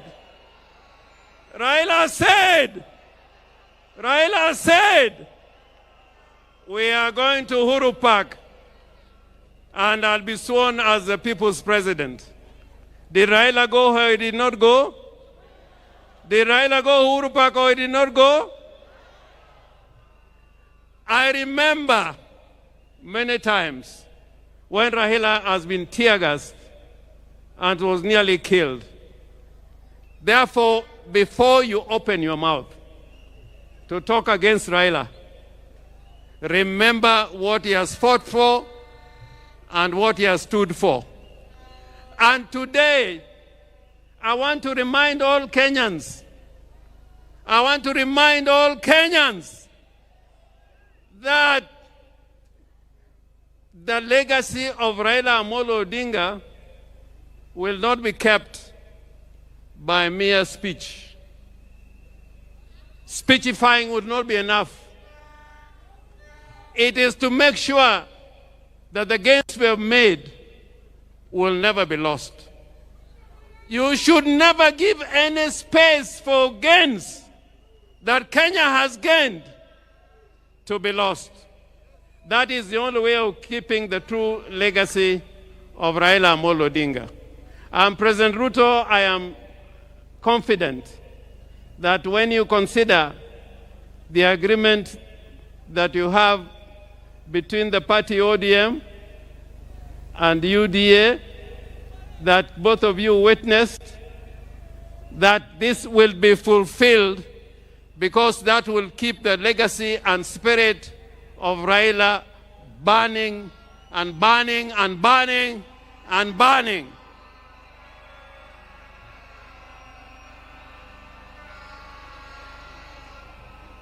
The other character of Raila Amolo Odinga, other than being brave and courageous, was that he was a peacemaker.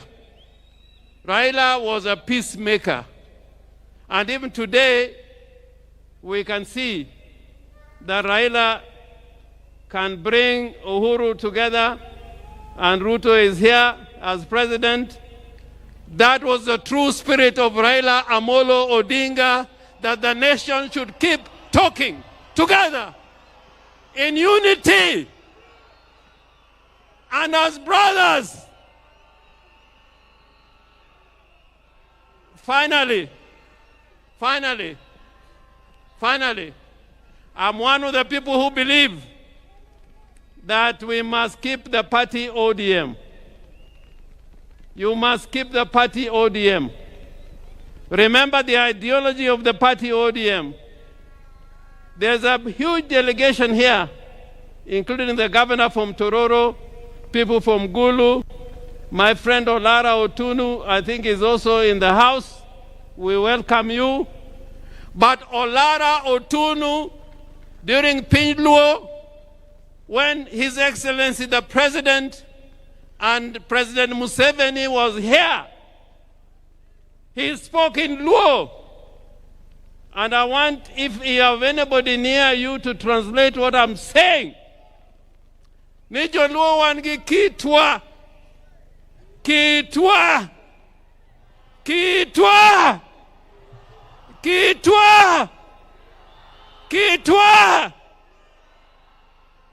In that spirit of the Luo nation, that spirit of Luo nation is like we like speaking the truth. We like speaking the truth. We like living in peace with our brothers. We like inclusivity. We are against those who are trying to tear Kenya apart and speak the language of division and tribalism and ethnicity. Woe unto you! So, President,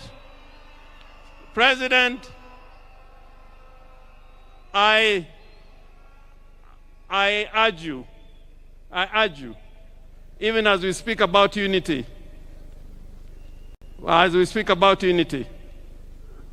let us not kill political parties.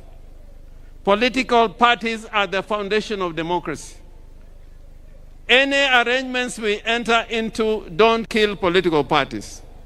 In 1963, political parties were killed, and it took us 20 years to fight to revive political parties. So jothurwa awachonu kageno ni wabed gimoro achiel, odu en odu, od meru kata ka chwer mane odu, wabed kanyakla, wati kanyakla, mondo Kenya obed gimoro achiel. I thank you so much, Mr. President.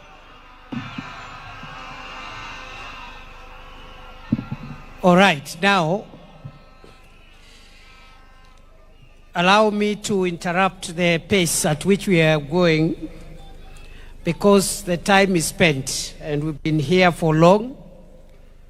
We have senior statesmen in our midst, including our retired president and the retired president of Nigeria, and we've kept them for long.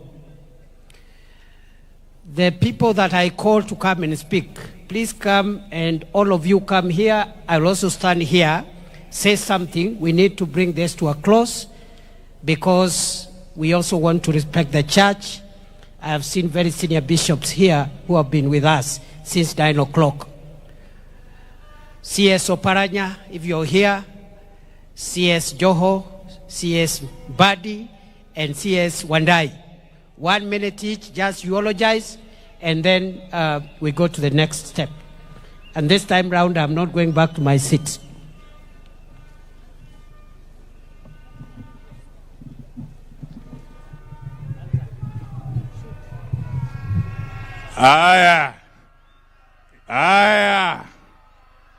Your Excellency, President William Ruto, Mama Aida, and the family, together with the Greater Jaramogi family, I bring my condolences. Baba was particularly many things to me. He was my father figure, he was my mentor, he was my advisor, and above all, he was my role model. I must thank the Almighty God for granting me the opportunity throughout my adult life until Baba's untimely demise to work very, very closely with him. Some of the things that we went through, there were good times, and indeed there are also bad times. But the bad times were too many. Some of these things I can only perhaps in the future record in a book. As I conclude, as we send off this giant of a man today, let me say this. Early this year, Your Excellency, Baba Raila Odinga did pay me a visit in my office at the ministry. And he told me that work for your country selflessly, that support your government fully. He concluded by telling me, Your Excellency, that he has been in many political arrangements. He has been in many political partnerships. But he has come to learn that, Your Excellency, President William Ruto, you are sincere. He also told me that you have demonstrated to him utmost goodwill. And therefore, as I conclude, one lasting tribute, the only lasting tribute we can pay to Baba and to perpetuate his legacy is to enhance and continue with the partnership that he started with President William Ruto. There are people, Your Excellency, who have worked before with Baba, but all that time Baba ended up with the short end of the stick. Baba ended up with a raw deal. We must applaud you, Your Excellency, on this day when we send off Baba, that you have done us proud as a community of this region. Thank you very much, and may God bless you. Asante.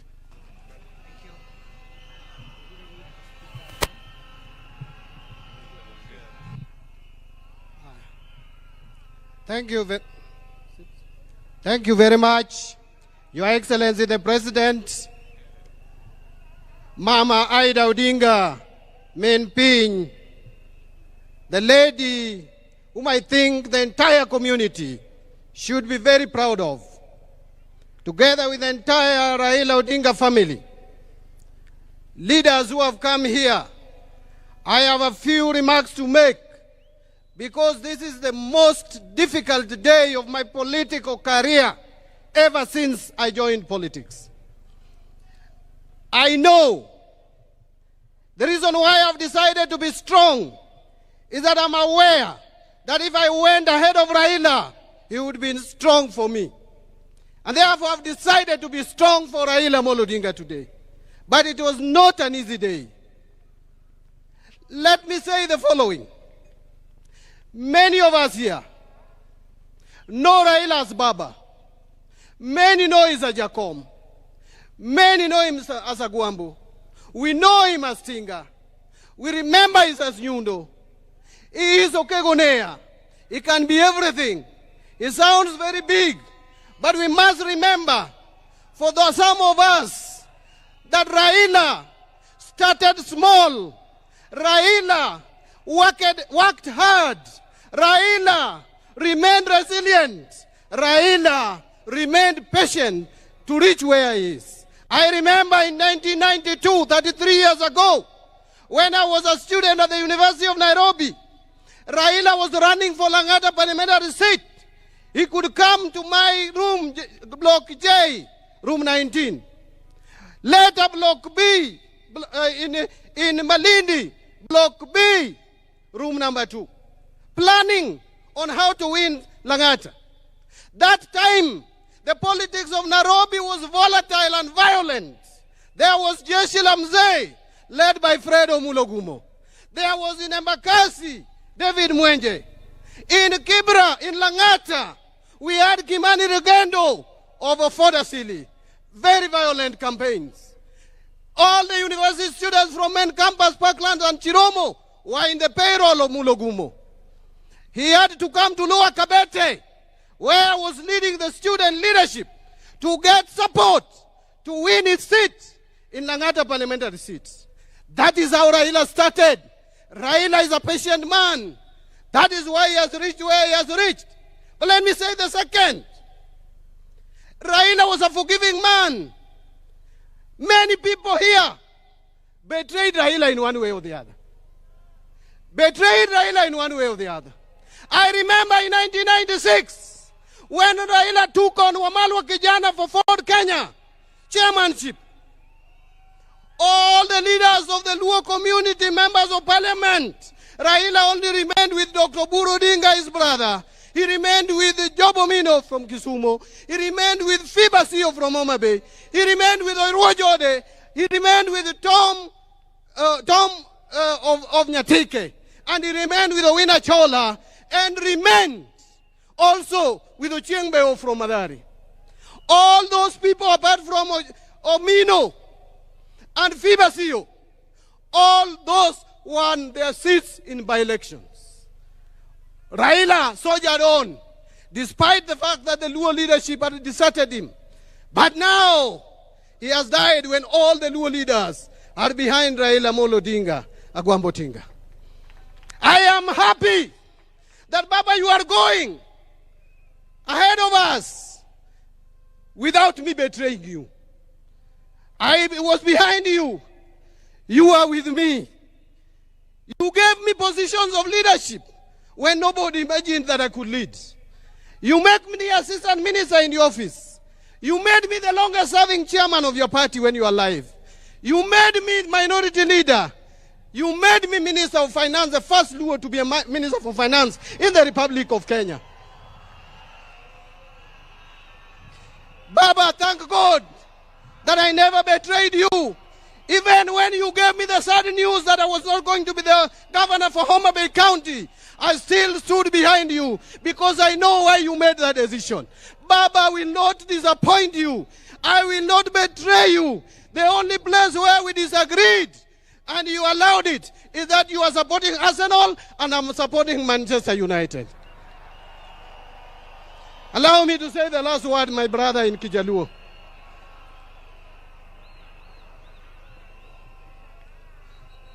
Joturwa, Jothurwa, Musa wuok eiwa. Kane Nyasaye oneno ka jo-Israel osethagore higni nomiyogi Musa. Musa nowuotho e bungu. Ji nondhogo Musa. Jo-Israel nomondhoge. Bad notero jo-Israel mogik e dho river Jordan. Kane oneno Kanaan loka cha.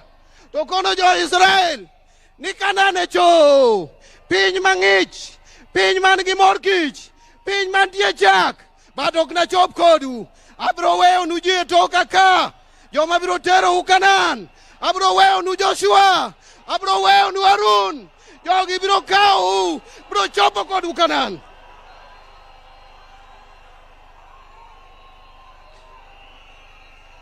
Budha ma wantiere ni.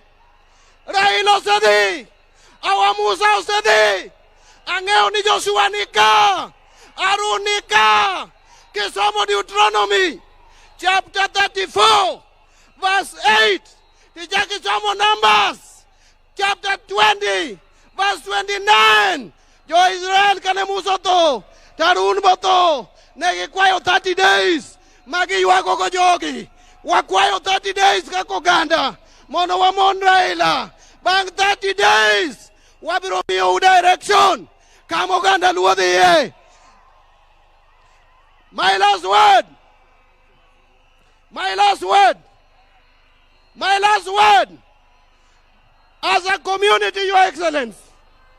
And I want to tell you this. Don't be shaken.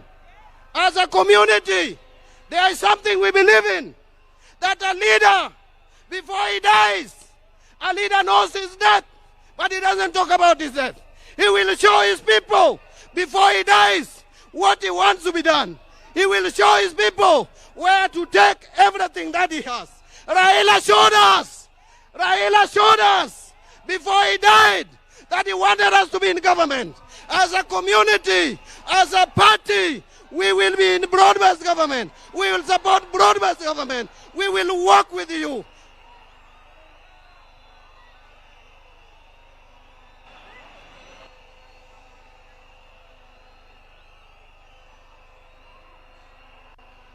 Mara ayud thuolo mamoko aywago osiepna. Lakini wawegi kanyo. Wawegi kanyo. I want to leave you with one verse. That is Luke chapter 9 verse 49. When Joanna came to Jesus and told Jesus that Ruoth waneno jomoko ka riembo jochiende to giluongo nyingi to wakwerogi nikech ok gin achiel kuomwa. To Yesu nokone ni uneno utimo marach. Utimo marach.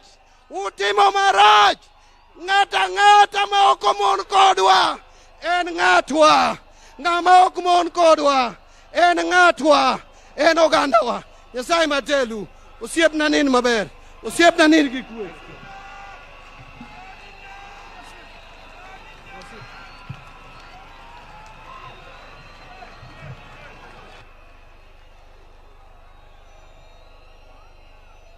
Your Excellency,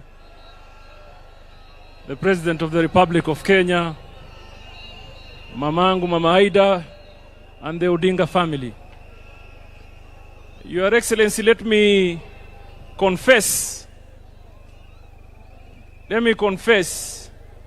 that kwa muda mrefu, I have never been in a situation where I have struggled to think of what I'm going to say about someone. And I will not be, Your Excellency, nimeona kama kuna ka contest of some sort. Who was called last? Who spoke about what? Who was assured what? Who was informed of the unknown? But for me, Your Excellency, I want to take this opportunity. Number one, to pray for Raila Amolo Odinga. May his soul rest in eternal peace. Your Excellency, I was a very young man. I was a very young man from Kisauni. where nobody knew me or had an idea of who I am. When I developed the ambition of wanting to become a leader. Your Excellency, there's a guy called John Maya Ndiwo. He was living in Mombasa, nikamwendea nipeleke kwa Raila. Babangu hajakuwa kwa siasa, mamangu hajakuwa kwa siasa, shangazi yangu hajakuwa kwa siasa, Hassan Joho hajulikani na mtu yoyote. I walked to see Raila na akanibeba mkono. Nikawa mbunge, nikawa governor, na sasa mimi ni waziri. Na mimi, Your Excellency, nataka tuchukue fursa hii mimi mwenyewe kibinafsi. Nimwombee Mwenyezi Mungu Raila aende apumzike na kutana na wazee wetu mbele ya haki. Na lile la muhimu, Mbadi said here that he has never betrayed Raila. I want to tell Mbadi, you are not on your own. Mimi, I have never betrayed Raila. Akiwa hai, and I assure you, I will not betray his cause hata akienda mbele ya haki. I assure you. And some of us, mimi, siwezi kuwa mahali ambaye Raila kunipeleka. Tuelewane? Siwezi kuwa mahali ambaye Raila hakunipeleka. And I must say it today here, I was taken to government of William Ruto by Raila Amolo Odinga. And Your Excellency, that is where I belong, and that is where I shall stay. La mwisho, watu ya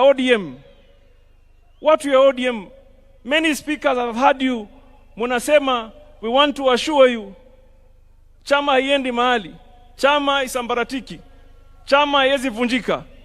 Mimi, the values of the party, the values and the principles of the party, zimewekwa katika roho yangu na baba Raila Amolo Odinga.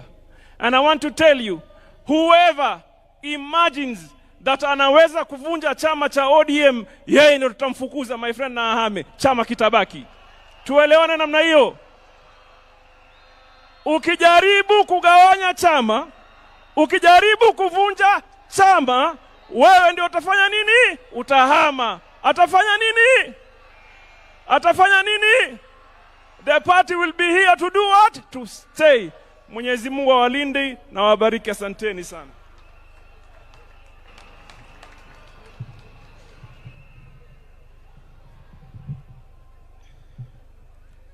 Mheshimiwa mama yetu ambaye ni Mama Haida Odinga na familia yako, pokea pole zetu kama binafsi na familia yangu na pia kwa niaba ya Waturkana. Wewe ni mama yangu kisiasa na nitatamka hivi leo kwamba tuko hapa kutambua kwamba tutakaa na baba vile alivyokuwa hai ama atupo. Wakati nilianza siasa, it was early in my early 20s. Mama wa kwanza aliyeintroduce kwa siasa juu aliona talenta niliyokuwa nayo ni mama Daktari Haida Odinga, akiwa mpatron wakati huo wa League of Women Voters. Hapo ndio aliona talenta niliyokuwa nayo. Baadaye hapo baba akanipata.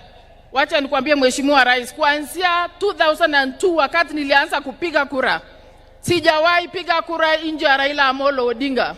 Kwa yale majukumu baba amenipa katika uongozi wa chama na hata yale mengine amenipa nje ya chama, sijawahi piga kinyume, nimedeliver sote. Wacha tu niseme kwa upana, wakati baba aliniweka kwa mambo ya BBI, nilivote yote kati ya governor aliyokuwa wakati huo alikuwa hataki, sisi tulikuwa tunataka, na kwa sababu nilipewa hiyo majukumu nilideliver hicho kitu almost 90%. Kwa mambo ya kura nimekuanga agent wa baba, na Turkana is very clear, tunavotingi zaidi ya 70% kwa baba. Kwa yale mengine baba alinipa ni kusimamia kura ya ODM kama commissioner. Hiyo yote nilifanya wakati huo. Na ya mwisho ni wakati aliniambia nimchaguliwe running mate wake katika Azimio. Nilideliver wish ambaye ilikuwa baina ile mbili alikuwa ameniweka nikiwa mama wa kike peke yake katika hiyo jukumu. Na hata wakati ya mawaziri, wakati alinipigia simu akaniambia anataka wewe ujumuike na watu fulani hapa huwe mawaziri, niliamua nikasema baba, upendavyo ndio nitatenda. Na hata wakati nilikuwa waziri ambaye nimeingia kwenye mamlaka ya cabinet secretary kwa mara ya kwanza, wacha niseme leo wasi, baba mwenyewe amekuwa akinishauri vile nitaelekeza na nitafanya mambo ya community integration. Kwa hivyo mimi nakwambia Mheshimiwa Rais, wakati ulikuwa unafanya campaign, hata wewe mwenyewe ukija Turkana ulikuwa unaniona vizuri na msimamo, na huo msimamo wakati wa mwisho baba siku moja ndio akaenda kwenye dunia hii ya pili, aliniambia nyinyi mkae serikalini kwa sababu hapo ndio nimewaachia. Kwa hivyo Mheshimiwa Rais, wewe unajua tu tutawacha mambo yote, lakini yale baba alituacha hivyo hivyo. Na kwa wenye wanasema hao ni ODM tucheseni hapa Nyanza, lakini jueni ODM iko Kenya mzima.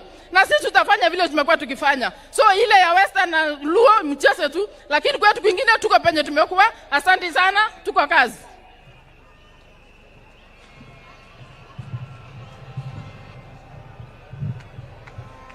Basi kwa sababu ya muda, all protocol observed, mimi vile mnajua, kwa wale wote ambayo wameongea hapa, mimi kwa miaka 3 iliyopita, mimi ndio nimekuwa karibu na baba kabisa.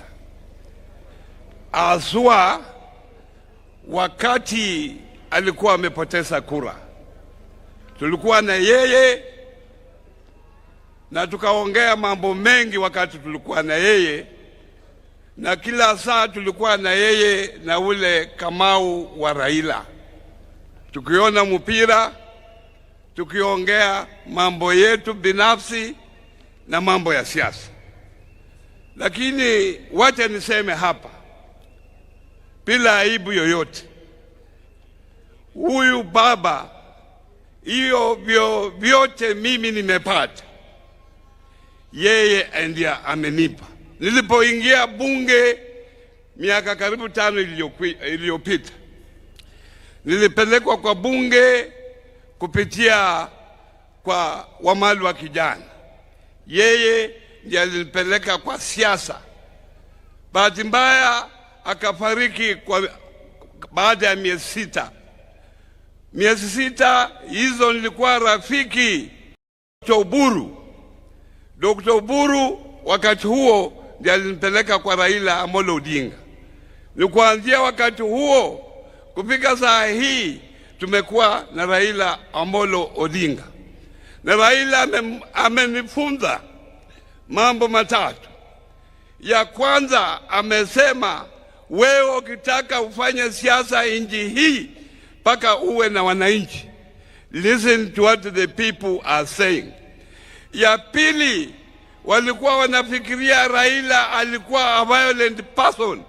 Raila was a very peaceful person. Alikuwa ananiambia, Oparanya, peace is very important to the country, for the development of the country. Ya mwisho aliniambia, Bwana Oparanya, don't burn bridges. There are no permanent friends in politics. There are no permanent enemies in politics. And that's why I have decided to take you to the government under Mheshimiwa William Ruto. Na yeye amesema wakati nilikutana na yeye mwisho, alisema nilikuwa na senator wa Migori, na alisema sisi tutakaa kwa broad-based government na tuunge mkono Mheshimiwa William Ruto, na hapa ndio tutakuwa na tutaendelea kuwa hapo. Na wale ambao wamepewa nafasi ya kulinda chama, mlinde chama, mtengeneze chama chiwe na nguvu. Tukirudi chama iko na nguvu, tuendelee mbele. God bless you, Waziri. Asante. Thank you very much. Sasa wale viongozi wa bunge wamekubaliana kwa sababu ya muda, hawataongea. Kuna leader of majority National Assembly, kuna pia leader of majority kwa Senate, kuna leader of minority kwa Senate na National Assembly, kwa heshima ya familia and the senior statesmen we have here and the church. Wamesema kwa niaba yao Junet Mohamed aseme jambo, tukienda kufupisha tafadhali. The family has requested we shorten the program. Makofi kwa Junet Mohamed jameni. Junet kwa niaba ya leaders.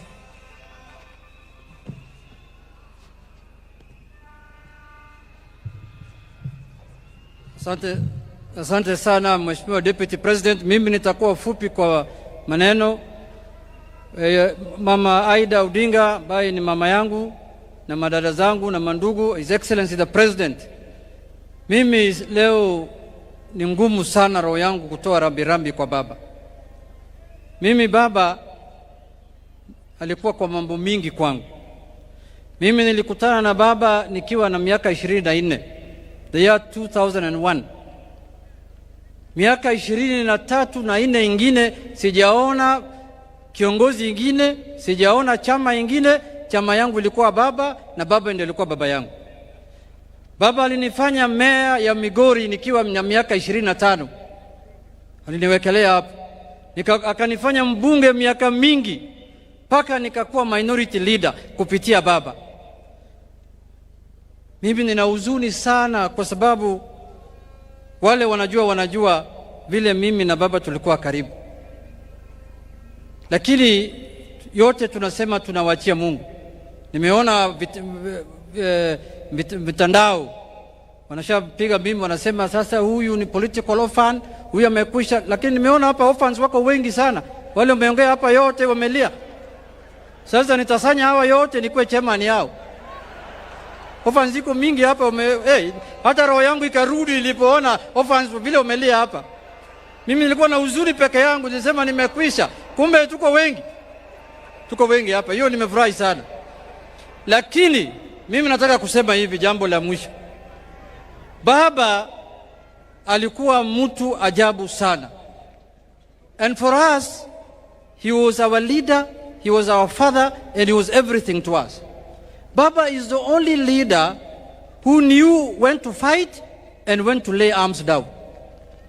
Baba had fire on one hand and water on the other hand. I will miss his telephone calls.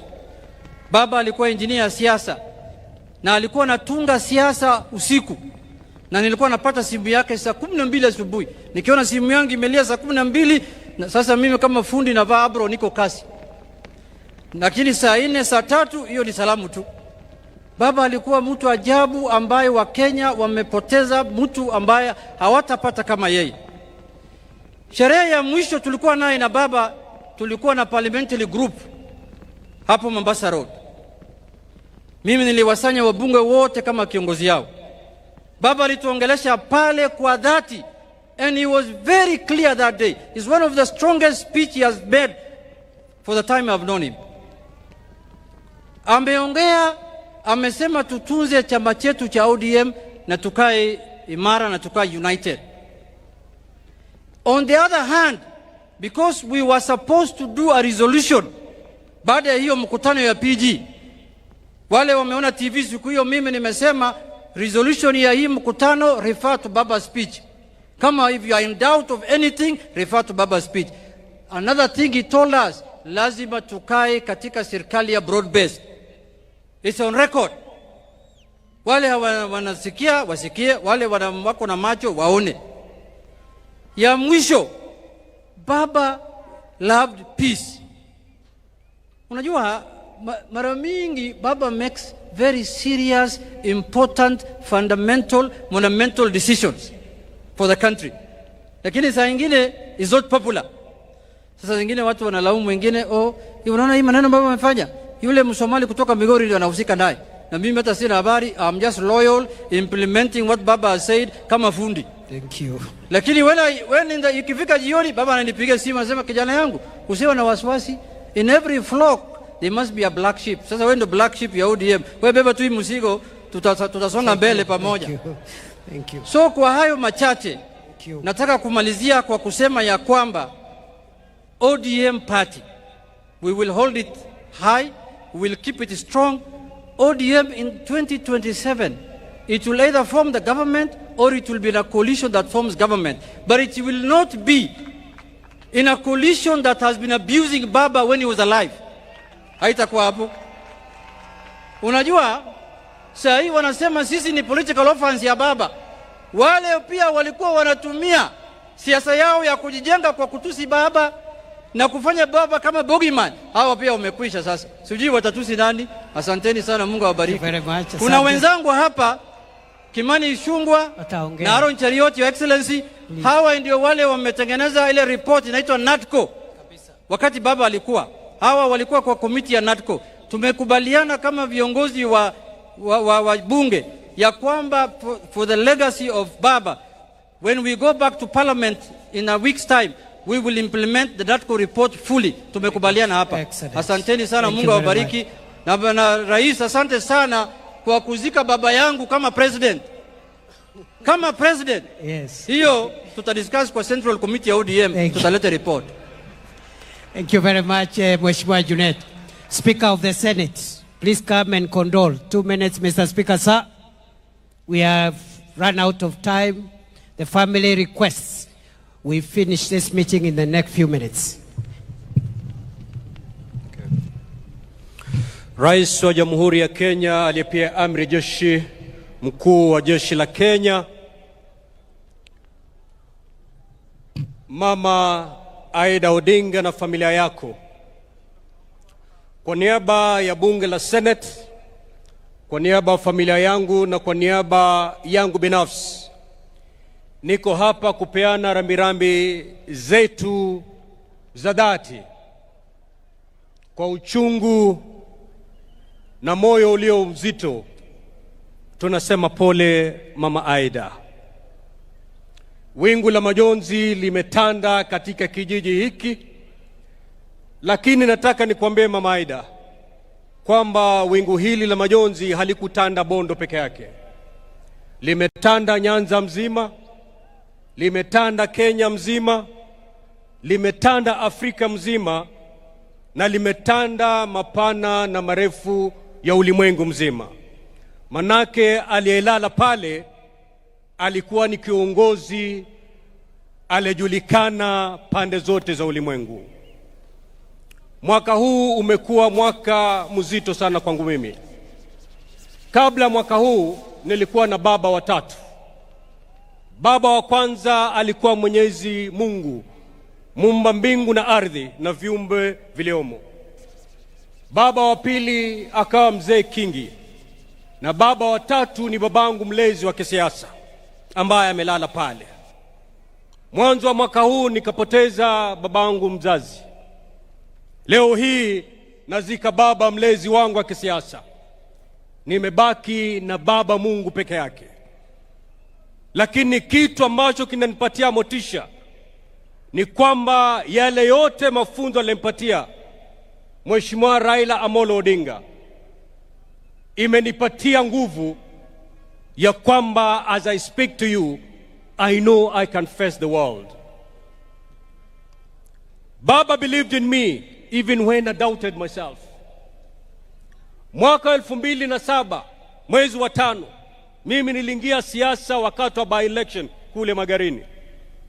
Baba aniliweka kwa bega lake na kunizungusha Magarini mzima. Before my people believed in me, he believed in me. Kwa bahati mbaya hatukufaulu. Disemba ilipofika mwaka huo nikamwambia baba sitamani tena mambo ya siasa. But baba told me don't give up. Go back to Magarini. Na akaja akasimama na mimi na nikashinda. La maajabu, the only dream I had as a young man then was to be the MP of Magarini to represent my people. But Raila had big dreams for me. He had bigger plans for me. Wakati machafuko yalipomalizika, walipokuja pamoja na Mwai Kibaki rais wetu kuunda serikali, wakati walipokuwa wanataja baraza la mawaziri, Mimi sikushughulika because I knew I can never be a cabinet minister. Lakini la ajabu, wakati niko kwangu nyumbani naangalia runinga, wakati mawaziri wanatajwa, my name popped up. To my shock. Why? Because Raila believed in me and I doubted myself. Na hilo halikutosha. Kama mjuavyo, serikali ya nusu mkate ilikuwa na mawaziri 40, 20 wa Mheshimiwa Raila Odinga na 20 Mwai Kibaki. 40 ministers. The youngest was me. Lakini wakati waziri Henry Kosgei alipatikana na shida katika wizara yake, ikalazimika aondoke kwa muda. Hiyo wizara yake ilibidi ipatiwe mtu. Mheshimiwa Raila Odinga, mbali na kuona vigogo vya kisiasa ambao walikuwa mawaziri, he decided to give me 2 ministries to run. That's a man who believed in me when I doubted myself. Today, I've lost my dad. Baba, nenda salama. Asanteni. Asante Mheshimiwa Speaker. Speaker Wetangula.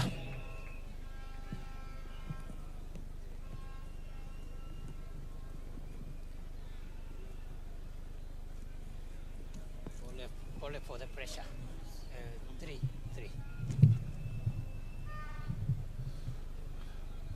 Rais wetu Dr. William Samoei Ruto, Rais mstaafu wa Kenya, Rais mstaafu wa Nigeria, Mama Aida na familia ya ndugu yetu baba, waheshimiwa wote mlioko hapa, waheshimiwa wananchi na kanisa letu. Yangu itakuwa mafupi sana. Nimekuja kuomboleza huyu shujaa, ndugu yangu, baba wa taifa la Kenya. Mheshimiwa Raila is one of the greatest sons of our soil. He goes to his maker as a public guarantor and a public trustee kwa uongozi wa nchi yetu. Amekuwa katika kila nafasi ya kuleta uwiano katika nchi yetu, na mwandishi wa vitabu vingi vya Kiswahili kutoka Tanzania anaitwa Shaban bin Robert, katika kitabu kinaitwa Kusadikika, alisema mara mingi inji uficha mashujaa wake mpaka janga kuu litokee. Mnamo mwaka wa 2007 janga kuu litokea Kenya. Kenya ikawa karibu kupasuka mara 2 mara 3. Headliners wakasema we want secession. Ndiyo inji ikafichua ushujaa wa baba. Akaketi na mpinzani wake mkuu Mheshimiwa Mwai Kibaki, na wakaleta amani ambayo imedumu nchi yetu. He fought a strong fight, but he remained loyal to this country. Kama spika wa bunge la kitaifa, naleta rambirambi za wabunge wote ambao waliketi kwa masaa wakitoa wasifu wa ndugu yetu baba. Pia nimetoa stakabadhi zake za bunge. I've extracted from the Hansard Honorable Raila's contributions in parliament to this country. Nimeziweka pamoja na nakala za zile wabunge walisema kutokea viongozi wetu Juneti na Ichungwa na wabunge wote. Nimeletea Mama Aida na familia ili katika library yao wajue huyu shujaa mwenye walituletea nchi yetu alisema maneno ya kujenga nchi yetu. Nikimalizia ni kuwarai wa Kenya na rais wetu William Ruto, vile muliketi na mheshimiwa baba mukasema Kenya ni kubwa kuliko mtu binafsi, hapo ndiyo shikilia, na sisi tutashikilia hapo. Tushike nchi yetu, tuende mbele. Tusilete siasa ya furugu ya kikabila ya kugawanya wananchi. That is not what Baba wanted. Baba, even at the lowest in his political career, he preached peace. After 2017 nikimalizia, baada ya kura na wametangaza mshindi, hakuwa yeye. Akanichukua mimi na Mheshimiwa Kalonzo tukaenda South Africa kwa mbuga ya wanyama inaitwa Madwekwe. Tulikaa huko kwa wiki mzima. Na alituambia, my brothers, whatever the cost, whatever the price, it is not worth anything spilling blood because of politics in our country. Let's live by that mantra. Baba, rest in peace. Mama Aida na familia, sasa muamini kuna yule analinda wajane na mayatima, ni Mwenyezi Mungu peke yake. Asante sana. Thank you. May you rest in peace, my dear brother. Baba, Kenya will be the poorer without you. Thank you very much. Allow me now to present the Hansard extraction to Mama Aida for family records. Thank you. Thank you very much, Mr. Speaker.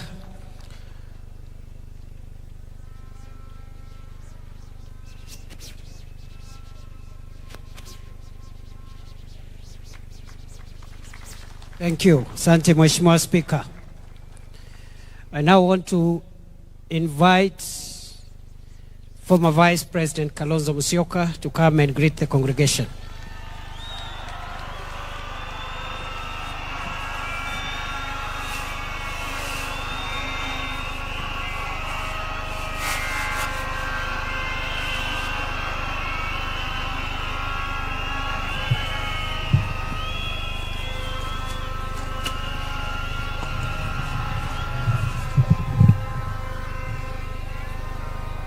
Mama Aida na jamii yote ya ndugu yetu Raila Amolo Odinga, Your Excellency President William Ruto, former President, the fourth President of the Republic, Brother Uhuru Kenyatta, Mzee Olusegun Obasanjo, whom I know to have really been close to our friend, waombolezaji wenzangu, Jaturo Onte, mimi nimekuja kusema kwaheri kwa ndugu yangu, my brother Owadwa Raila Odinga, my osiepna. Sijui kama hiyo ni lugha sahihi. My brother. All the names were given about our brother. When we listen to our daughter Winnie, all the names that our brother has been given over time. But to me, he was a brother. The pain of it all, the struggle for justice and truth, and the fight against corruption. Huyu ndugu alale. But you know, my brother, allow me to talk to Raila, my friends, for just 1 minute, and I'll hand over Professor Kindiki. Thank you for the opportunity. I want to talk to Raila, because I never get this time again. You know, we called you Joshua. We never got to Canaan. There were indeed crocodiles across the river Jordan, as we used to say. Lakini, I've seen in the printed program, you even paraphrase the late Martin Luther King. You've been to the mountain top. You've seen the promised land. And you know you may never get there with us. But we have to get there on your behalf. I give you my pledge. Those values you stood for, the tears, the pain of a stolen election, as my brother Jim Orengo has said, elaborated. That pain will not be in vain. The nation is gathered together And I must stop there. I've done the rest of my speech on X because I had to rush quickly back from Heathrow in order to come and be with Mama Aida and Watoto. But allow me to recognize, if perchance they don't get that opportunity, my sister, my twin sister, Mother Karua, was Raila's running mate in 2022. She's around here. If we had time, I'm sure Mother would have wanted to eulogize her. I have my other friends here. In fact, Eugene Wamalo had a poem, but I saw he brought many cows yesterday. And we also have a friend, our other brother, Fred Matiang'i here. I saw the Chief Justice Emeritus, our brother, who made that historic ruling in 2017. Kwa hivyo, Mungu alaze roho ya ndugu yetu vyema. You deserve a rest. May God be with you. Amen. Thank you very much, Vice President Kalonzo. Let me now invite Prime Cabinet Secretary Musalia Mudavadi.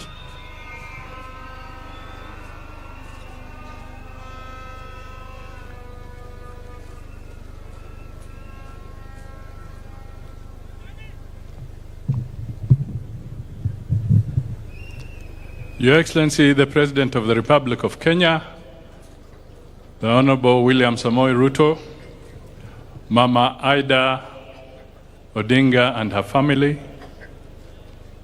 and with that, Your Excellency, let me ride on all the protocols that have been observed in the interest of time.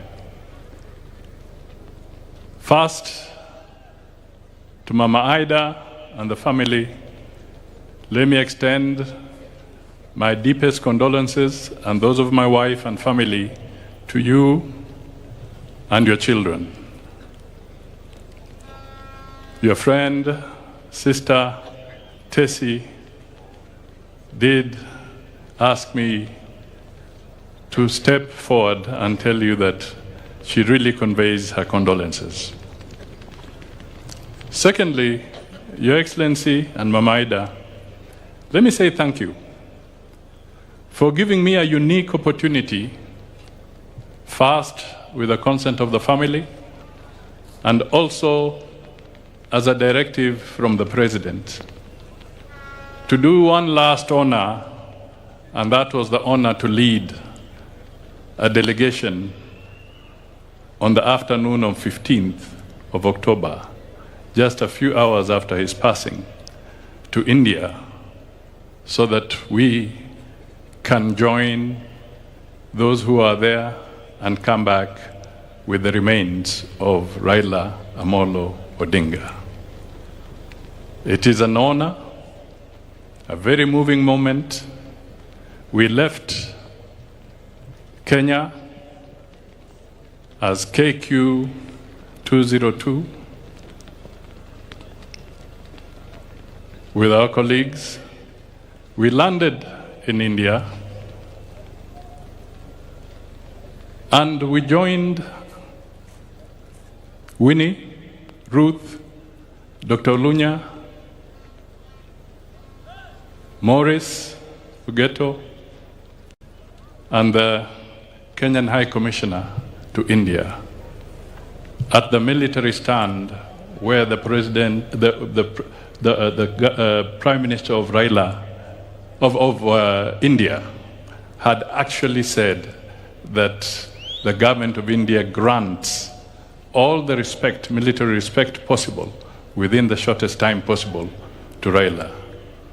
I want to take this opportunity to confirm to the people that the government of India gave a military aircraft from Kochi to bring Raila to Mumbai, where we got him. And he was escorted by the military of India.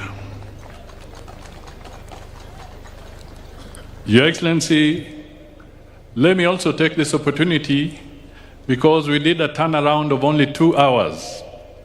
And when we went there, we found Winnie, a very strong young lady. Mama Aida, you have somebody strong in your daughter. We found Ruth. We found Dr. Lunya, and we found Morris. we draped Raila in the Kenyan flag. It was a very emotional moment. We are back here. We landed, brought by the national carrier, Kenya Airways, and I thank Kenya Airways for heeding your instructions and turning around very fast, Mr. President.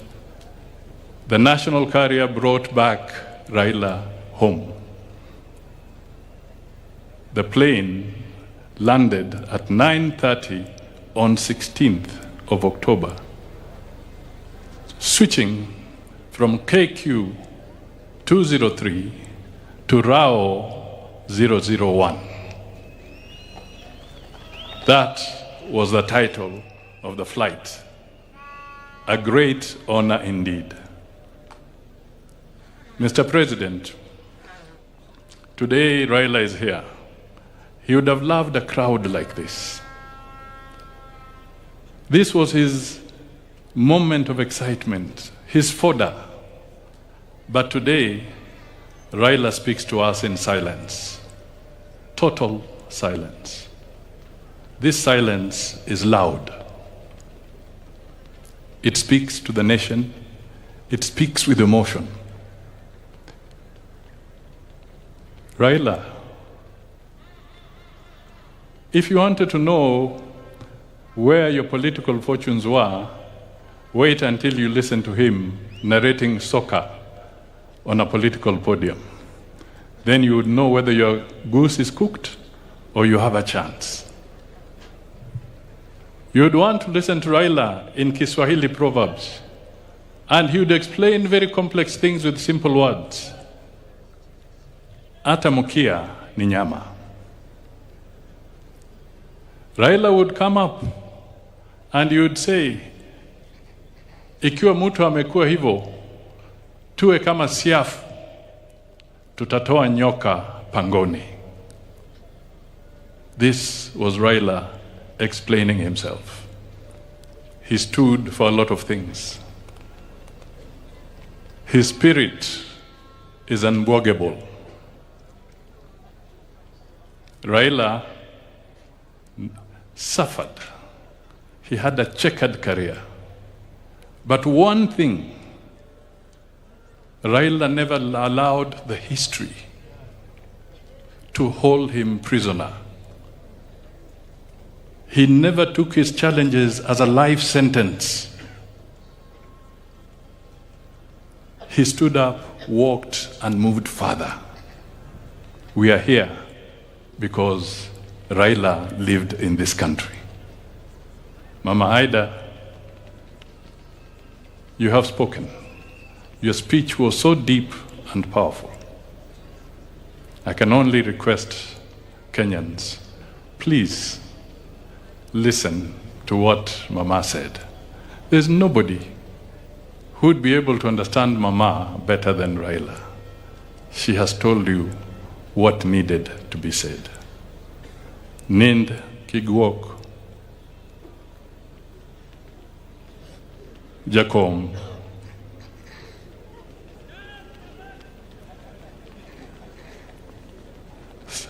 rest in peace, Jakom.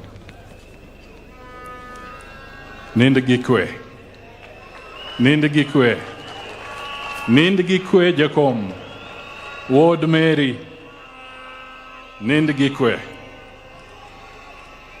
I have utilized, and in better times, Mr. Deputy President, I worked with Raila, and I remember when he brought fire into my belly, and I would go there saying, Nasa Hawa. We would say Nasa Uhuru, Nasa Ruto. But today, while Raila lies there, I'm at Nasa Sisi Wote. May his soul rest in eternal peace. Thank you. Thank you. Asante sana, Prime Cabinet Secretary. I don't know whether this mic is loud enough. Thank you very much, Honorable Musalia Mudavadi. I am extremely sorry for the many people who wanted to speak, but they couldn't speak because of time. Allow me to report that we have received the condolences of President Yoweri Kaguta Museveni formally, and those condolences are with the President. And also, he has sent a delegation which is present here, consisting of the Right Honorable Dr. Ruhakana Rugunda, former Prime Minister of Uganda, and the Honorable John Mulimba, State Minister for Foreign Affairs. I also want to confirm what Stephen Kalonzo Musyoka said here, former Vice President, that we have other guests, but I assume we just recognize them for now. Kalonzo spoke on their behalf. Even me, I'm not going to make a speech. I've just been emceeing, and I want to end this row so that we can move and do the other ceremony, which is getting late. I therefore want to request now that very briefly we go presidential. We start with the condolences of His Excellency Uhuru Muigai Kenyatta, former President of Kenya, and the fourth President of Kenya.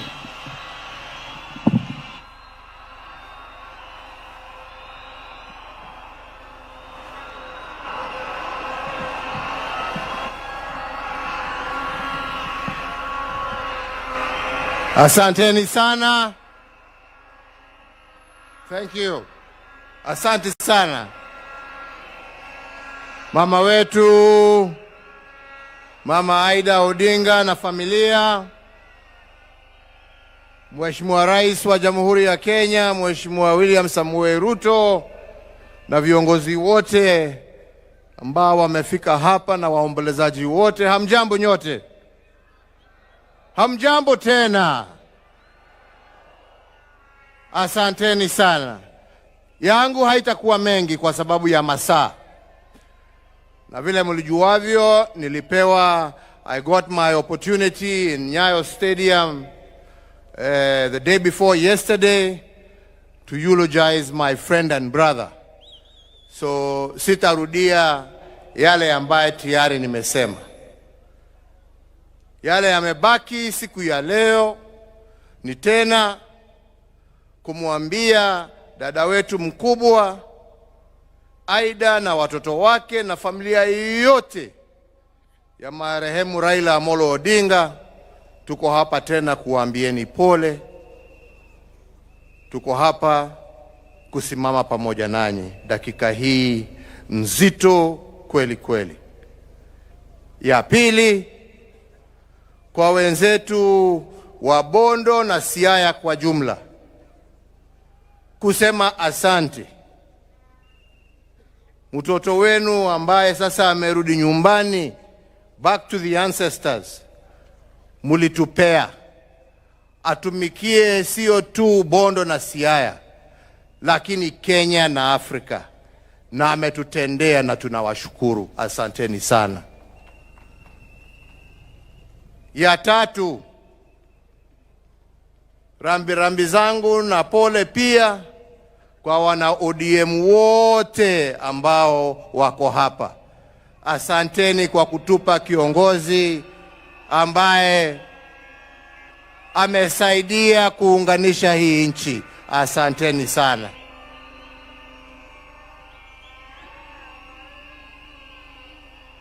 La mwisho ni kuombea ndugu yetu atembee safari ya amani. Mungu amuongoze kwa safari hii yake ya mwisho. We shall miss you, Jacob. We shall miss you. We shall miss you as a friend, a brother, and a leader of this nation. We shall miss your insights. We shall miss your thoughtfulness. We shall miss your wisdom. And we shall miss your laughter. Your deeds will live long, as I said, and we will remember And I pray we remember those deeds and the actions that we shall live, emulating our friend and brother. So fare thee well, Honorable Raila Amolo Odinga. Fare thee well, my ndugu. Fare thee well, my friend. Mungu awabariki na walinde. Asante.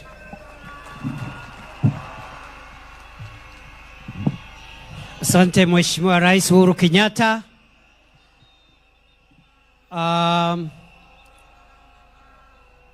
Before I call the next speaker, let me also acknowledge the condolences of Senator Gideon Moi. He has not been able to come here. He was at the airport with us when we were receiving the remains of our leader. Today, he has some inconvenience. He could not make it. Senator Gideon Moi sends his condolences. Allow me now, for fellow mourners, to invite the second last speaker of the day, a very close friend of our late leader, who is lying here. They have walked a long journey, and it is my pleasure to call one of the most decorated sons of Africa, the former president of the Federal Republic of Nigeria, His Excellency Olusegun Obasanjo. Mr. President, you're welcome.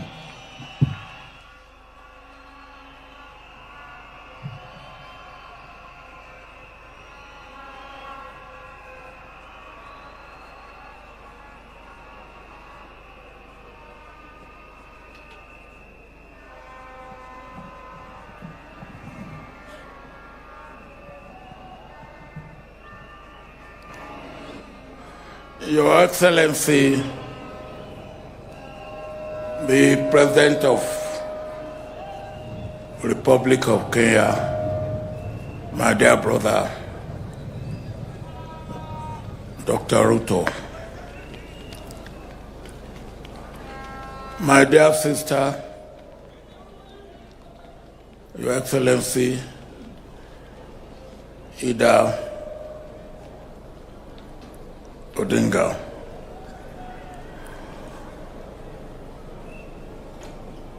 my dear brother,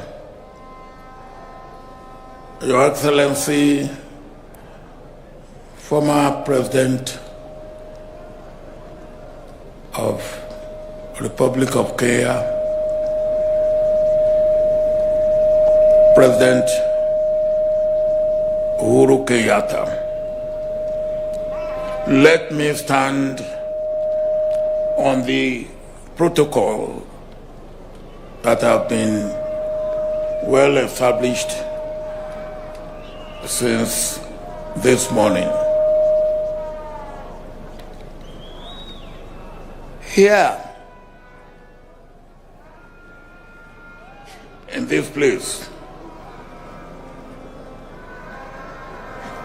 I was with Raila on his invitation 31 years ago when Jaramogi Odinga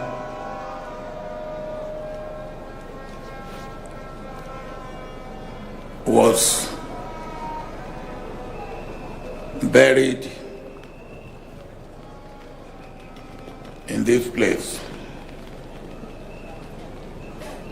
I was the special guest of honor on that occasion. And the person who made it happen was Raila Odinga. Since that time, we have deepened our friendship, our brotherhood, our working together for our two countries, for Africa, and indeed for the world. Over the years, I have come to know Raila very well.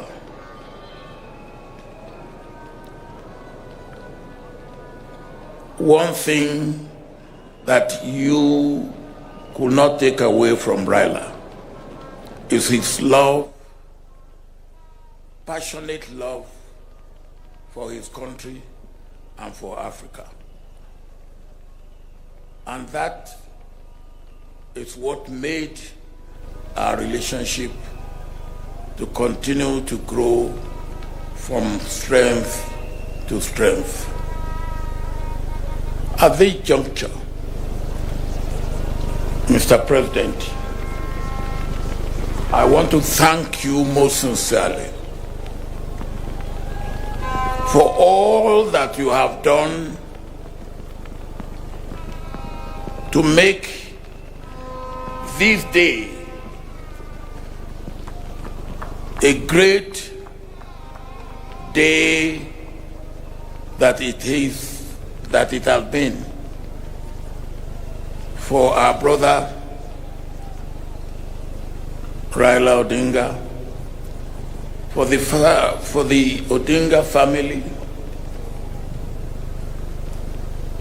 for the government of Kenya, for the people of Kenya, and indeed for Africa. Mr. President, the meeting we had in Mombasa, which brought you and Raila together, and which led to you making room for ODM and other parties in your government, is what make this day a pleasant day that it has been for all the people of Kenya. And indeed, it is for me a lesson for all of us in Africa, a lesson of understanding, a lesson of tolerance, a lesson of love, a lesson of accommodation, a lesson that our nation, our continent, is bigger than any individual or group of individuals in our country. That is a good lesson that we must learn. One thing that I always like about Raila is his sense of humor. Anytime we met, no matter how serious the situation may be, you can be sure that Raila will turn the tension to something to laugh about. And for me, I've lost a brother, I've lost a friend, I've lost a confidant, I've lost a co-worker in the vineyard of Africa. Sleep in the bosom of your Creator. Adieu, Raila Odinga.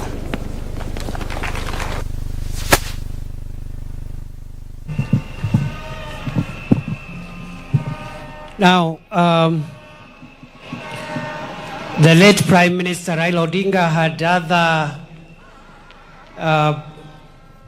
friends, and there are two other families that are represented here today. The late Raila Odinga was a friend of the late former Prime Minister of Zimbabwe, Morgan Tsvangirai, who is represented here by his wife. The family is represented here by his wife. The late Rt.Hon.Raila Odinga was also a close friend of the former departed President of the United Republic of Tanzania, the late John Pombe Magufuli. The family of His Excellency Magufuli is represented here today by the daughter of the former president, Jessica Magufuli. Having done that, it is now my honor to invite the final speaker of the day, His Excellency President William Samoei Ruto, President and Commander-in-Chief of the Kenya Defence Forces.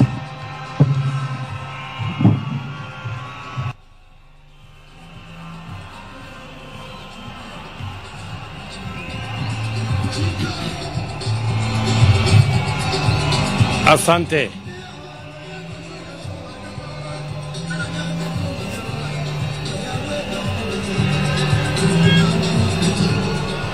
Asante.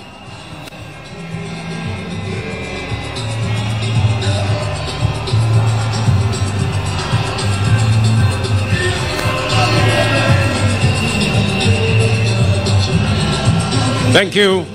Thank you very much. Thank you very much. Asanteni sana. Asanteni sana. Mama Aida Odinga, mke wa ndugu yetu, rafiki yetu, kiongozi wetu, pamoja na watoto wake Rosemary Junior na Winnie. Familia ya Jaramogi Oginga Odinga kiongozwa hapa na Senator Daktari Oburu Oginga. Rais wa 4 wa Jamhuri ya Kenya, Rais wa zamani wa Jamhuri ya Nigeria, ndugu viongozi wetu wa dini, maaskofu na wananchi wa hapa Siaya na Wakenya wenzangu wote ambao mnahudhuria mazishi haya. Napenda kuwasalimu hamjambo. Amoso ujodurwa. Amoso ujodurwa. Jodurwa untie. Jodurwa Bwana asifiwe. Mimi kwanza naleta rambirambi zangu za mke wangu na watoto na za serikali zima la taifa letu la Kenya kwa familia ya huyu shujaa, our brother, the leader of ODM, the foremost political engineer in our republic, as we have been told. Nikisema pole sana Mama Aida na watoto na jamii kwa kumpoteza ndugu yetu aliyelala hapa, Mheshimiwa Raila Amolo Odinga. Let me say this for the record. The nation of Kenya today is flowing with floods of tears of grief. The foundations of Kenya are shaken by the stomping footsteps of mourners, and the soul of our nation is aching because of the loss of a great hero of our nation, a man who has been made through fabric of struggle, a man who many fondly referred as the people's president, the Honorable Raila Amolo Odinga. We come here to honor him in a lot of respect because of his contribution to our nation. Na ndio sababu leo nataka niseme mambo machache. Mimi na huyu kiongozi wetu Raila Amolo Odinga nilijuana na yeye wakati nilichaguliwa kama mbunge wa Eldoret North in 1997. I came to meet him in Parliament. Baadaye tukawa na urafiki na ushirikiana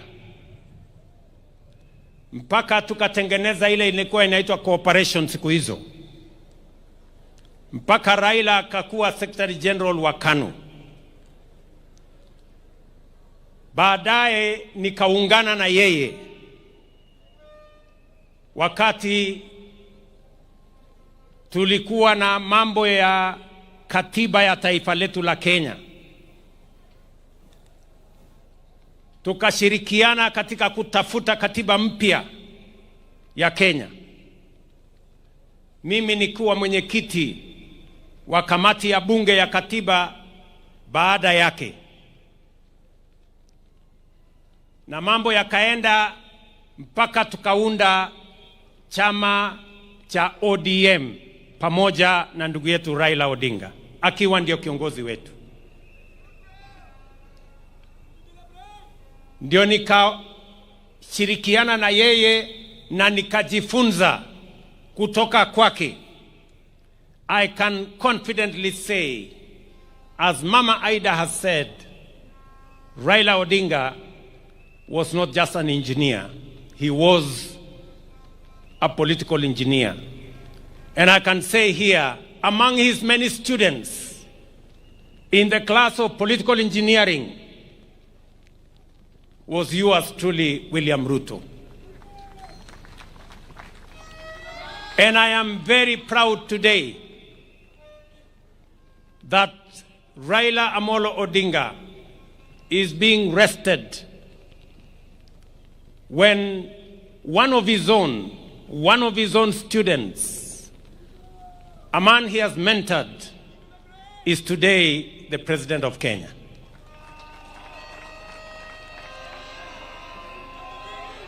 Mimi nataka niseme hivi. Mheshimiwa Raila Amolo Odinga, katika uchaguzi uliopita wa 2022, watu wengi ambao walikuwa wananiunga mkono walikuwa wanashangaa sana kwamba mimi si kuwa na wasiwasi wowote na uchaguzi wa 2022, kwa sababu mashindano ilikuwa kati ya Raila na mwanafunzi wake. And therefore it didn't matter to me the outcome of the election of 2022. Either Raila Odinga was going to win or his political student William Ruto was going to win. And that is why hata wakati waliniuliza watu wengi, wewe bwana, wewe unawezaje kushindana na Uhuru Kenyatta na Raila Odinga wakiwa pamoja? Mimi sikuwa na wasiwasi, kwa sababu kama Raila angeshinda hiyo uchaguzi, mimi ningekuwa nimepata ushindi. Na kwa sababu nilijua yeye yale alikuwa amepanga katika manifesto ya Azimio, mpango ya housing, mpango ya universal health coverage, mpango ya elimu, mpango ya kilimo, mpango ya masomo, yalikuwa sambamba na sawia na sawa na yale nilikuwa nimepanga. It is just a student and his teacher. And that is why I can now reveal here today that immediately after the election, a few months, and there are witnesses sitting in our midst today, I looked for Baba. a few months after the election, nikamwambia mheshimiwa, tukaketi chini na yeye, nikamwambia mheshimiwa Prime Minister, wewe ni mwalimu wangu. Kwa umri mimi natoshana kuwa kijana wako. Kwa mapenzi ya Mungu mimi ndio rais wa Kenya. Nikamweleza mheshimiwa Raila, kwa hii serikali mimi nataka nikupatie mambo machache. Nikamwambia kwanza, kama utasimama 2027 kuwania urais, ama kama utaunga mkono mtu mwingine, mimi hainijalishi. Mimi ninataka kama kijana wako niliyejifunza siasa chini yako, nataka nikushughulikie, kwa sababu wewe you have made a huge sacrifice for our nation. You have made a huge contribution to our nation. And I told Baba, I want, as a person who has learned in your political school of politics, I know you have made a huge contribution to Kenya. I know you have paid a huge personal sacrifice, family sacrifice, community sacrifice. I want to right the wrongs that have been done to you in our nation. And we agreed with the former Prime Minister, and I told him without condition, I will do whatever he wanted me to do, especially to make sure that the sacrifices he had made for our nation, the contribution that he had made for our nation, we right any wrong that may have happened. Mimi namshukuru Mungu kwamba baadaye katika safari hii ya siasa Mungu alinipatia nafasi,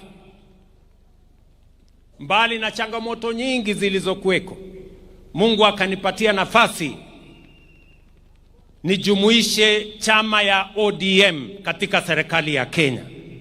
And I am very proud that today ODM is part and parcel of the government of the Republic of Kenya.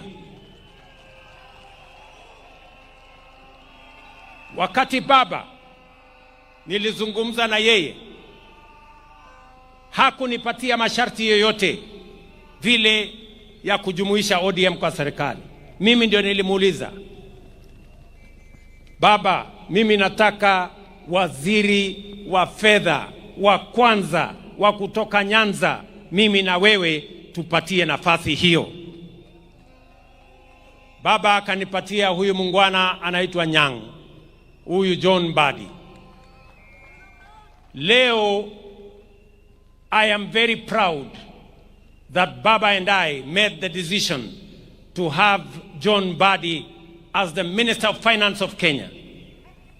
Today, inflation has come down to 4% from 9.6%.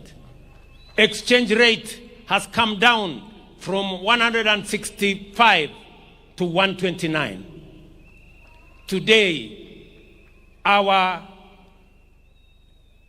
inflation, I have said, exchange rate, our interest rates have come down, and Kenya is now the 6th largest economy in the world, in Africa.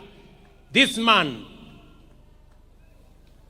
John Mbadi, anatosha ama atoshi? Wengine waliniambia ya kwamba hatoshi kwa sababu anatoka mahali fulani. Nikasema nitamfanya waziri nione what is going to happen. Na leo we have seen what has happened. I am very proud of the decisions that we have made. And so are all the other ministers that we are now joined together in this administration. Mimi nataka niwaeleze ndugu zangu, najua ya kwamba mimi ni kiongozi wa chama ya UDA katika Kenya Kwanza, Lakini mimi nataka niwahakikishie wana ODM, kulingana na matakwa ya Baba, because Baba believed in political parties, he built the largest political party, ODM. I want to tell you, we will respect ODM. We will support you to hold ODM together. ODM must be strong as we go to 2027, because that is the way we are going to have a strong government. Political parties are the foundations of any meaningful democracy. And therefore, the future of ODM, the strength of ODM, the well-being of ODM matters a great deal to me, because that is how we are going to have a strong nation, by having strong, vibrant, national political parties. Kwa hivyo wana ODM, ile kitu mimi nataka niwahakikishie, kwa mapenzi ya Mungu, ODM will either form the next government or be part of the next government. Ile kitu siwezi kukubali. Ile kitu kwa heshima ya huyu shujaa wetu, ile kitu siwezi kukubali, na nitafanya juu chini, Mungu anisaidie. Ni wale ambao wanataka kung'oa chama ya ODM na kwenda kuchezea karata ya upinzani kule nje. Hiyo haitawezekana.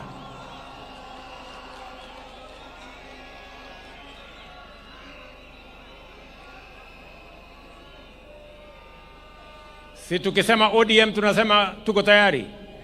ODM. ODM. ODM. Muko tayari? Muko tayari?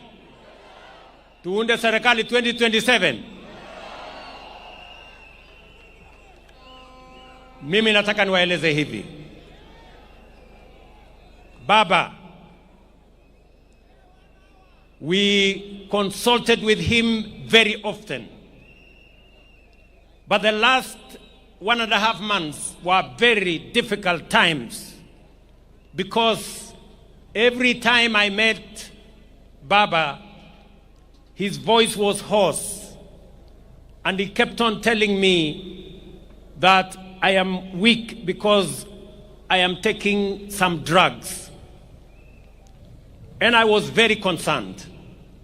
He explained to me that he had gone to Dubai, and he had gone to the American hospital, and they had told him a few things about his health.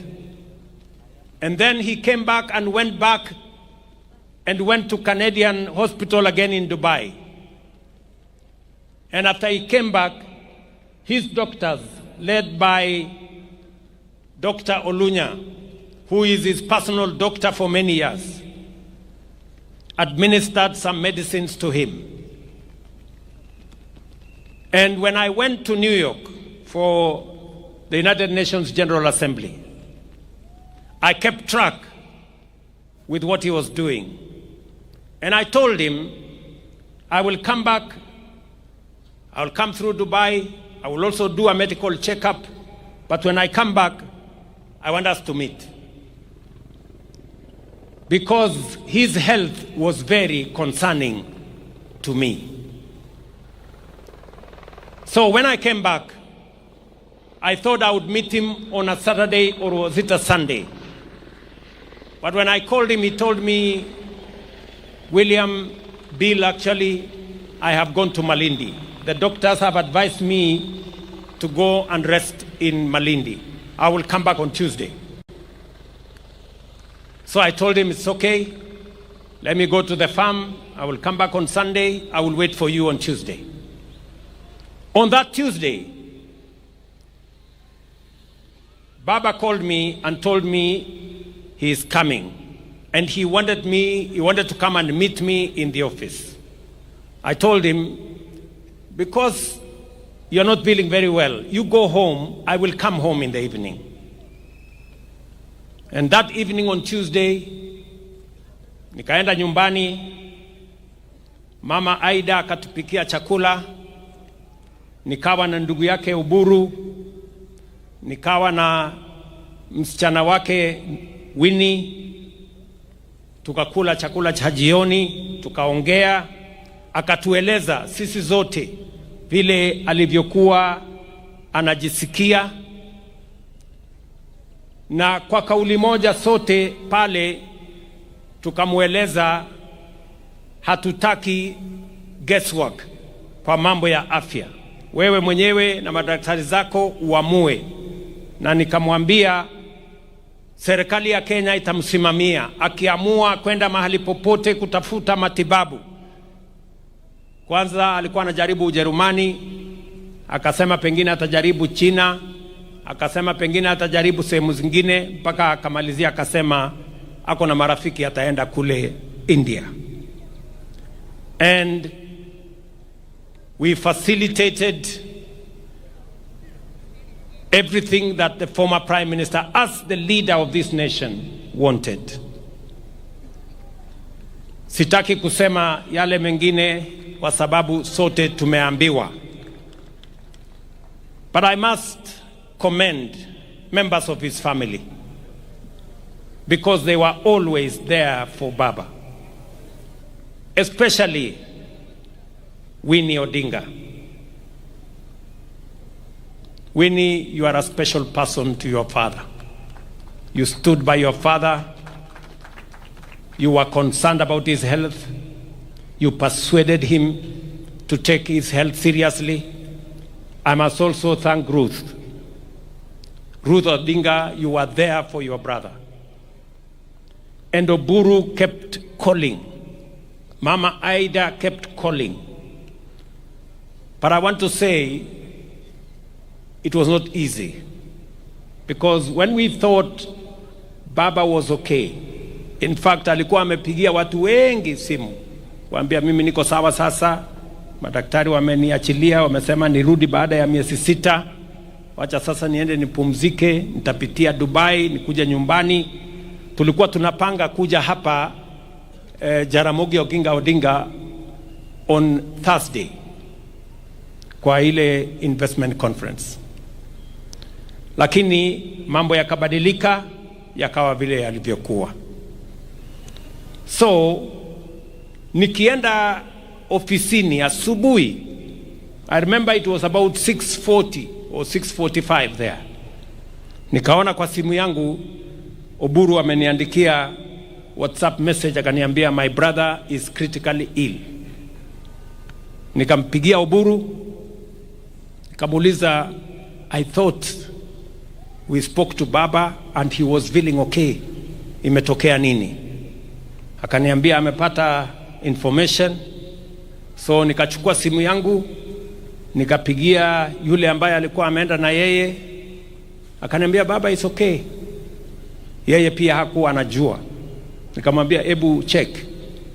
Nikachukua simu yangu nikapigia mwingine, akaniambia pia hajasikia.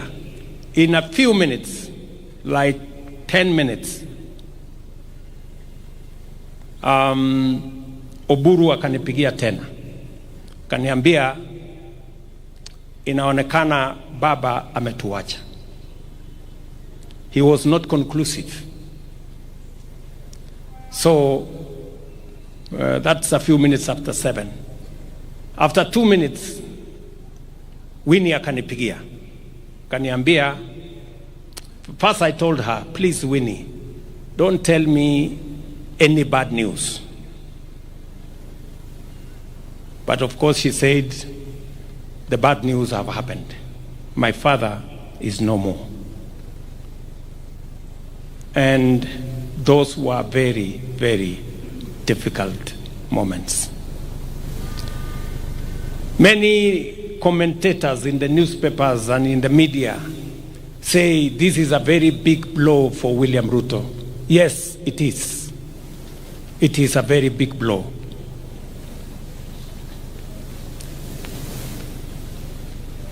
A few minutes later, we consulted with the family. I remember calling Ida. She could not talk on the other side. And then we managed to do the processes that were necessary. I got in touch with the government of India, and I requested them to accord our brother the highest support that they could.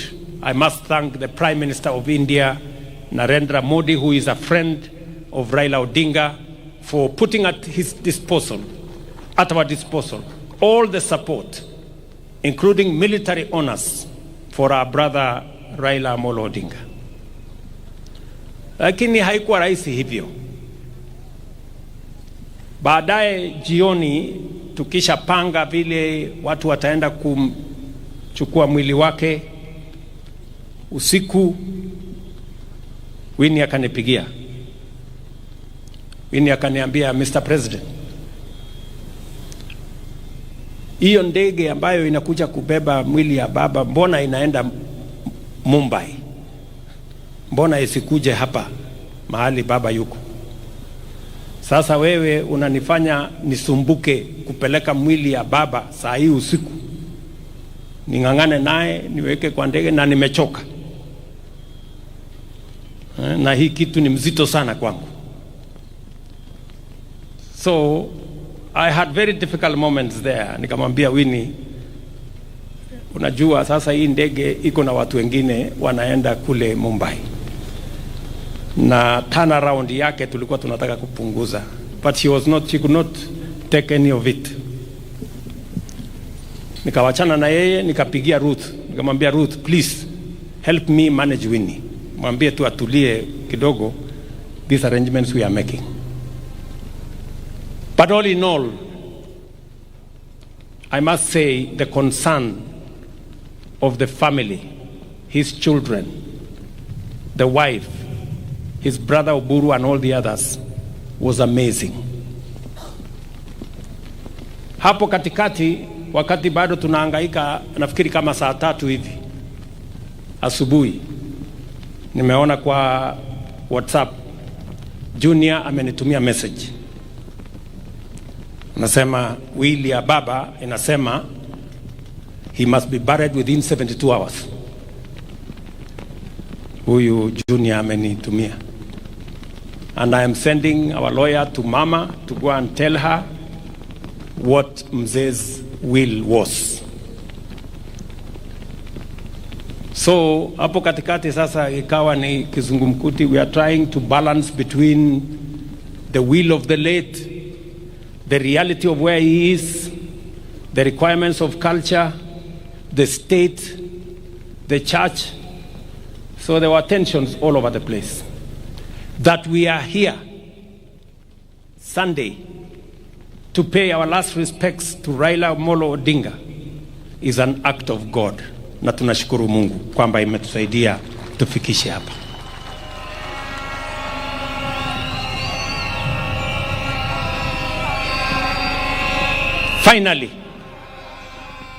Finally, as I must say this to the people of our nation, because this is the assignment that the Honorable Raila Odinga and I will mention who else were working on.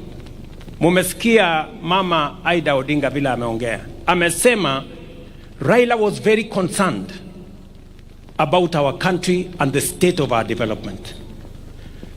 All of us know that Raila kept on telling us about South Korea, about Malaysia, about Singapore, and about those countries that were with Kenya 60 years ago. And he was very concerned that Kenya was still a third world country. You have heard from Haida herself. It was a major concern for the Honorable, the late Prime Minister. And wacha niwaeleze wa Kenya, the last 3 months, I have been engaging deeply with the former Prime Minister.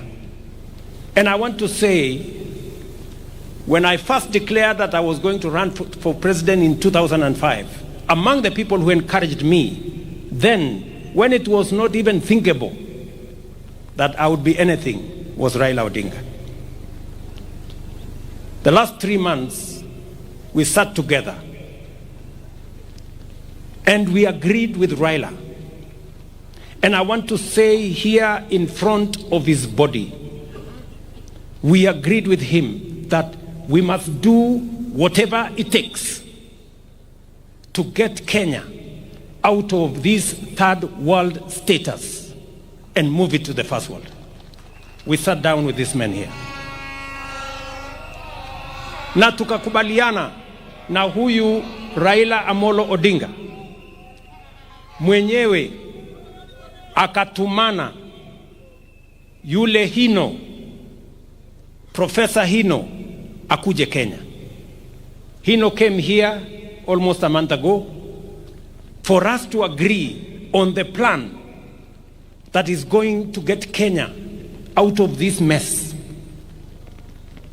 Nyinyi mnajua hapa Siaya sasa iko mpango ya nuclear energy, kwa sababu Raila alisema hatuwezi kuwa ni nchi ambayo tunaweza kusonga mbele if we do not have enough energy.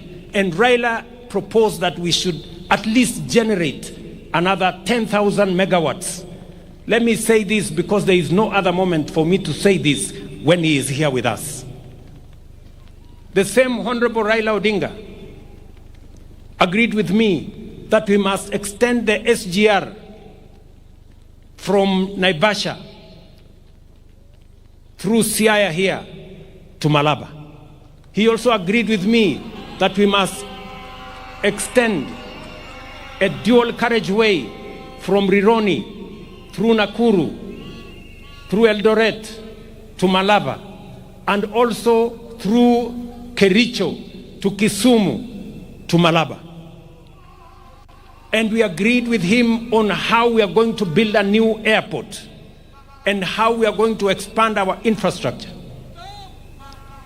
Haya ni mambo niseme mbele yenu the late akiwa hapa, na tukakubaliana na yeye tutawazungumzia viongozi wetu wa bunge tuanze kuelewana, na nikakubaliana na yeye kwamba pia nitamtafuta rais wa 4 Mheshimiwa Uhuru Kenyatta. And I want to say here to you, Baba, we agreed, me and you, that I would look for President Uhuru Kenyatta. And I booked an appointment. I sat down with President Uhuru Kenyatta and we discussed what I had discussed with Prime Minister about the future of our country, how to think big, how to get rid of the average and the usual and the normal and the ordinary, so that we can stretch this nation to the extraordinary and to the excellent. And you remember, President Uhuru Kenyatta, I came to your office, I sat down with you, I explained to you what I had discussed with my brother, Prime Minister, and I want to thank you immensely that you shared in putting this country together, eliminating division and tribalism, and making sure that we can forge a unity that would lift Kenya from a third world status to a first world status. Ndugu zangu waombolezaji, Mama Aida, I have discharged my responsibility to a friend, to a brother, to my mentor, a man I went to his school. Wengi walijaribu kuniambia ya kwamba Raila hakukuwa rais, kwa hivyo heshima yake ishushwe chini kidogo. Mimi nikawaambia hata kama hakuwa rais, he was the people's president.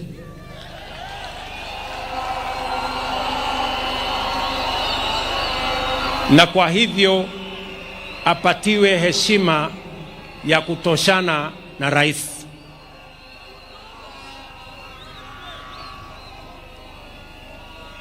Ndugu zangu, mimi sitaki kusema kuzidi hapo. Nataka nimheshimu Mama Aida kwa kutusaidia kuchunga huyu kiongozi wetu, watoto wake by standing with their father, familia nzima ya Jaramogi for the contribution they have made and for allowing Raila to be part and parcel of many families, not just the Jaramogi family. He became part of the family of Kenya. Today here we have leaders from across Kenya who associate with Raila Odinga, who have been mentored by Raila Odinga, who are supporters of Raila Odinga. I must thank his security people, Maurice Ogeta especially. Thank you very much, Maurice, for standing with Raila always. I remember Maurice, in our days of ODM, this Maurice used to wipe our shoes when we came late from campaign. Maurice, I want to tell you, government of Kenya, as we look after Raila's legacy, you too will stand guard with us to look after Raila's legacy. Together with all the other people who worked with Baba.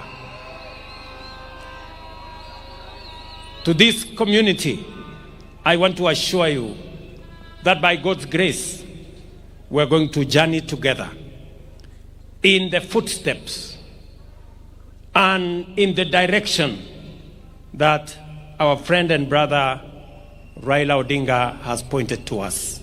And I will not betray the course upon which I have agreed with him.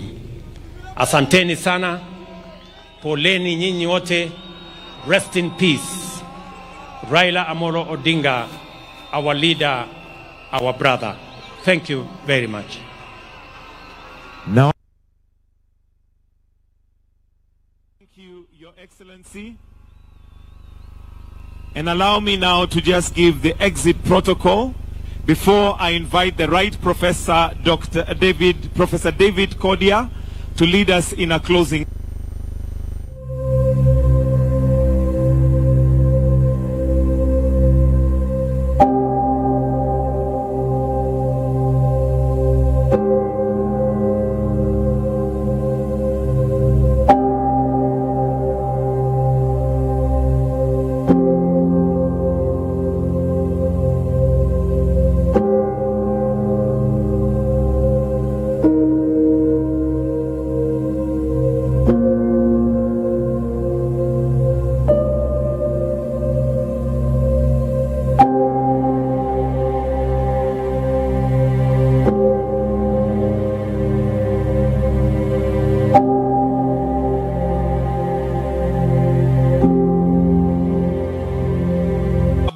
Jamii imeomba ya kwamba iwe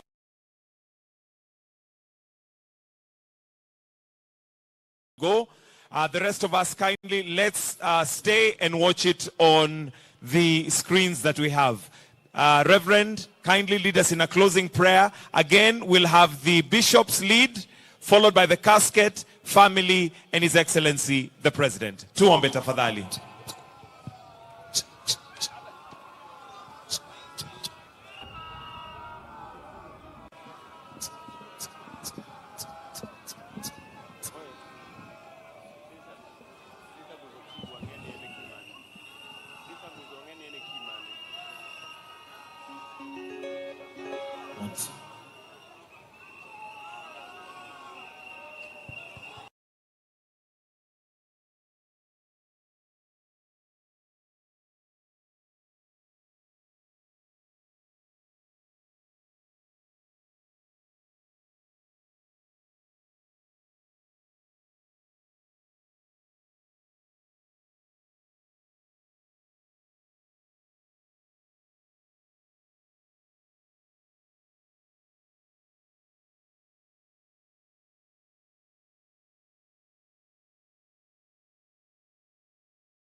and His Excellency the President. So, if I may kindly request that the family will our way so that when the casket is being loaded, we are ready to get into the vehicles and proceed.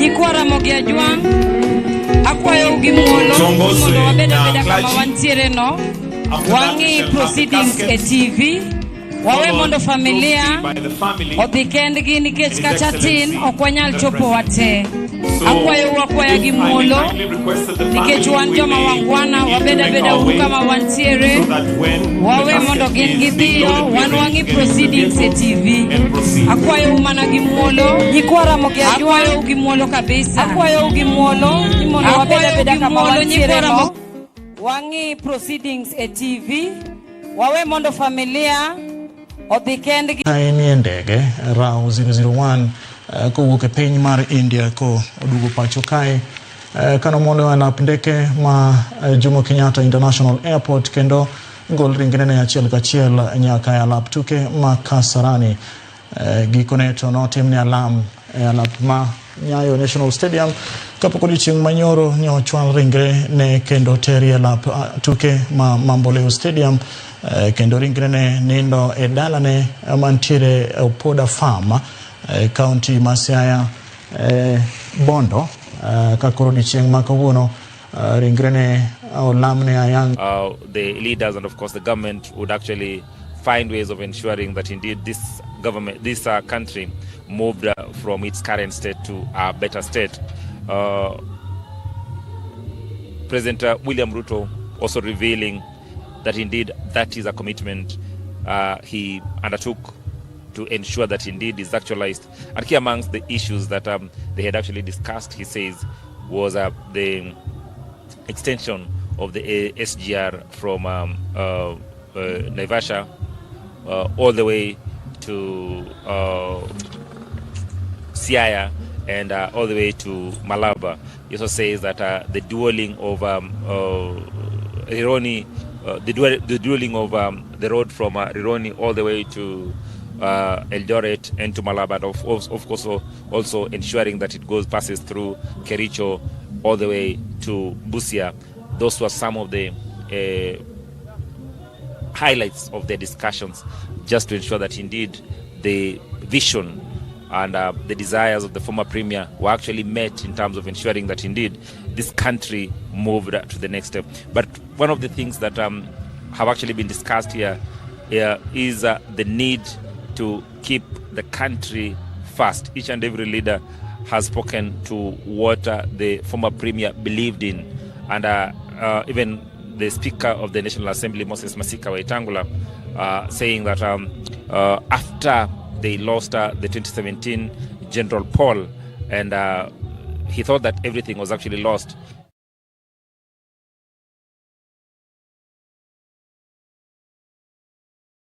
South Africa for a week, and he says that the message that constantly came from the former premier was about the need to ensure that indeed this country remained united, this country remained stable, that indeed he says that the country, the unity of the country superseded any other interest, according to Raila Amolo Odinga. Of course, we also heard from the family members who have told us who exactly Raila was from his childhood up until what we've actually had to see as Kenyans. The brother Oburu Odinga saying that they were very close in terms of just growing up together, very close association and everything. They were very close. But one thing that he remembers about Raila Amolo Odinga was his commitment to education. The other thing that he remembers about Raila Amolo Odinga was the fact that Raila Odinga, at a very tender age, didn't like injustices. He started showing from that tender age that injustice was not something that he would actually tolerate. And he cited an example where a teacher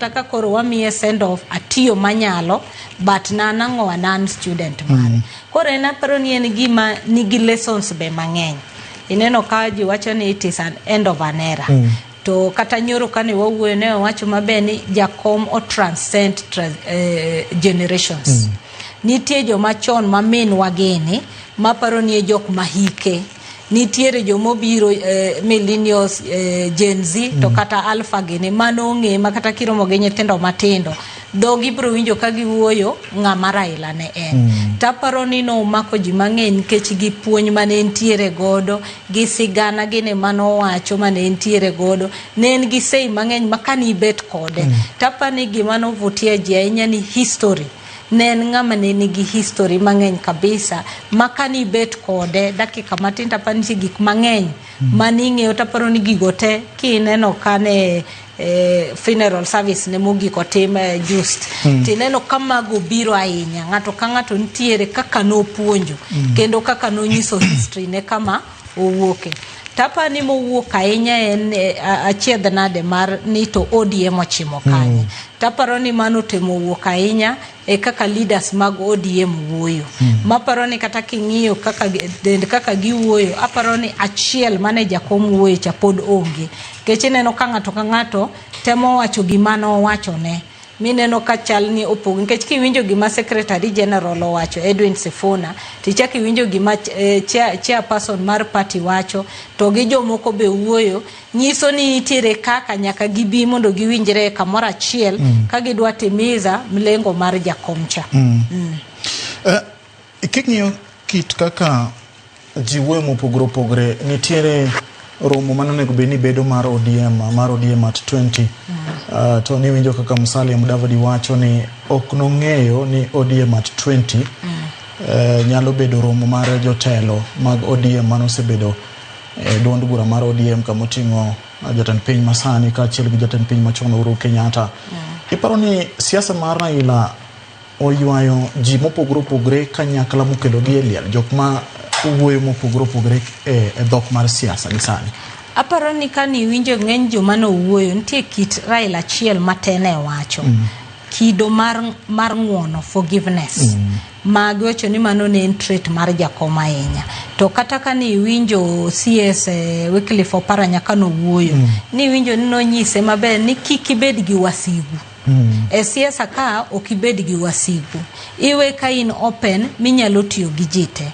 to mana kaka winjo Mudavadi otiyo gi wachene mar nasa hao ineno ko wacho ni newe ni gine maginasa lakini jakomo nasa gite to nasa gi ik mare ma ok ne ging'e ni mane mani dibet nikech kata kani winjo kaka Lonzo wuoyo ng'eny gine wacho ni jakom ne pango ODM at 20 to ODM at 20 ni nodwa ni jo ODM te founders mag ODM joma nosewuothe wuotho mar ODM mondo gitegi bi achiel koro dwache no nokotimre kaka ne chama ne pango mondo gitim grand anniversary Mombasa lakini koro grand anniversary no obedo ni en wuoth ne mar mogike piny bende wariwre ka gi Dr. Mark Matonga Mark machiegni en odiochieng' ma lit pod okwako oganda jo Kenya okwako oganda Luo ka wako wuodwa Raila Amolo Odinga nyasi mar ik mare mani mobagi sikul mara Jaramogi Odinga ang'o makwani gima otimore kawuono kochakore Wednesday en kaka movie en movie makata jomoko bende pod ndonore to bende en adieri ni Raila adieri otho number 1 to bende en adieri ni Raila mokal kodo kit migepe mokal kode chakre otho India nyaka koro sani itere bur gi jo wanajeshi en gima kaka Nyamera nowacho en gima ne pok otimore wasebedo gi state funerals ne mar Kenyatta nobedo matin nikech bende ji nok ng'eny bende tudruok nok ni mala ahinya mane nyalo ng'eyo thoth jok mane ntiere ne winjo mana gi redio Yati Kenyatta otho ginene Mombasa, ukele Nairobi, uike, moike kumoike. Moi bende uduogo tho. Kendo Uhuru notemo kabisa, mano nyaka wayiere. Uhuru notemo momiyo Moi luor makende mopangne kit liende kaka winjore kode mar head of state. Mano bende waneno. Kaeto mar Kibaki bende otimore. Mano bende waneno. Mar Raila nigi mene miyo pogore gi state funerals moko go te. State funerals manyocha notimore nok gin mar Moi gi Kibaki kata mar Kenyatta. Nok en gima omako chuny raia ahinya.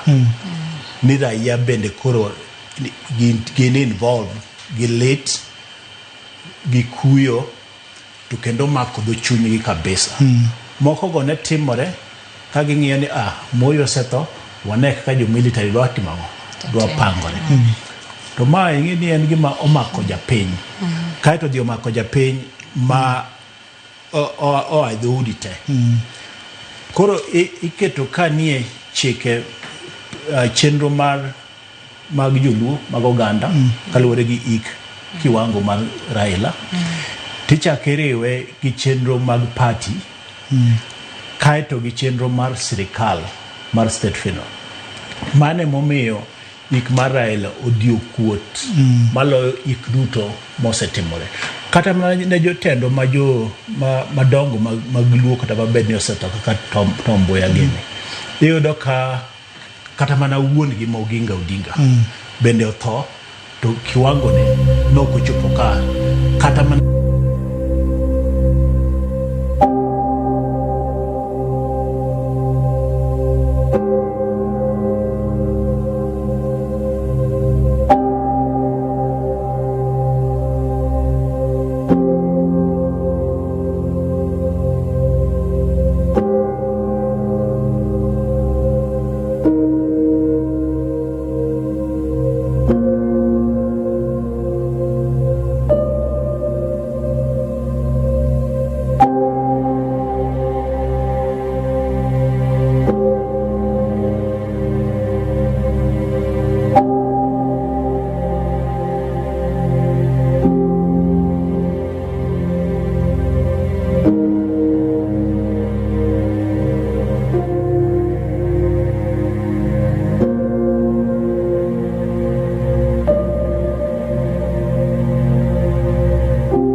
kata dende nchelet kata nango onge jine wacho mana ni kanyo cha en kathieth ne wawuoyo kode e simu koro mano nyiso ni mane atai manyisi ni koro ka koro mabul ni owuok ok en kata ni mabul machielo dhi wuok kanye en ni to wadhi chako nade nikech ineno joka no umo ten nikech nitie kaka nchen gi pattern moro ma siasa ndalo mane en jafwambo nosiko kowacho niya Raila en ng'ama nigi maisha machal 9 lives kaka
magi songo mbele gi siasa gi mantie koro kama gintiere nen kama tek kabisa nikech ngima mar jakom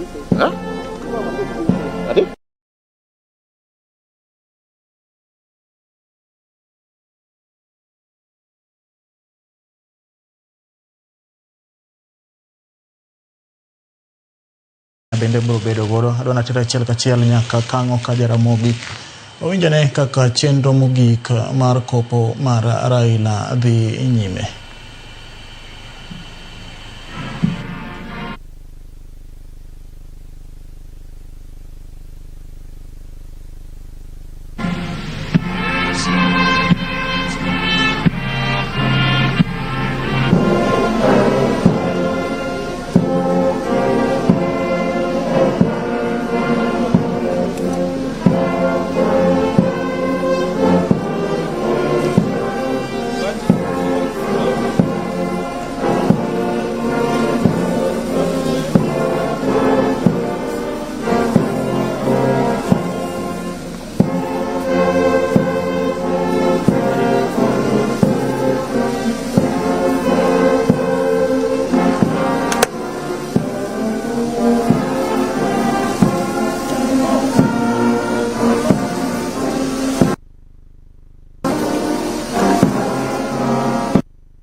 basi hivi sasa sote tukiweza kushuhudia mwili huu ukiweza kuwekwa juu ya kaburi hili, na baada ya kuweza kuweka tutaweza kuwa na maombi mafupi ambayo viongozi wa kidini wataweza kutamka, kisha tuendelee na tafrija za kijeshi.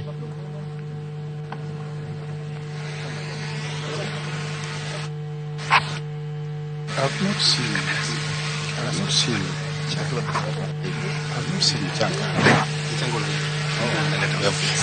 mtu analeta na ndogo.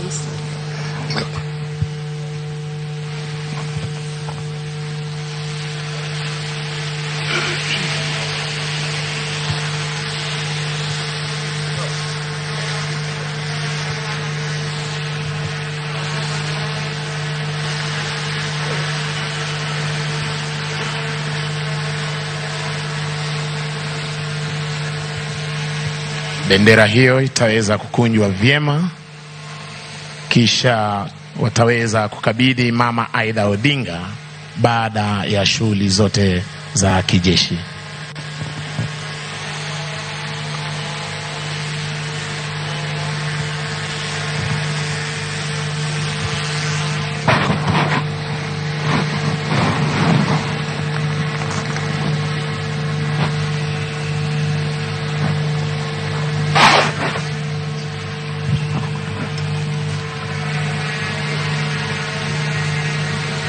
Watakapo kwa nasubiri, tutaweza kukaribisha viongozi wetu wa kidini tuweze kuendelea na kipindi cha maombi mafupi tafadhali.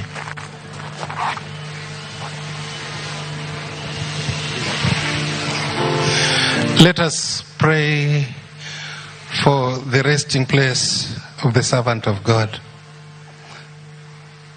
Lord Jesus Christ, through your own Son, through your own time in the grave, you made the grave of all believers sacred.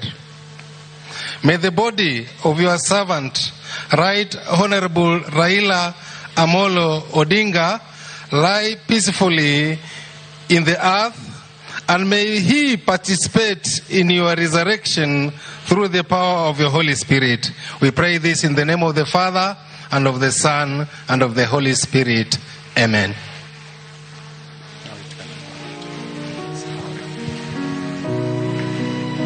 Lord, have mercy.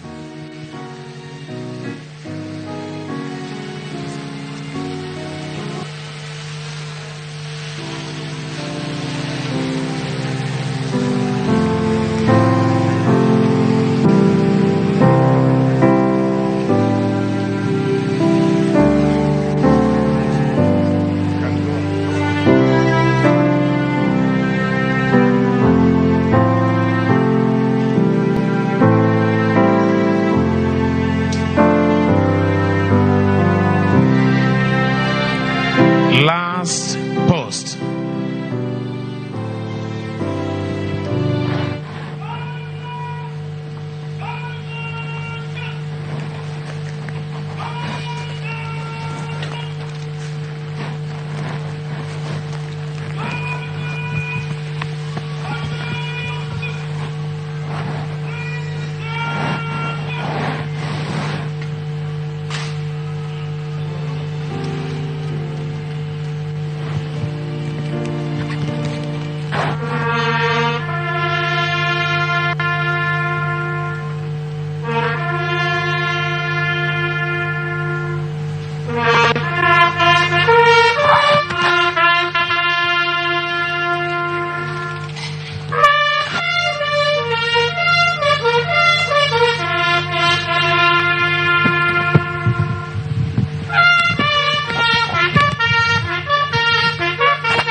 mizinga 17.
Kwa dakika 1.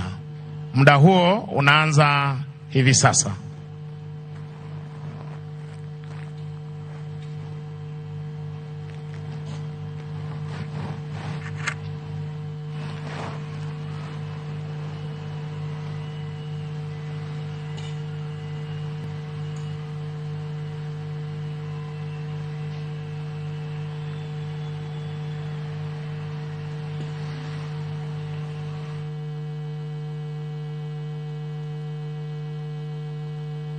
Teni sana, tutaweza kupata long rivale.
Nitapisha kanisa liweze kuendelea na shughuli zao za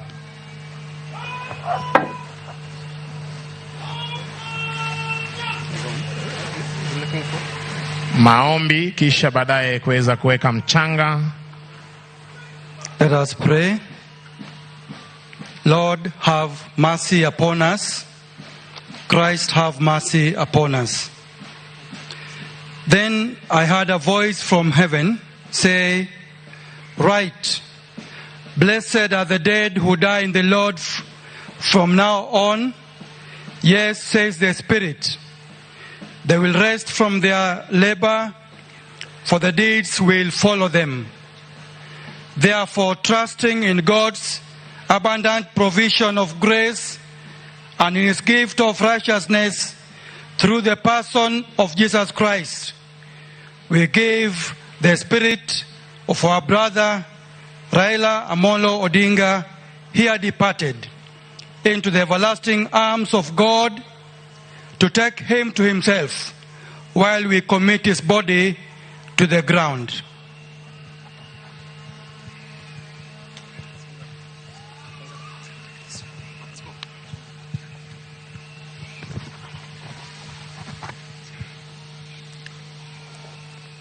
And earth to earth, ashes to ashes.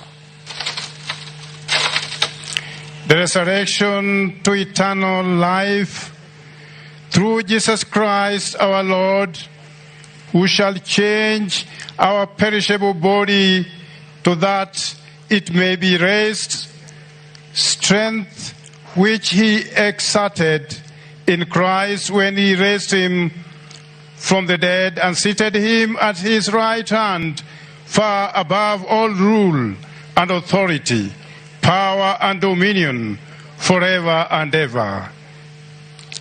They are before the throne of God and serve Him day and night in His temple. And He who sits, they hunger, never again will they thirst. The sun will not beat the throne, will be either shepherd. He will lead them to springs of living water and will wipe every tear from their eyes. As our Savior had taught us, so we are bold to pray. Our Father in heaven, holy be your name. Your kingdom come, your will be done on earth as it is in heaven. Give us today our daily bread. Forgive us our sins, as we forgive those who sin against us. Lead us not temptation, but deliver us from evil. For thine is the kingdom, the power, and the glory, now and forever. Amen. Now I will ask the family and His Excellencies to come and pour also.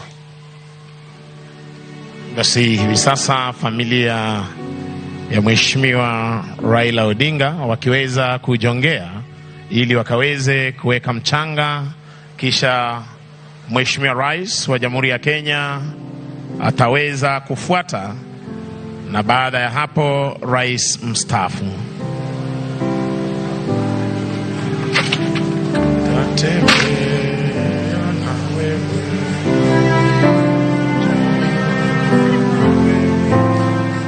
Pamoja na wewe katika safari ya utatembea na wewe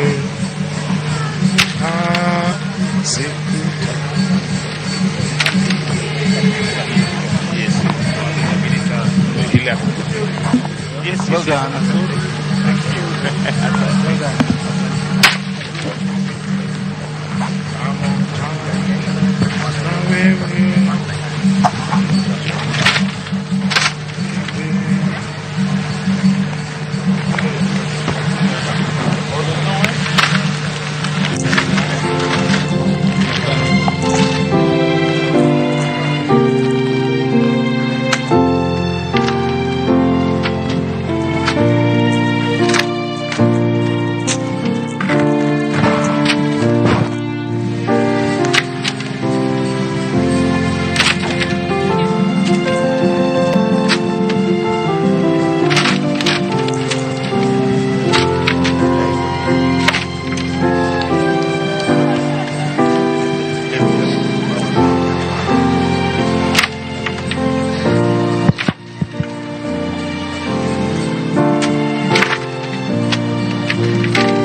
Yes, now we will request others to retreat and we allow the president to come forward.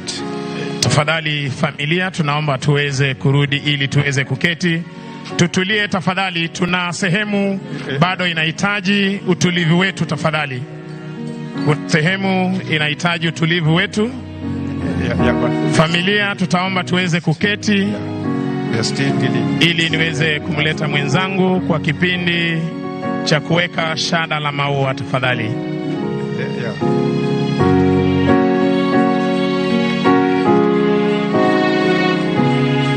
Nimeomba kwa heshima tafadhali, baada ya kuweka mchanga, turudi tuchukue nafasi zetu ili turuhusu itifaki ya kuweka shada la maua kwa viongozi mbalimbali, kanisa na familia. Tafadhali.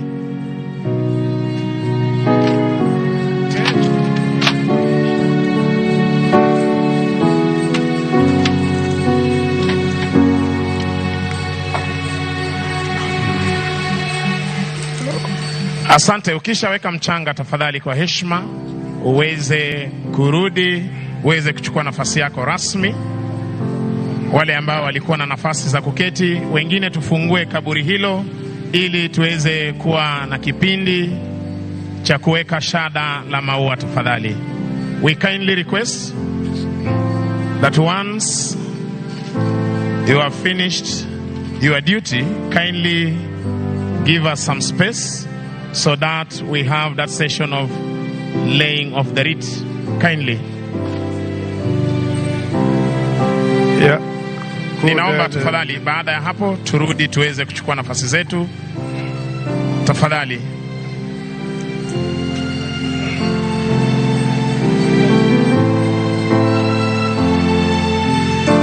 Tafadhali ninaomba tuweze kusonga nyuma hivi sasa ili viongozi wetu wa kidini waweze kusoma sala ya makabrini, na kisha nimpishe mwenzangu kwa kipindi cha kuweka shada la maua kwa viongozi mbalimbali tafadhali walioko mahali hapa. Kindly we request tusonge nyuma. Tusonge nyuma, tuache tu viongozi wa kidini. Tunataka kaburi hili liwe wazi tafadhali. I kindly request tusonge nyuma. With due respect.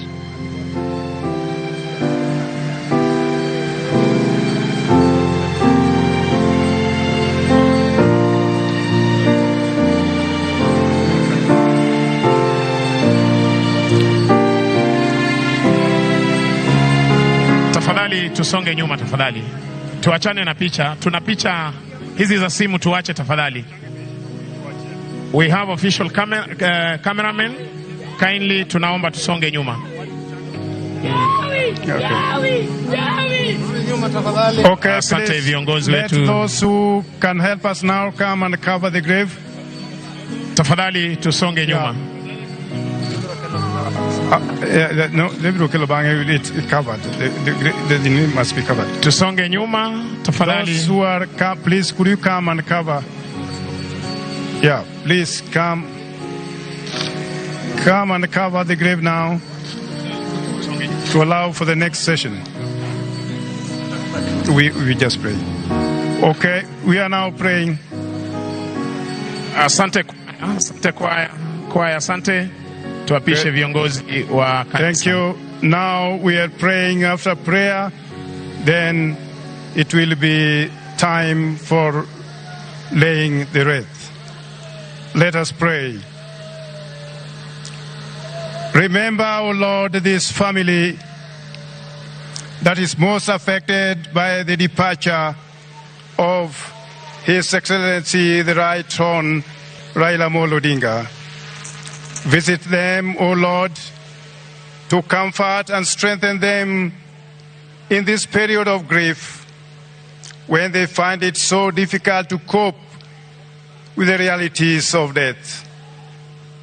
Fill them, O Lord, with your shining light of Jesus' resurrection, and grant them the peace that passes all understanding. grant our prayers, Father, through Jesus Christ, who died for us and shares all our pain with us. The Lord bless you and keep you. The Lord make his face shine upon you. The Lord turn his face towards you and give you peace. And the blessing of God Almighty, the Father, the Son, and the Holy Spirit be among you and remain with you now and forevermore. Amen.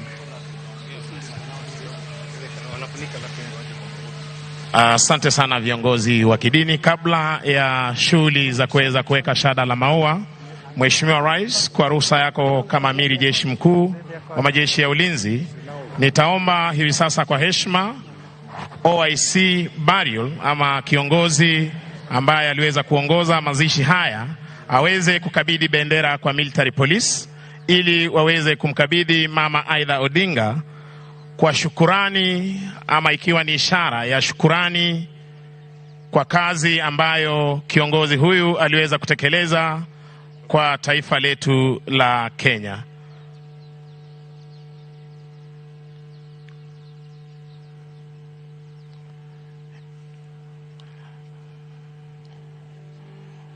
Anamkabidhi hivi sasa Mama Aida Odinga bendera ya taifa letu la Kenya, ikiwa ni shukurani kuu kutoka kwa idara ya jeshi kwa kazi ambayo kiongozi huyu aliweza kutekeleza katika maisha yake hapa nchini. Asante sana Mama Aida kwa kuweza kupokea bendera hiyo ya taifa. Mheshimiwa Rais, nitampisha mwenzangu Michael Gitonga aweze kuendesha kipindi hiki cha kuweka shada la maua kwenye kaburi hili. And we'll now proceed to the laying of the wreaths. We'll start with the first wreath, which will be laid by the church. So the first wreath will be laid by the church.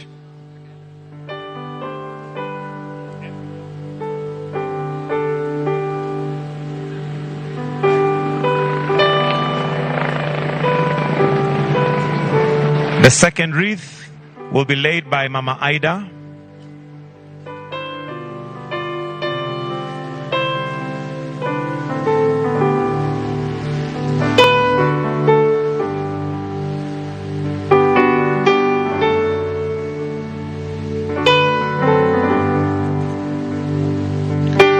The next one will be laid by the children of the late.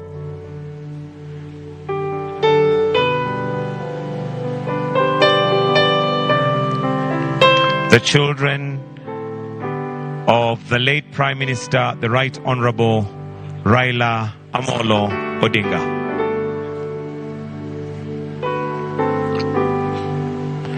The next wreath will be laid by brothers and sisters of the late Rt.Hon.Raila Amolo Odinga. Brothers and sisters to lay one wreath. Brothers and sisters to the late Rt.Hon.Raila Amolo Odinga.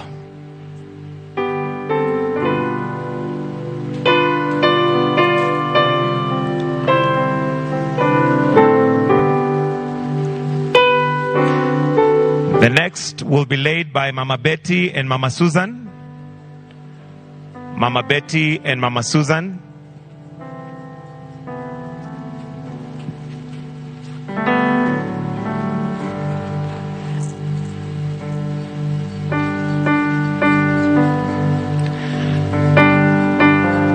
The next one will have His Excellency Dr. William Samoei Ruto, the President of the nation.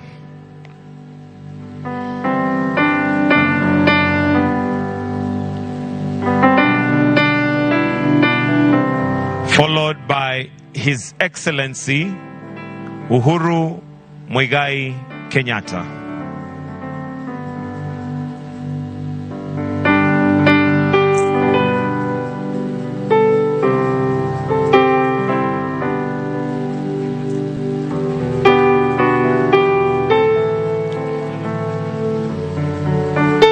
The next will be laid by His Excellency, the Deputy President, together with the spouse to the Deputy President, Dr. Kithure.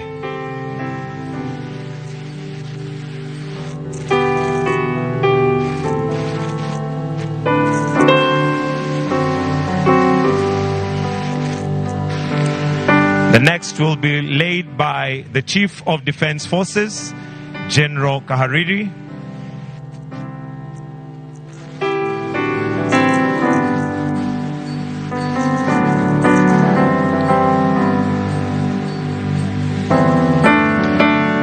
Followed by Speaker of the National Assembly,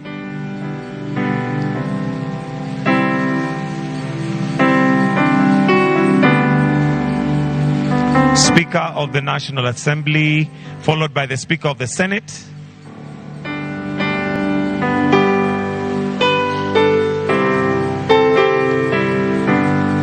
Speaker of the Senate,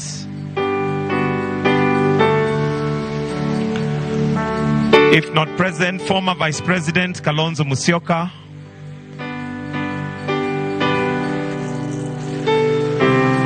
then let's have all CSs present, all Cabinet Secretaries present.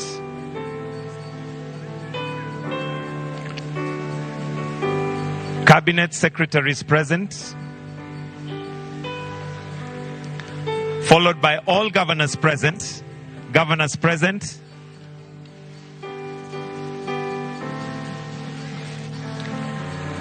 Governors present.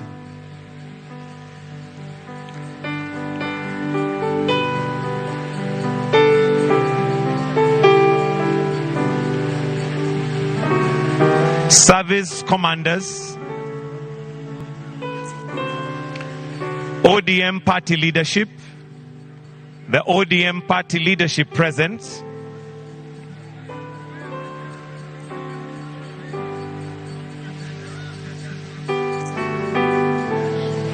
ODM party leadership present, followed by Parliamentary Service Commission, Parliamentary Service Commission,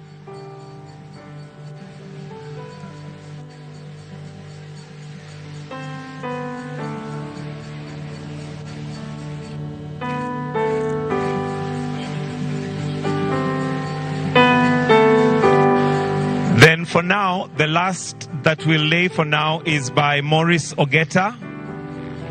Maurice Ogeta.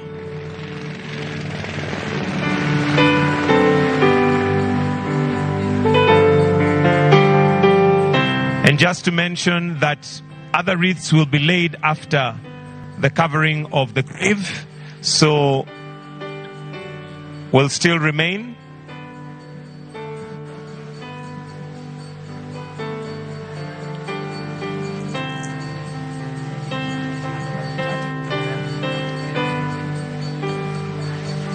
So at this point, I want to hand over to the church to say a prayer.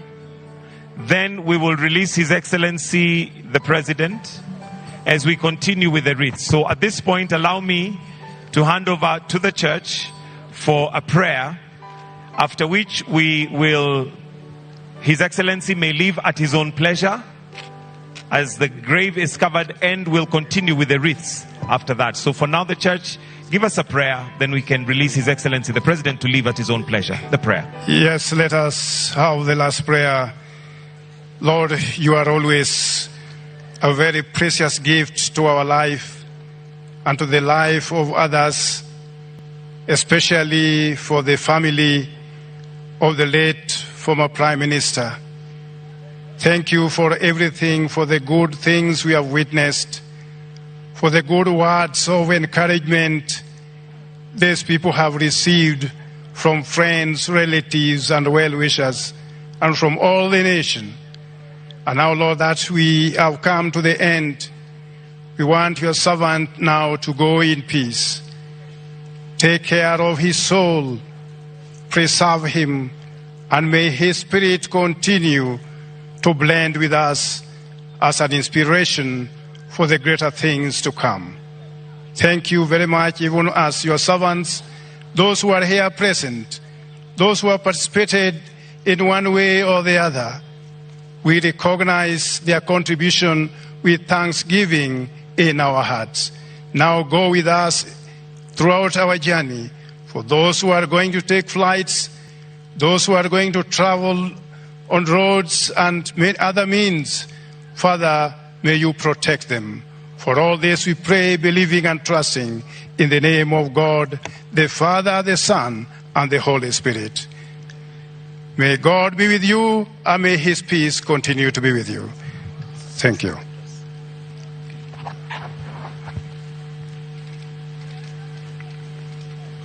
Thank you. Thank you, Church.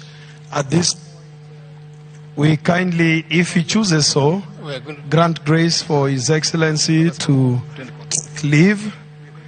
And while that is happening, we will continue a bit later with the laying of wreaths. So I will seek your indulgence to be patient as the exercise of handling the grave continues. Soon after, we'll continue with the laying of wreaths. May I ask our choir to give us numbers that may suit our hearts in this difficult moment.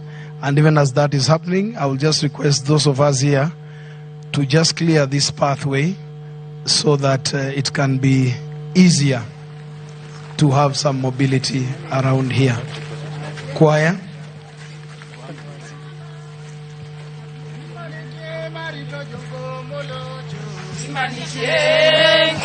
Adera, humanite marito jogo molojo, humanite oh heranite marito jogo molojo, heranite adera, heranite marito jogo molojo, heranite oh